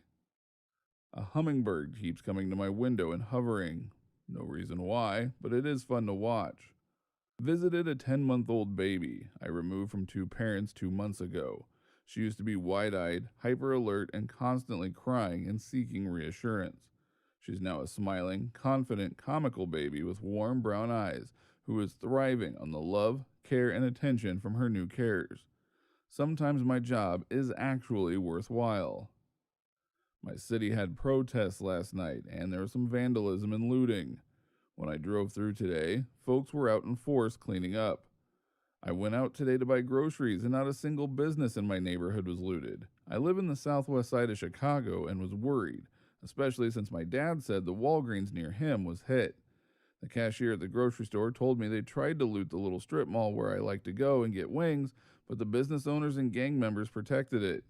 It's weird to say, but it brought so much relief to me that my neighborhood was safe from those that are trying to spark chaos and creating so many hardships for small businesses that were already struggling. I got my first job. My boss told me I'm doing a good job. I underestimated how powerful yet scarce encouragement and praise can be. It's my dog's birthday. I get to give her treats all day, and she isn't even quite sure why. Don't forget to like this video if you liked it, dislike if you disliked it, and subscribe so you don't miss our next upload. Welcome to Reddit Reader. People who can express themselves clearly and make themselves understood whenever you open your mouth. How the hell do you do that? I was going to say, make sure you use the right words, but actually, it's make sure you use the right words for the right audience. Not everyone is at the same level of comprehension, so knowing what works for who is one huge hurdle to get over first. Not only words, but also the complexity as well. You can dumb things down, but your conversation partner can't just become more intelligent/educated. I'm better at expressing how I feel now than I was when I was younger. For me personally, formal higher education actually helped a lot. Spending multiple hours a day hearing other people discuss and express relatively complex thoughts made it easier to find ways to express my own thoughts. I'm the same way, and also getting into the discussions about your thoughts either in a class discussion or writing papers, defending a point of view goes a really long way towards giving you the tools to understand what you need to convey to get your point of view understood. Read. A lot. It gives people a much better command of language and a broader library of ideas to draw from when expressing their own thoughts. On the other hand, as Steve Martin said, some people have a way with words. Other people not have way. Reading helps, but there's an auditory component that's important. Most people talk too fast. They talk faster than they think. I'd say listen to baseball commentary for great examples of people who speak. Also, don't rehearse in your head. Have a bullet point. You're more likely to trip up if you had exact phrasing mapped out in your head. Don't talk too fast. Don't talk too much. My old professor said this about speech. Succinctness is a virtue. Convey your idea with few words, and the listener will be more agreeable. If you convey your idea while also using low mid-level vocabulary, even better. The listener won't feel like you're talking down to them with academic words or with baby words. Why use many word when few word do trick? Practice. Arguments help as well. Debating skills are actually quite useful in being able to articulate what you're feeling into actual words. It's not uncommon for even well-spoken people to fall apart when they are under pressure. They can think of what to say before and after, but when they're under the gun, they can't spit it out. Practice makes perfect. If you make a habit of typing clearly, eloquently, and with proper grammar, It will influence the way you think. If you type like every letter is a Herculean effort, and your life depends on sending that text quickly, then that's how you will express yourself generally as well. Review everything you write, edit it, and don't hit send or post until it says exactly what you mean. I guarantee that will make speaking eloquently much easier, as you will become used to forming crisp, clear thoughts. You'll also find yourself stopping and considering what you're about to say before you say it. Also, super helpful. Don't forget to like this video if you liked it, dislike if you disliked it, and subscribe so you don't miss our next upload. Welcome to Reddit Reader. People who are 40 plus and happy with their life. What is your advice to people in their 20s? Don't fall for the trap that your life needs to be one long narrative that you should be building. Life is best when it's a bunch of happy moments that just happen to be connected. Don't try to make your life into a novel. Make it a book of poems. I hesitate to give advice, being unqualified to do so.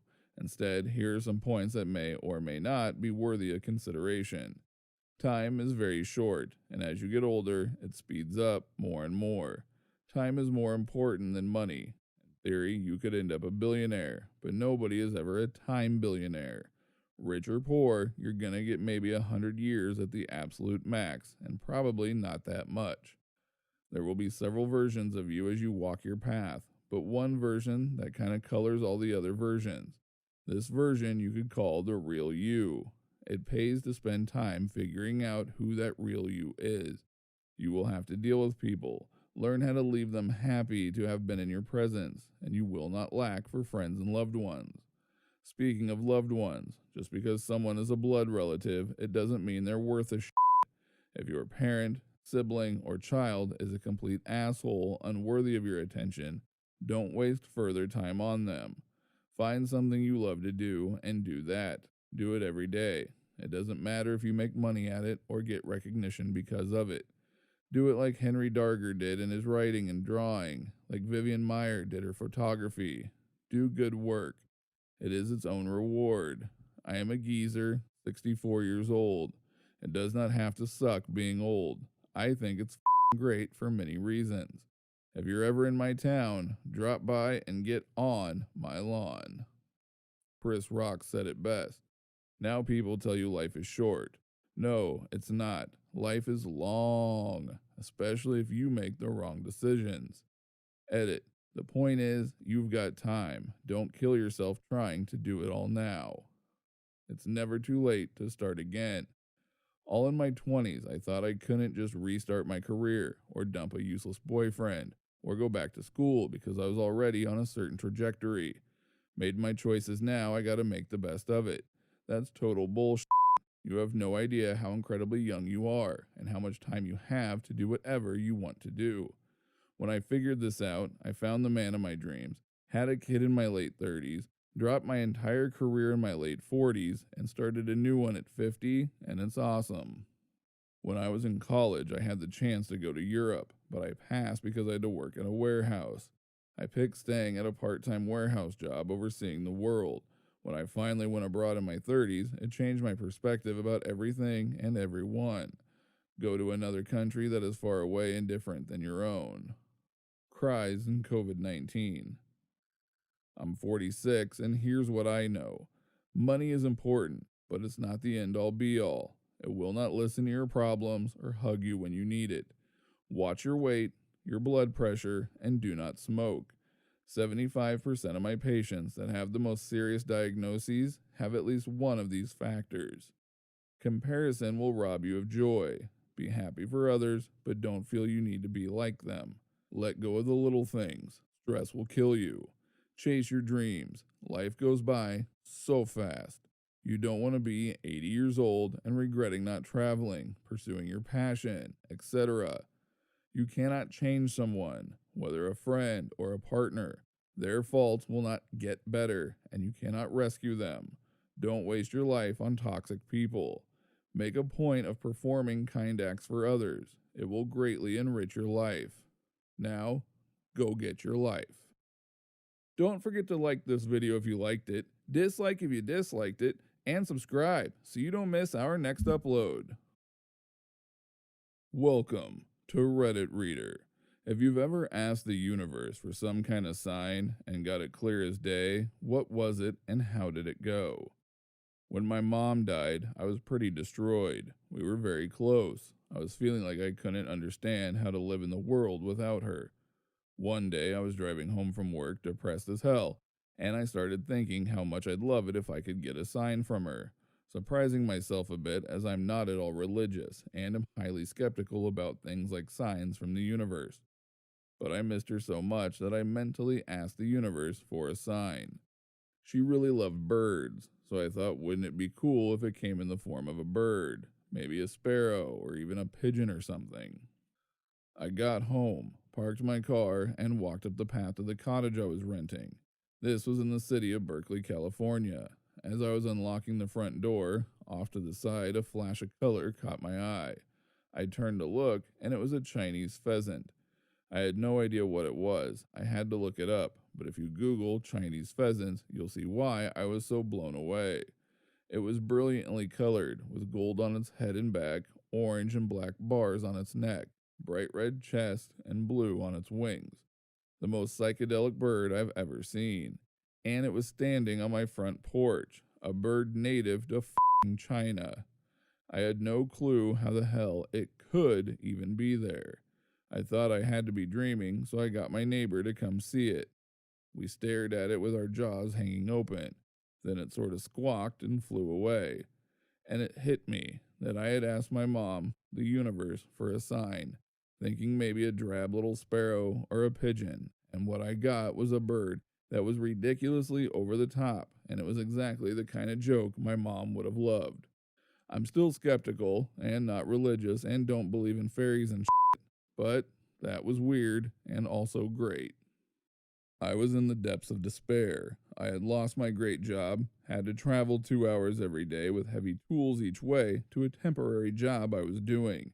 Sitting on the bus, thinking my world was over, and it all kind of got to me all at once, and I began to tear up. Not wanting to bawl my eyes out in public, I held it in, so I asked for something, anything that could show me that life wasn't worthless. A lady I didn't see must have seen how bad I was, or maybe it was just coincidence. But just after I cried out in my head, I heard the words, "Everything is going to be okay." It saved my life. Edit. I had no idea that this would affect you all so much. Sometimes it might be dark and a small spark starts a fire. Sometimes you're the small spark. Be the change you want to see in the world. Similar story, stuck in a horrific job, eating myself to death at McDonald's. I was having a particularly day, and my boss had screamed at me and the other technicians over something that she, the boss, had up. I must have been looking extra miserable because this little old lady comes in. She notices me sitting at a table alone and smiles. She simply says, "Hey, don't let him win." It cut to my core. How could she know my fight? It's like she saw right through my defenses and nailed my situation. A little while later, she was leaving with her food and she smiled again and said, "Have a nice day." And I smiled back and told her, "Thank you, you too." So that's been my mantra ever since. Don't let them win. It's simple, but it got me out of that situation. I was walking. Would have been a 4-hour drive, and I was walking. I straight up begged for a car to stop and pick me up, and literally seconds later, a woman stopped who was traveling all the way to where I was heading. Same town, 4 hours away. What are those odds? Similar thing happened to me. A guy picked me up when I was hitchhiking and was going to drop me off at the train station so I could catch a coach to my hometown 4 hours away. As we were chatting, we realized we were heading to the same town. He was a delivery driver doing drop-offs along the way. He offered for me to stay with him in the car. I helped him map out his deliveries, and he bought me a pub feed and dropped me off outside my parents' place and came in for a cuppa and met them. I'm not superstitious at all, but my uncle is.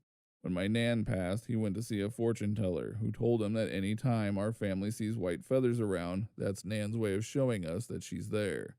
I thought it was a load of bullshit and forgot about it.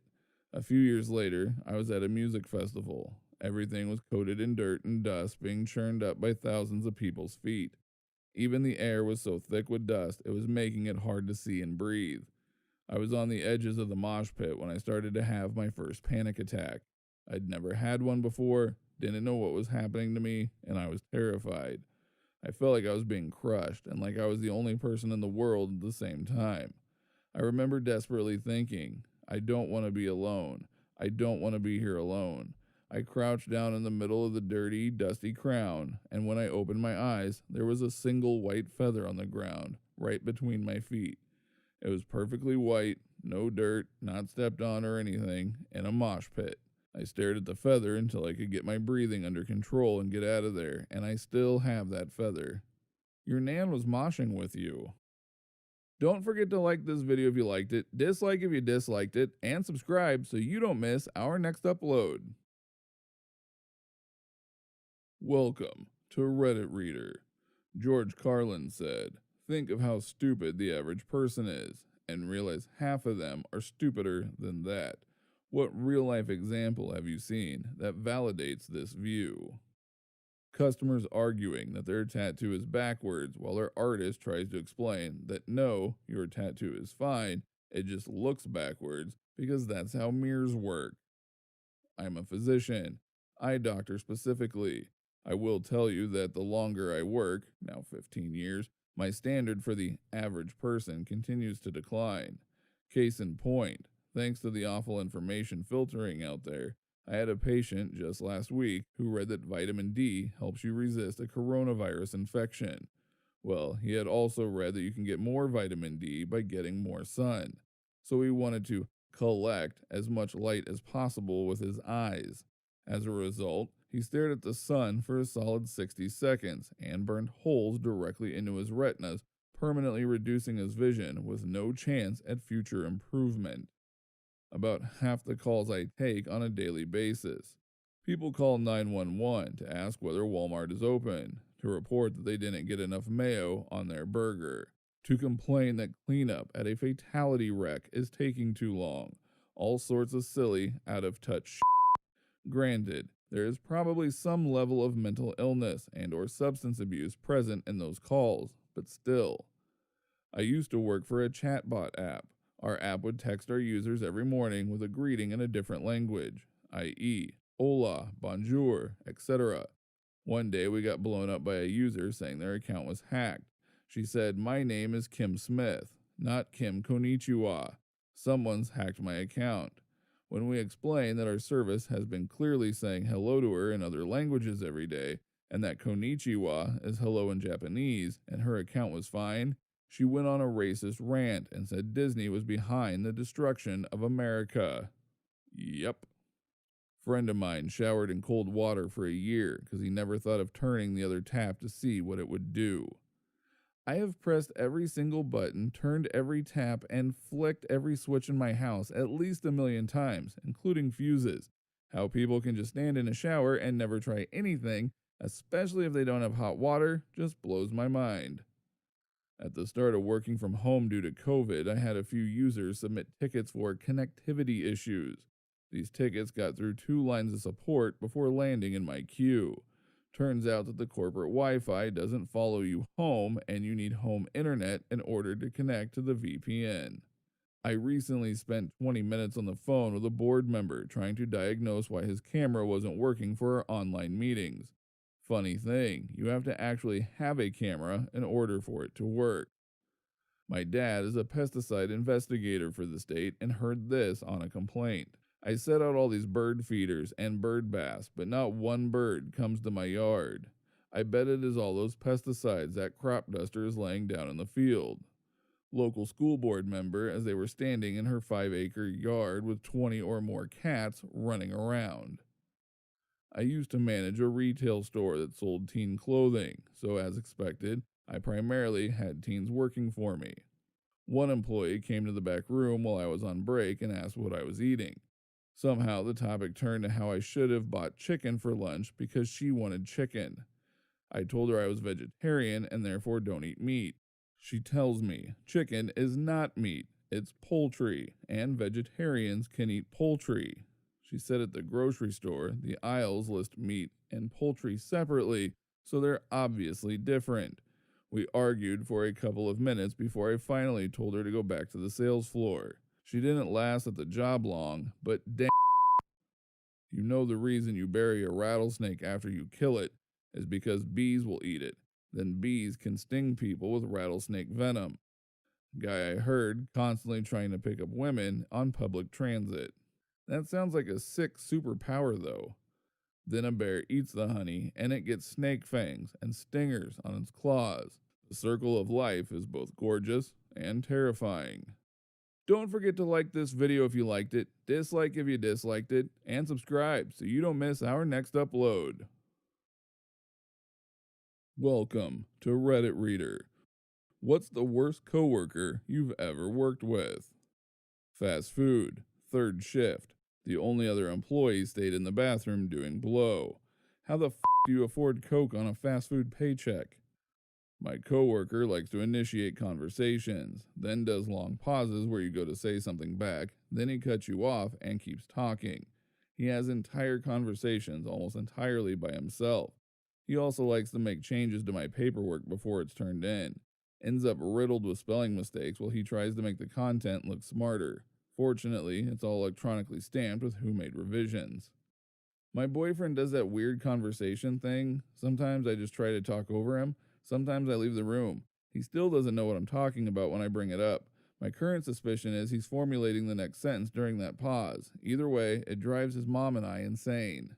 I couldn't imagine dating someone where when they talk it drives you insane. Worked with a girl who would sometimes just lay on the floor and play on her phone. She would routinely flip out about something her boyfriend did and just start screaming curse words, sometimes in front of customers. She was eventually fired for smoking weed while on the clock. Every time I think I'm a up, I read stories like this and I feel better about myself instantly. I had a manager once who dumped trash on my desk my third day there. She said it was to remind me that taking out the trash was part of my job description. It wasn't. I was a research assistant at a mortgage firm. Whoa, had the same situation. We had a full maintenance crew, but my department had previously helped with parking lot trash until our hours were cut, which was discussed and mandated from corporate. The top guy for our location came in extra early, picked up the parking lot trash, and dumped it on my desk. Then he berated all of the managers in front of everyone from my department. Just the tip of the iceberg when it came to that asshole, though. Context: I work in a hospital as a nurse's aide, and my department focuses on transporting patients around the facility for tests and room changes. I work night shift, and this person started their shift at 6 a.m. There was this lady I worked with that just had the nastiest attitude. Normally I can get along with most folks, but this person just brought the whole room down with negative vibes. Nothing was ever good, and she always had bad shifts. One thing she did that upset a lot of people was take patients down for x-rays and leave them down there to return to our office.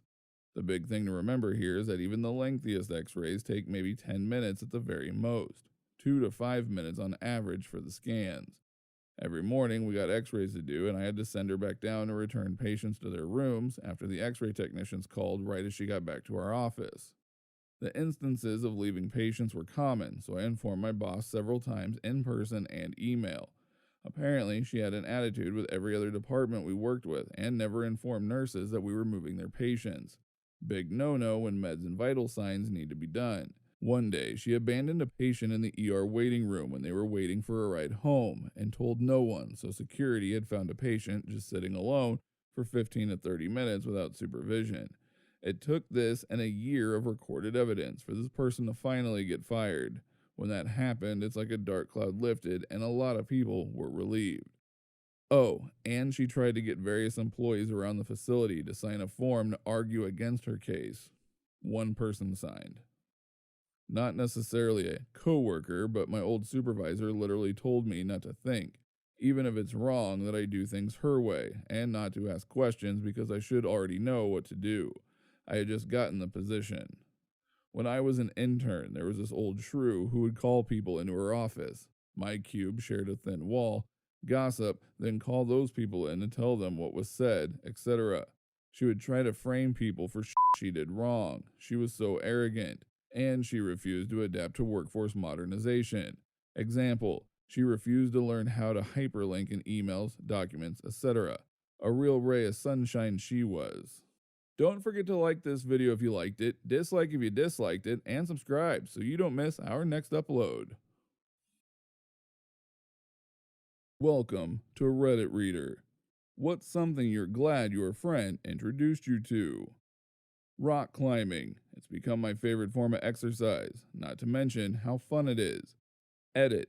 For everyone asking, a rock climbing gym will have all the resources you need to get started if you don't have any climber friends. He introduced me to his closest friends, all really great people. Now we all have good times together and share so many things of mutual interest. It's really opened up my world in a way I hadn't previously thought possible. That's beautiful. The best gift anyone can get is new friends, or maybe second best. A flamethrower would be pretty hard to beat. New music. It's always hard for me to figure out what I like, and they help give me so much from the experiences I got out of it. I feel like everything I like was introduced. I'm discovering things on my own, but I'll say sushi. This. I was always the guy who gave people the Karen stare because they ate raw food, until one day my friend told me to shut up and just try a piece. Now I'm planning to gorge myself on sushi as soon as the lockdown ends. D&D. I would have never played otherwise, and it's so much fun. Same. For years, my friend from university suggested we play D&D during a weekend. Every time I shot him down, pretending to be an orc or an elf or whatever the wasn't my idea of a good time. Then a couple of years ago, someone I was dating introduced me to it, and it was dope. Kill some goblins, eat some cheese, drink some beers. I'm not sure if it was the fact that I was older or the fact that I'd finally got over myself a little bit, but I got way into it. Like, way into it. Like a file of notes thicker than some novels into it. I finally got a chance to DM for the friend who'd kept pushing it all those years ago. We're at opposite ends of the country now, and it was incredibly fun, even with the 10,000 watt I told you so grin he had the whole time. Minecraft. I was mid-20s and they spent years trying to get me to play, but I thought it was a kid's game. I finally played one day and loved it so much that I'd spent the next 4 years, way more into it than they ever were. There are just so many ways to play. You can treat it like a kid's game. You can play it like a kid. You can be an architect. You can be an engineer. Literally anyone can find something that interests them. Sleep. Seriously, I stayed up all night, had shitty sleep, hygiene, and poor mental health. We lived together for 6 months and she helped me get on a sleep routine. Changed my life. It's incredible just how much difference a decent sleep schedule can make. I haven't had to use an alarm in years now, and I always wake up at the same time and don't feel like shit. Not to mention just how much more productive during the day you can be. I find most people discover this in their mid-20s. Given what I know of how the human brain works, our neuroplasticity quiets down, and we form our final brain, so to speak, in the mid-20s. It changes a lot of mental incentives for sure. I suspect they're related. On an off note, it interests me to think about how teens, young 20s, talk about being 30 and how their life will be over. But many people are content, barring financial relationship stress, with the new adulting lifestyle when they get there. It's because of this big mid-20s brain switch from my experiences. 16-year-old you would hate being 30, but your 29-year-old self, not so much. Generalizations doesn't fit everyone, of course, but many of us seem to be fitting into this. Don't forget to like this video if you liked it, dislike if you disliked it, and subscribe so you don't miss our next upload. Welcome to Reddit Reader. What was your biggest no going back now moment? This one is quite literally a not going back moment. As a Boy Scout at summer camp, we would always take large group hikes on the last day of camp. This particular camp in West Texas was located in the middle of a deep canyon and cut through with a small stream. The day before our hike day, it rained a bit, but not too much to make us worry. It was drizzling in the morning when we got up, but we were Boy Scouts, so that obviously didn't stop us. So our long hike had us cross the small stream, up the canyon maybe 10 to 15 times, no problem, and everything went great. After a while, we get to a medium-sized pond that we all decided to go swimming in. That was fun, and we all had a blast. We get out and dressed, and we keep going farther up a hill to continue our hike. We get to the top, and we hear this wonderfully ominous rushing noise. We look over a ledge and see that the water in the stream was moving a bit faster than we remembered. A friend and I volunteer to go back and see what's happened. A flash flood had ripped through the area we had just left moments before. The water in the pond was at least 7 feet higher than it was 5 minutes before, and it was covered in foam and rapidly overflowing. We decided as a group to test our luck and go back to see if we could get out, but the last stream crossing had turned into a very fast moving river crossing. Needless to say, we were we literally couldn't go back, and we had to wait a long time to get help and now get to the almost flooded camp.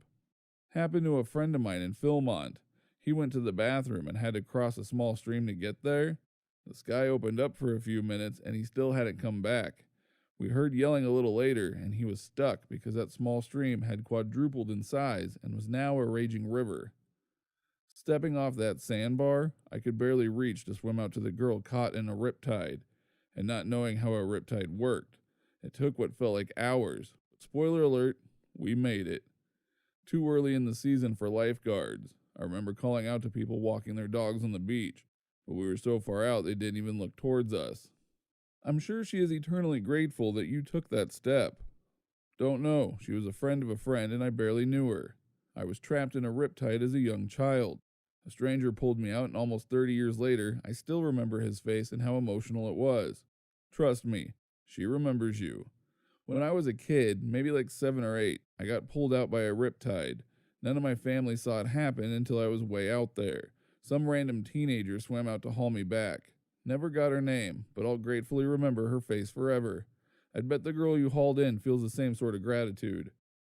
I hopped a freight train once, and the moment it hits 15 to 20 miles per hour, you're just along for the ride.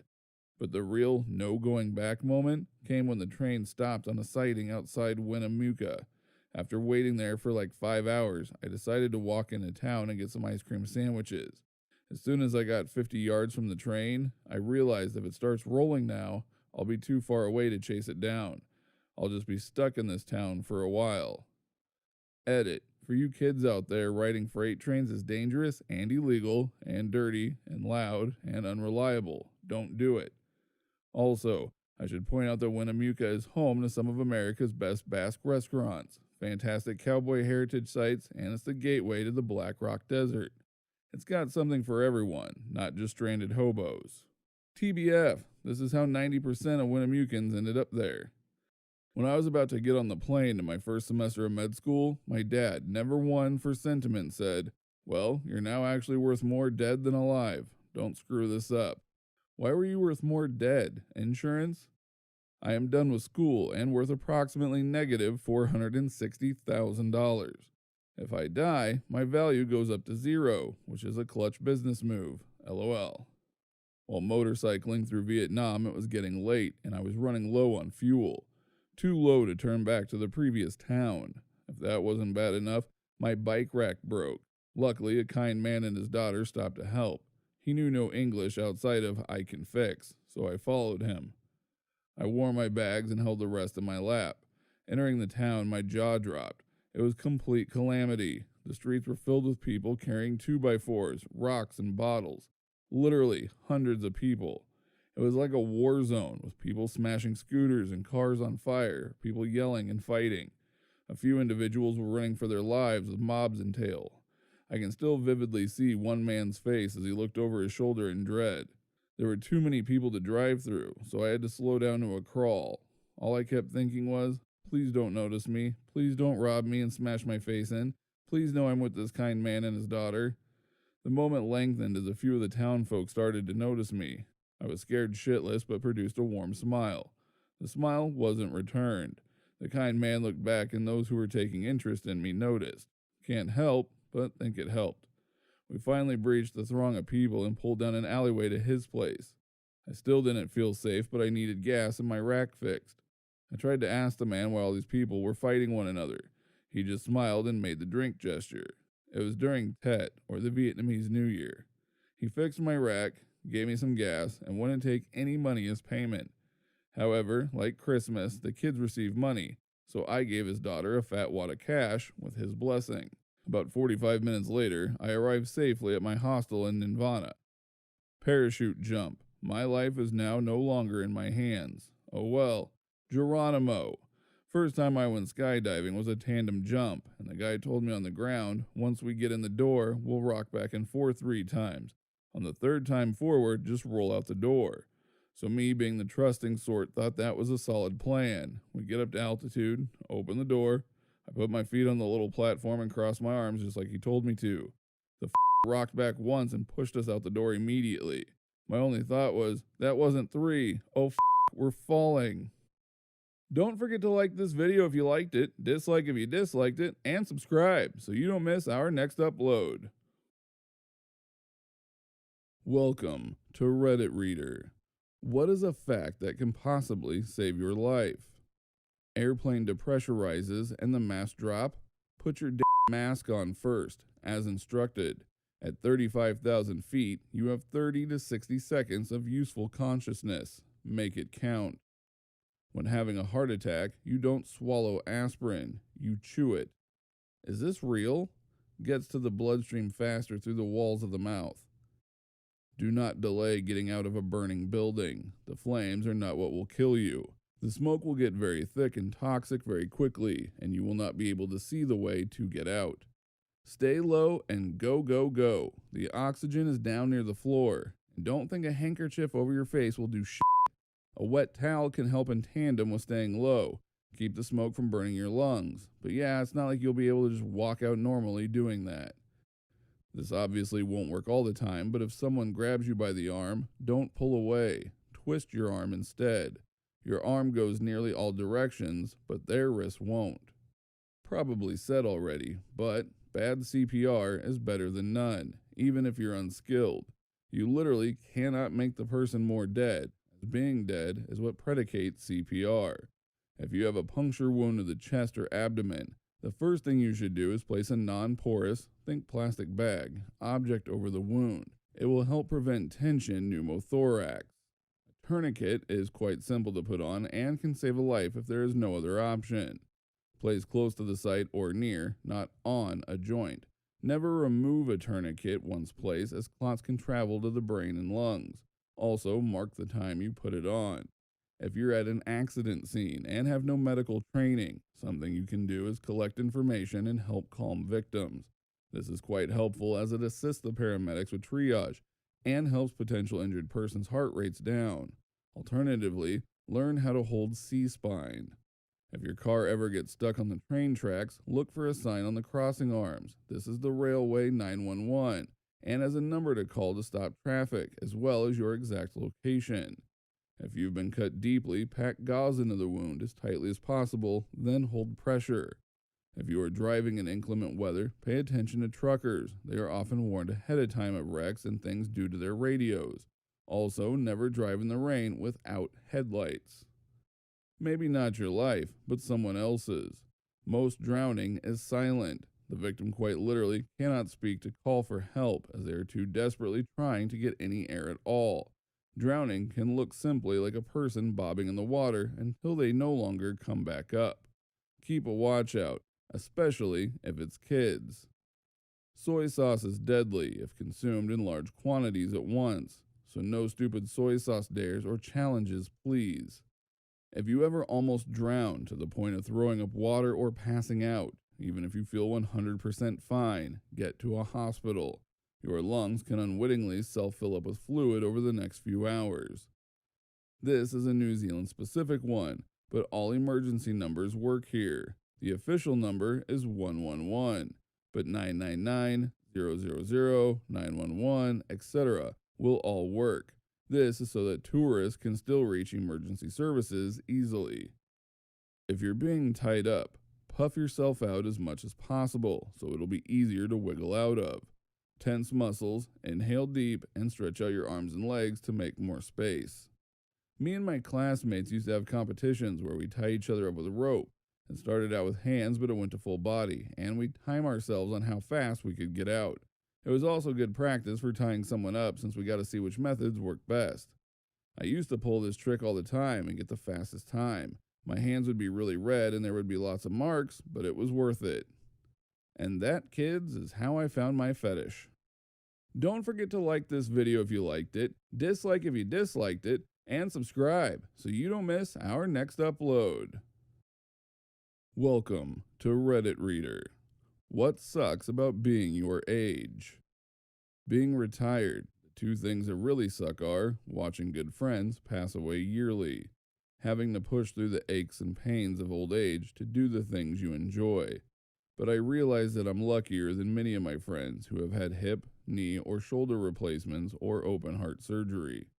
But your second point is important to keep your mobility. My grandparents basically hung it up at 70 and sat on the porch all day every day and started really slowing down in their 80s to the point that they both needed a cane and then a walker.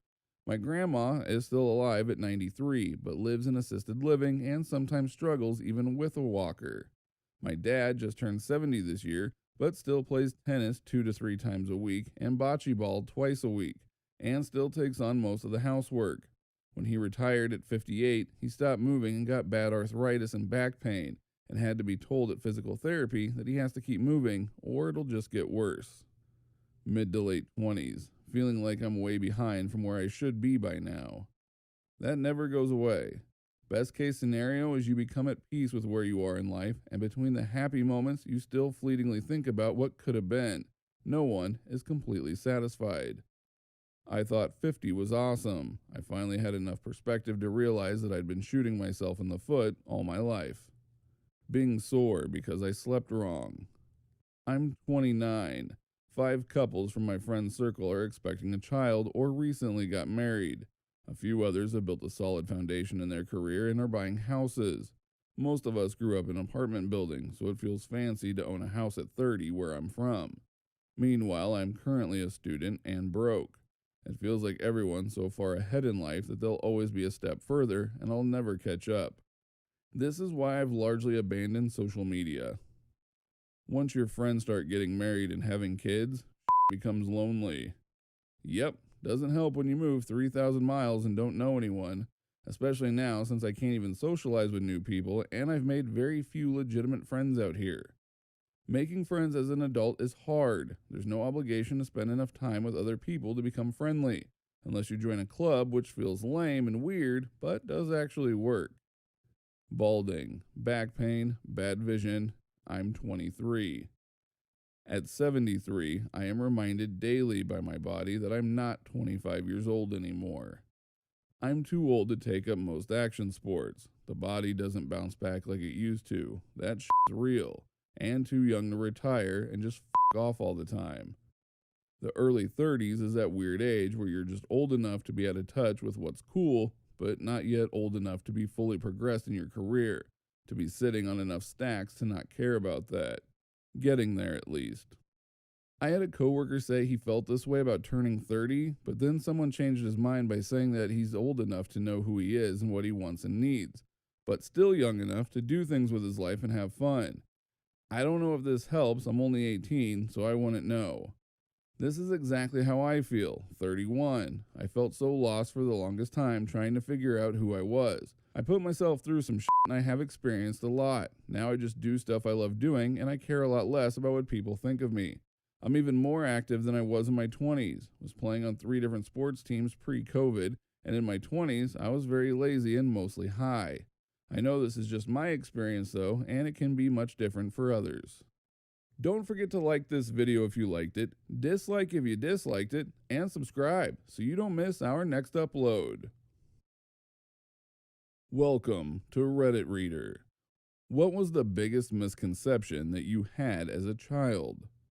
Underneath the floor of a building was just an endless void. I thought people who replaced floors were incredibly brave, so I always told my parents I wanted to replace floors.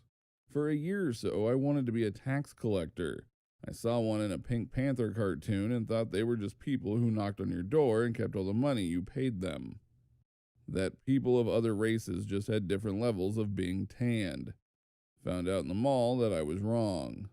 I lived in such a white area that I thought my mom, who is totally white British ethnically, but has much darker features than my other mega pale family, was black. Similar thing. My dad's always been tanner, especially since he works in the sun every day, but he's white. Well, until I was 6, I thought he was black. I thought having a job was just you picking a company you like, Waltz in, find an empty spot, and start doing something. I had no concept of interviews, tests, and all the paperwork involved. To be fair, some of the older generation act like that's the way it is when giving advice. My grandfather told us stories that it used to be like that. There was a severe labor shortage, so you'd walk into the factory in the morning and get hired on the spot. If you didn't like the work, you'd quit after a short period and just go to the factory next door and repeat. He said he had about 16 jobs in 1 week at one time. My mom always told me that if I got lost or separated from her while out in public and couldn't find a police officer, I should seek out the nearest woman with children. Her reasoning was obviously that another mother would be a good kind of stranger to talk to, much more likely to help and less likely to harm a lost child.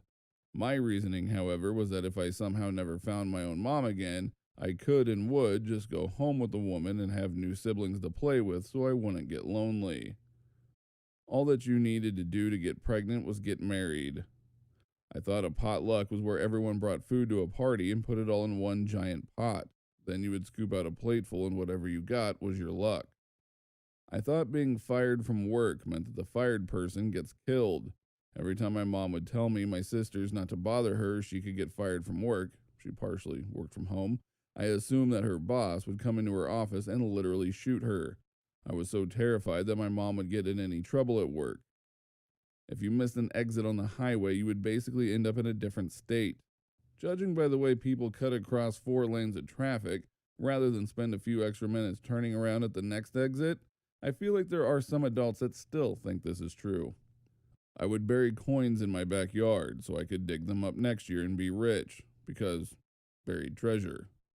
I thought you could actually grow a rainbow if you planted Skittles because I saw it in this commercial. I would water the little area where I planted it every day for like a month before my parents finally told me the truth. For whatever reason, I always thought limes were just unripe lemons. When I was in my early 20s, I went to buy a lemon tree and was so confused to see that they had lime and lemon trees. I feel like an idiot every time I think of it. My parents weren't raised in the US, but they tried to make sure my siblings and I got the whole American experience.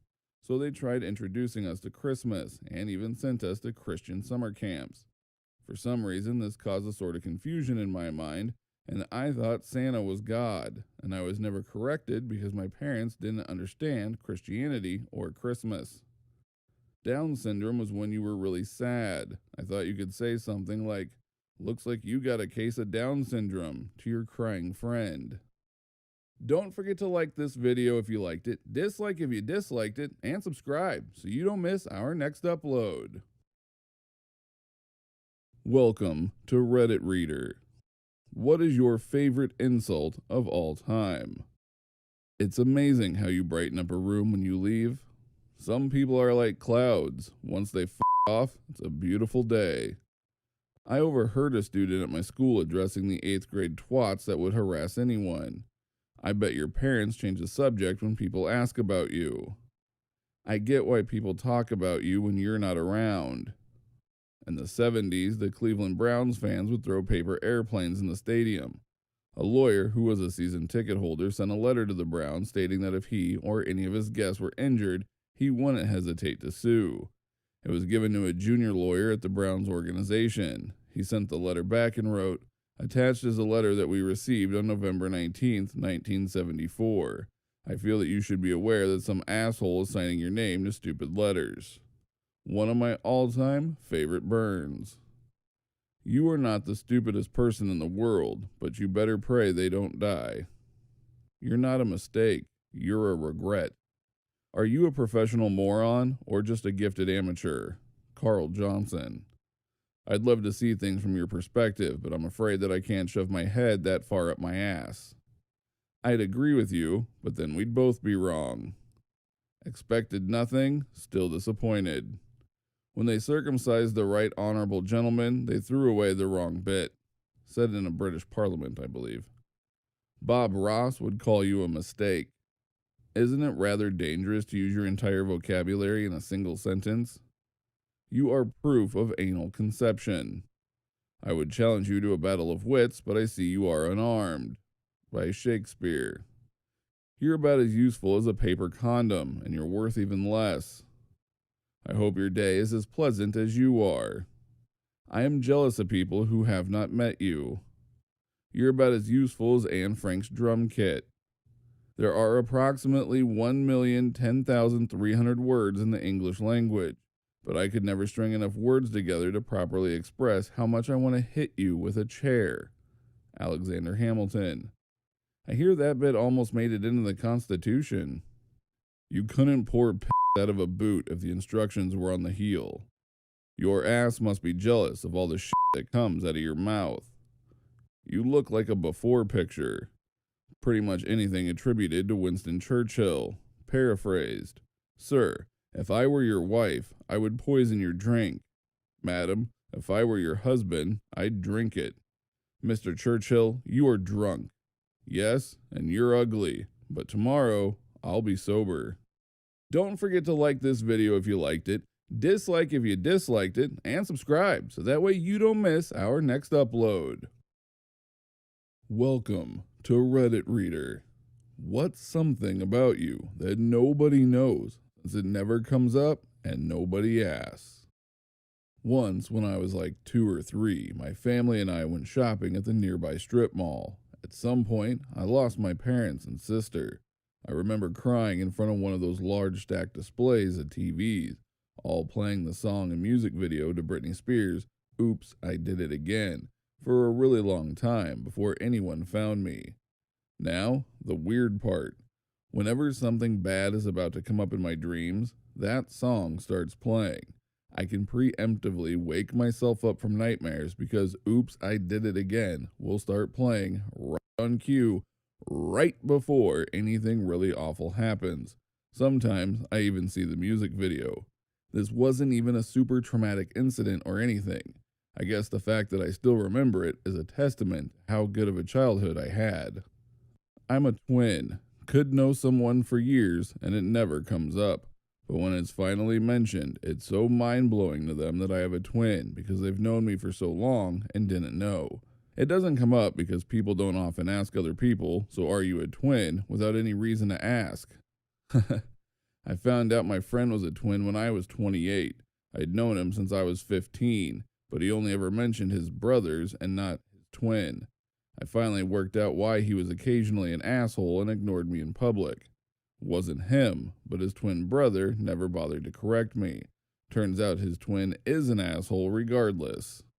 That white streak in my hair is not dye, it's natural. Everyone just assumes I dye it and doesn't ask about it. As a kid, I could nibble American cheese into any state, shape, and most large countries.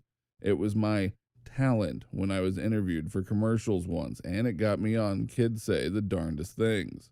Edit, I'm adding the story. After we filmed at NBC CBS Studios, my mom and I went to lunch at a nearby restaurant.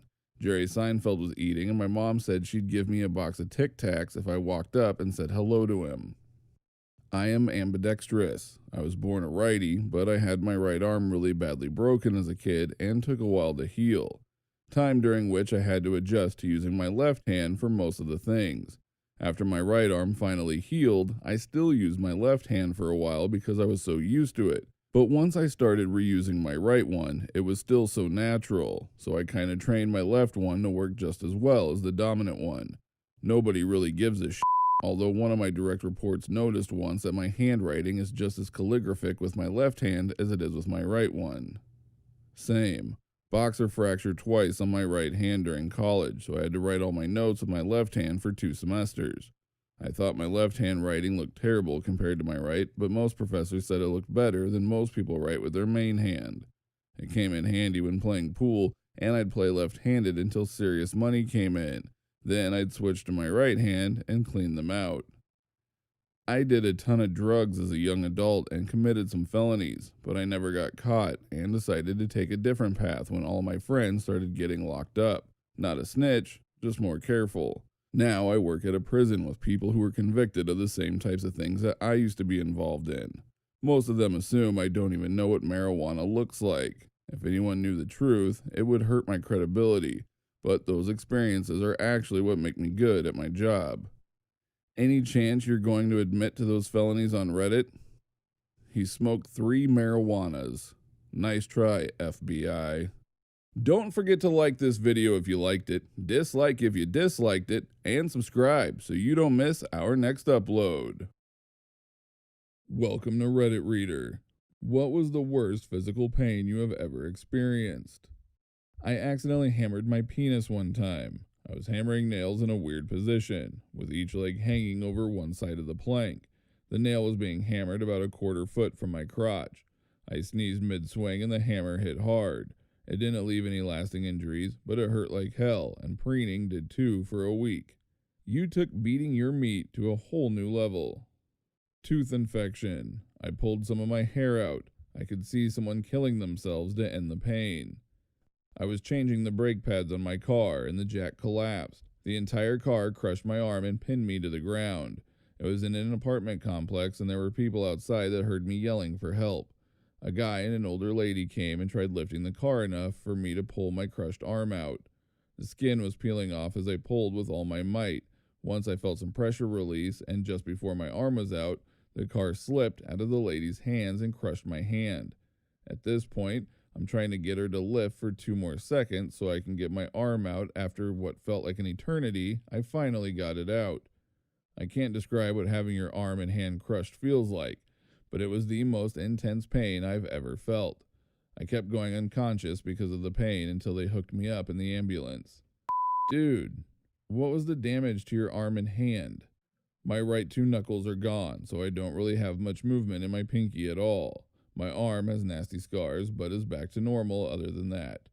Knuckles are gone, as in the bone got crushed and the frags had to be removed?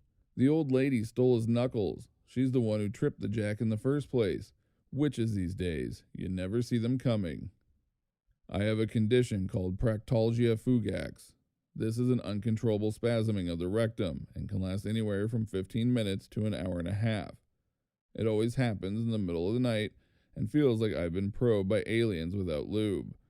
They don't know what causes it, but I can go months without an attack, and then 2 or 3 nights in a week.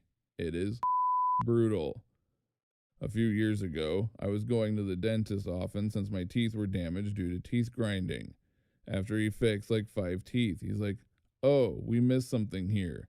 And he started diving into my tooth without any anesthesia, going, "Shh, it doesn't hurt." It was the last time I went to see him. Kidney stones. I'm pretty susceptible to them as it runs in my family, so I have to drink a lot of water. I've gotten kidney stones 2 or 3 times within my life so far. I don't want any more, so I'm extra cautious. I asked my doctor if it was normal for the pain to be so extreme. He said he'd been told by multiple women that childbirth was preferable to kidney stones. Don't forget to like this video if you liked it, dislike if you disliked it, and subscribe so you don't miss our next upload. Welcome to Reddit Reader. What sounds like science fiction, but actually exists or will exist very soon. Prosthetics that can react and respond to nerve input and muscle movement. I actually just got approved for the budget, using that word extremely loosely, version of this. A prosthetic knee that records how your remaining muscles move, and if you have one, how the other leg moves and copies it. I've got the initial fitting for it coming up this Tuesday, and I'm so excited. You can apparently also program it to do all kinds of weird stuff too, but my prosthesis won't tell me how just yet because I have a history of tinkering with things. I mean, the internet is pretty wild when you think about explaining it to someone from 100 years ago. It's insane. Neural maps of your brain showing trillions of connections between neurons. Sounds lame, but will be huge when we can map all the neurons in someone's brain. This one excites me. Yeah, there are huge implications in medicine, AI, and many more. Scientists were able to make a clone of an animal that went extinct a while ago. It only survived 10 minutes, but still, being able to revive something that went extinct. And that is how Jurassic Park happens, folks. So certain animals that lived in the past could not survive today, as the oxygen content of the air is vastly different. In addition, whenever we clone, we use the existing animal's womb, so it's not exactly an ideal setup. Really what we need is to create an artificial womb, and then cloning is super easy. Facial and voice deepfakes. AI has accelerated the technology to the point that it's getting hard to identify the fakes. There have already been cases where thieves use deep voice fakes to steal money from companies by impersonating an employee after gathering voice clips from public addresses. Propaganda is going to start using this technology more often in the near future. Quantum computers. They already exist and have gotten a lot of funding lately to further develop the technology. Printing new organs instead of needing donors.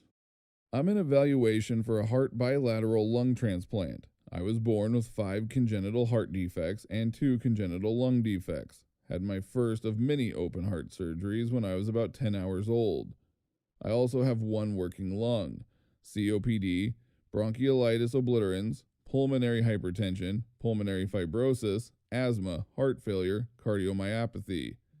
We all knew transplant was coming, but knowing it and being in the midst of it are 2 different things. When it was official I was a transplant patient, I had a few panic attacks. Kept thinking about how I'm connected to a person that I don't know. They have a family, favorite food, someone loves their laugh. They have life experiences they treasure, and once listed, I'm essentially waiting for them to die. It's something I'm learning to cope with. But something I focus on when my mind wanders is that once it happens, I'll finally know what breathing should feel like. I've never known what that feels like since I was born with a messed pulmonary system and my left lung never worked over 15%. Now, I can barely walk 50 steps without having to stop and rest. No thanks to Medicaid saying I don't qualify for home oxygen or the portable oxygen concentrator from Inogen, even though we have proof my breathing sucks and my oxygen levels drop a good 20 to 30 times an hour. So waiting to be put on the waiting list is already awful.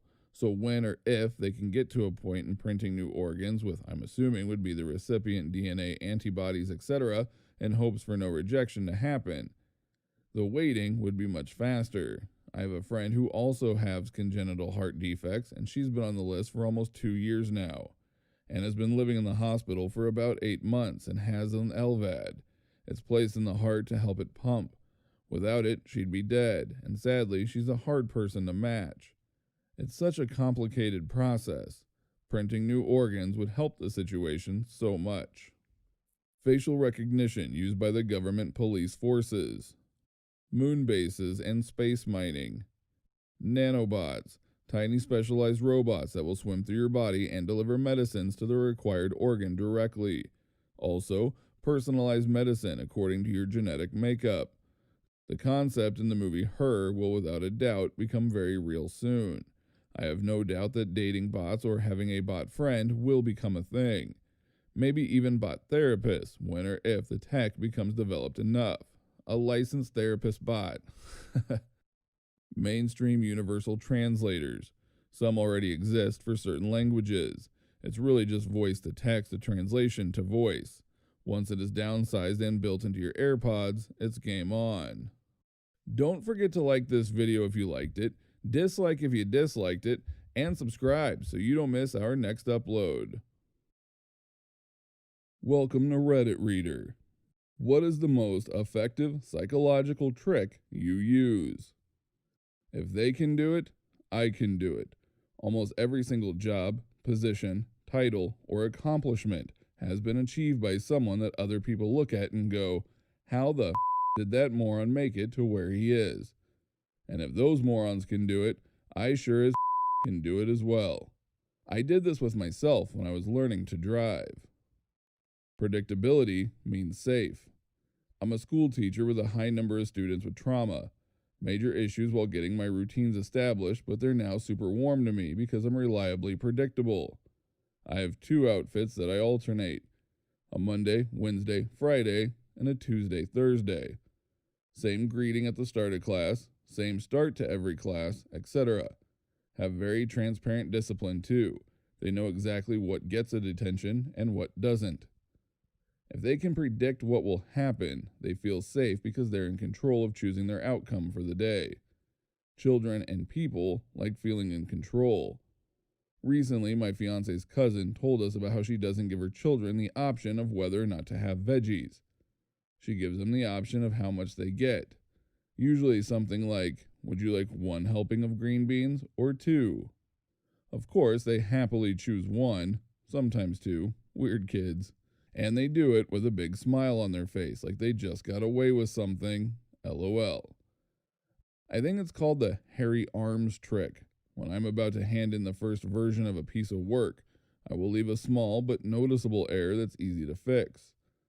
It's always the error that my boss notices and suggests changing, which means that he or she feels involved in the process but also doesn't nitpick for something arbitrary to criticize. I wish I knew about this trick when I had to write short medical segments for the local news. If I showed my editor something that I felt was perfect, he would make me move sentences around for an hour and end up almost exactly where we started. Talk softer so people either de escalate or pay more attention. There is a 16-year age gap between myself and my youngest sister. When she got to the tantrum age, I would sit near her and start talking quietly. If she wanted to hear me, she had to stop throwing a tantrum. Saved my teenage sanity. Remember people's names. Greet them by it when you see them, even if that's the only time this week you might. People really like it when someone remembers them. It's easy credit. Fake it till you make it can really trick yourself into doing something you didn't want to do. For example, I really don't feel like starting on my report. Let me just pretend that I'm interested in doing it, look over the data, and act like I was getting any information out of them. And then, next thing I know, I was balls deep into my report. I wouldn't call it a trick, but empathizing with someone goes a long way. If you can explain their perspective back to them in a way that actually proves you understand it, you have a much better chance of getting them to listen to your perspective. I'm not nervous, I'm excited. Nerve killer every time. Doctor. Okay, it's just a prostate exam, and it might be slightly uncomfortable, but it'll take just a second, and there's no need to be nervous. Me. I'm not nervous, I'm excited. Doctor. You can remind yourself to do any task by leaving a random object in the middle of the floor on your way out of the room. When you come back in, you'll see the object and remember why you left it there. Works every time. I tried this. I just ended up going, right, I need to do that, while stepping over the object and procrastinating. Ben Franklin effect. If someone doesn't like you, convince them to do you a favor or lend you something. It'll trick their subconscious into convincing them that they like you. Very handy at work. Silence. It's so powerful. If you want to find out more about what someone is really thinking or feeling, instead of nodding along or using some verbal filler, I just don't say or do anything. It's amazing how people respond. So often as people, we interrupt each other before things reach a deeper level. Plus, some people find silence uncomfortable and need to fill it. I've found out so much this way. If you tell someone you need their help, they are more likely to do what it is you want or need, rather than you telling them to just do it. Hey, little Jim, when you get done with dinner, I need your help in the kitchen. Little Jim. Okay, Dad. Shows up. Tell him you're loading the dishwasher, put a couple of plates in, and he'll help and then thank him after. Or, Little Jim, after dinner you need to do the dishes. Little Jim. Off, you old. Big difference. Don't forget to like this video if you liked it, dislike if you disliked it, and subscribe so you don't miss our next upload. Welcome to Reddit Reader. What positive effects has the quarantine had for you? I'm finally not exhausted. I've slept better than I have in years. I'm broke AF, but at least I'm sleeping. LOL. I don't believe sleep impacted my health and well-being before this. Because I can function on little sleep, I thought I was one of those lucky people that didn't need sleep. I've learned I needed the sleep I wasn't getting. Feel like a different person. I was burnt out at work and was being social all the time, so spending quality time with myself has been great. On top of that, not having time to myself resulted in me not cooking my own meals, and I've gained a bit of weight in the last year. I've been cooking my own healthy meals and going out for long bike rides. No idea if I have lost weight, I get obsessive over the scale. I have been living in sweats and leggings the last few years, and decided it was time to put effort in how I look. I've started learning about how fashion works and sold or donated some of my clothes. My room was depression messy, and I cleaned it right after my work shut down and have kept it clean since. I've been going on daily walks in wooded areas, noticing things in nature I'd never paid attention to before. I feel awful even saying it, but I work in software, so my job and productivity didn't change one iota. It took me about an hour one way to get into the office, and I'd usually buy a lunch instead of make one, though Lord knows I tried. I even subbed to R Meal Prep Sunday without ever actually prepping anything. That counts, doesn't it? Being home, I do cook a lot more, though. My son is also not in daycare, which was costing me $170 a week. No more gas, plus no more going out to eat, plus no more daycare, plus no more random I'm tired and don't feel like cooking, let's just go out, equals thousands of dollars appearing into the savings account seemingly overnight. Oh man, so many positives. I bartend in a restaurant, so I've been laid off and collecting unemployment, and it's more money than I make in a week. I paid off my credit card debt, my carpal tunnel is healed, and I've been drinking significantly less. Quit smoking. I've been cooking more, saving money by not going out. I have a regular sleep schedule. I've been reading more. I've lost weight. I don't wear makeup anymore, and my skin cleared up. I got a puppy, and I've had all the time I need to train him, and so much more. This run-on sentence could go on for hours. I think the best thing is realizing how important it is to make the most of my time away from work and establish a routine that doesn't revolve around a job. Due to my job and the hours I work, I spend most of my time alone. There are days when the only people I see are the person who worked before me and the one who works after me. But now my roommates work from home, and I actually have people to talk to and be around. I feel like it's been good for my mental health. This is the opposite of my situation. Before, I only saw people when I went out. Now I don't see anyone. Not good for my mental health. It made it feel right for me to be by myself. Been saving a ton of money. I can't believe how much less I'm spending on lunches and coffee breaks and takeout. Our grocery bill is up maybe $40 a month, but our food budget is easily at least $100 lower a week. I'm one of those people who started to do their balcony. 3 years in a row, my balcony was dirty and without any plants. Now I cleaned up and put some plants, and it starts to look really nice. Careful, I started with 2 plants and now it's well over 100. Gardening is an amazing but addictive hobby, but it's the best feeling watching them grow a little bigger each day. It forced me to change my business from catering big parties to serving carry-out dinners a few at a time. I made a decent living from catering, sure, but I'm making an absolute killing on these dinners, and now I even get to take weekends off. Plus, whenever large parties become a thing again, I will have introduced myself and my product to several hundred potential clients with a marketing expenditure of $7. The cost of the sign I put by the side of the road that simply says, dinner. I have started working out. Loving not having the commute. I can wake up 5 minutes before work starts and I'm fine, and at 5 o'clock, I'm instantly home. And you get chores done around the house during the workday, which makes my weekends truly mine. I mowed the lawn at lunch Thursday. Loving this home stuff. No tollway fees, no fast food lunches. I've had time to learn more about myself. I am in recovery from alcohol abuse, so after years of numbing myself, I've been relearning how different emotions feel and how I react to those emotions in a safe environment.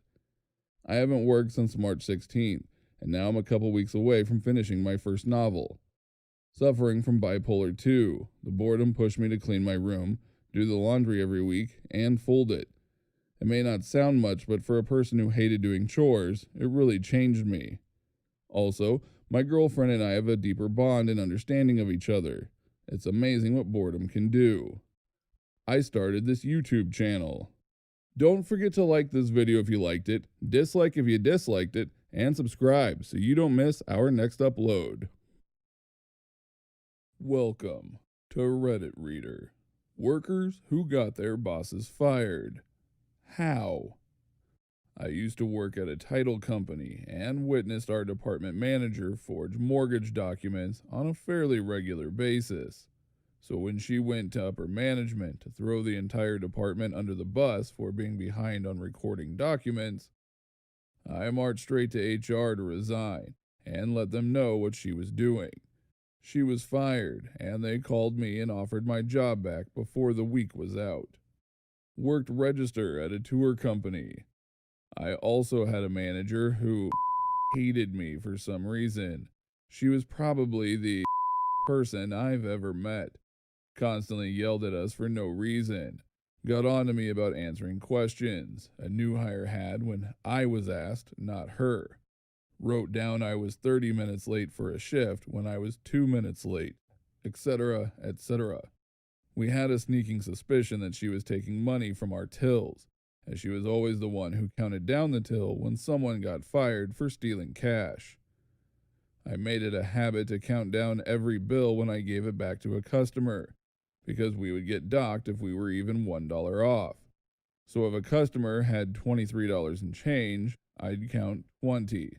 1, 2, 3,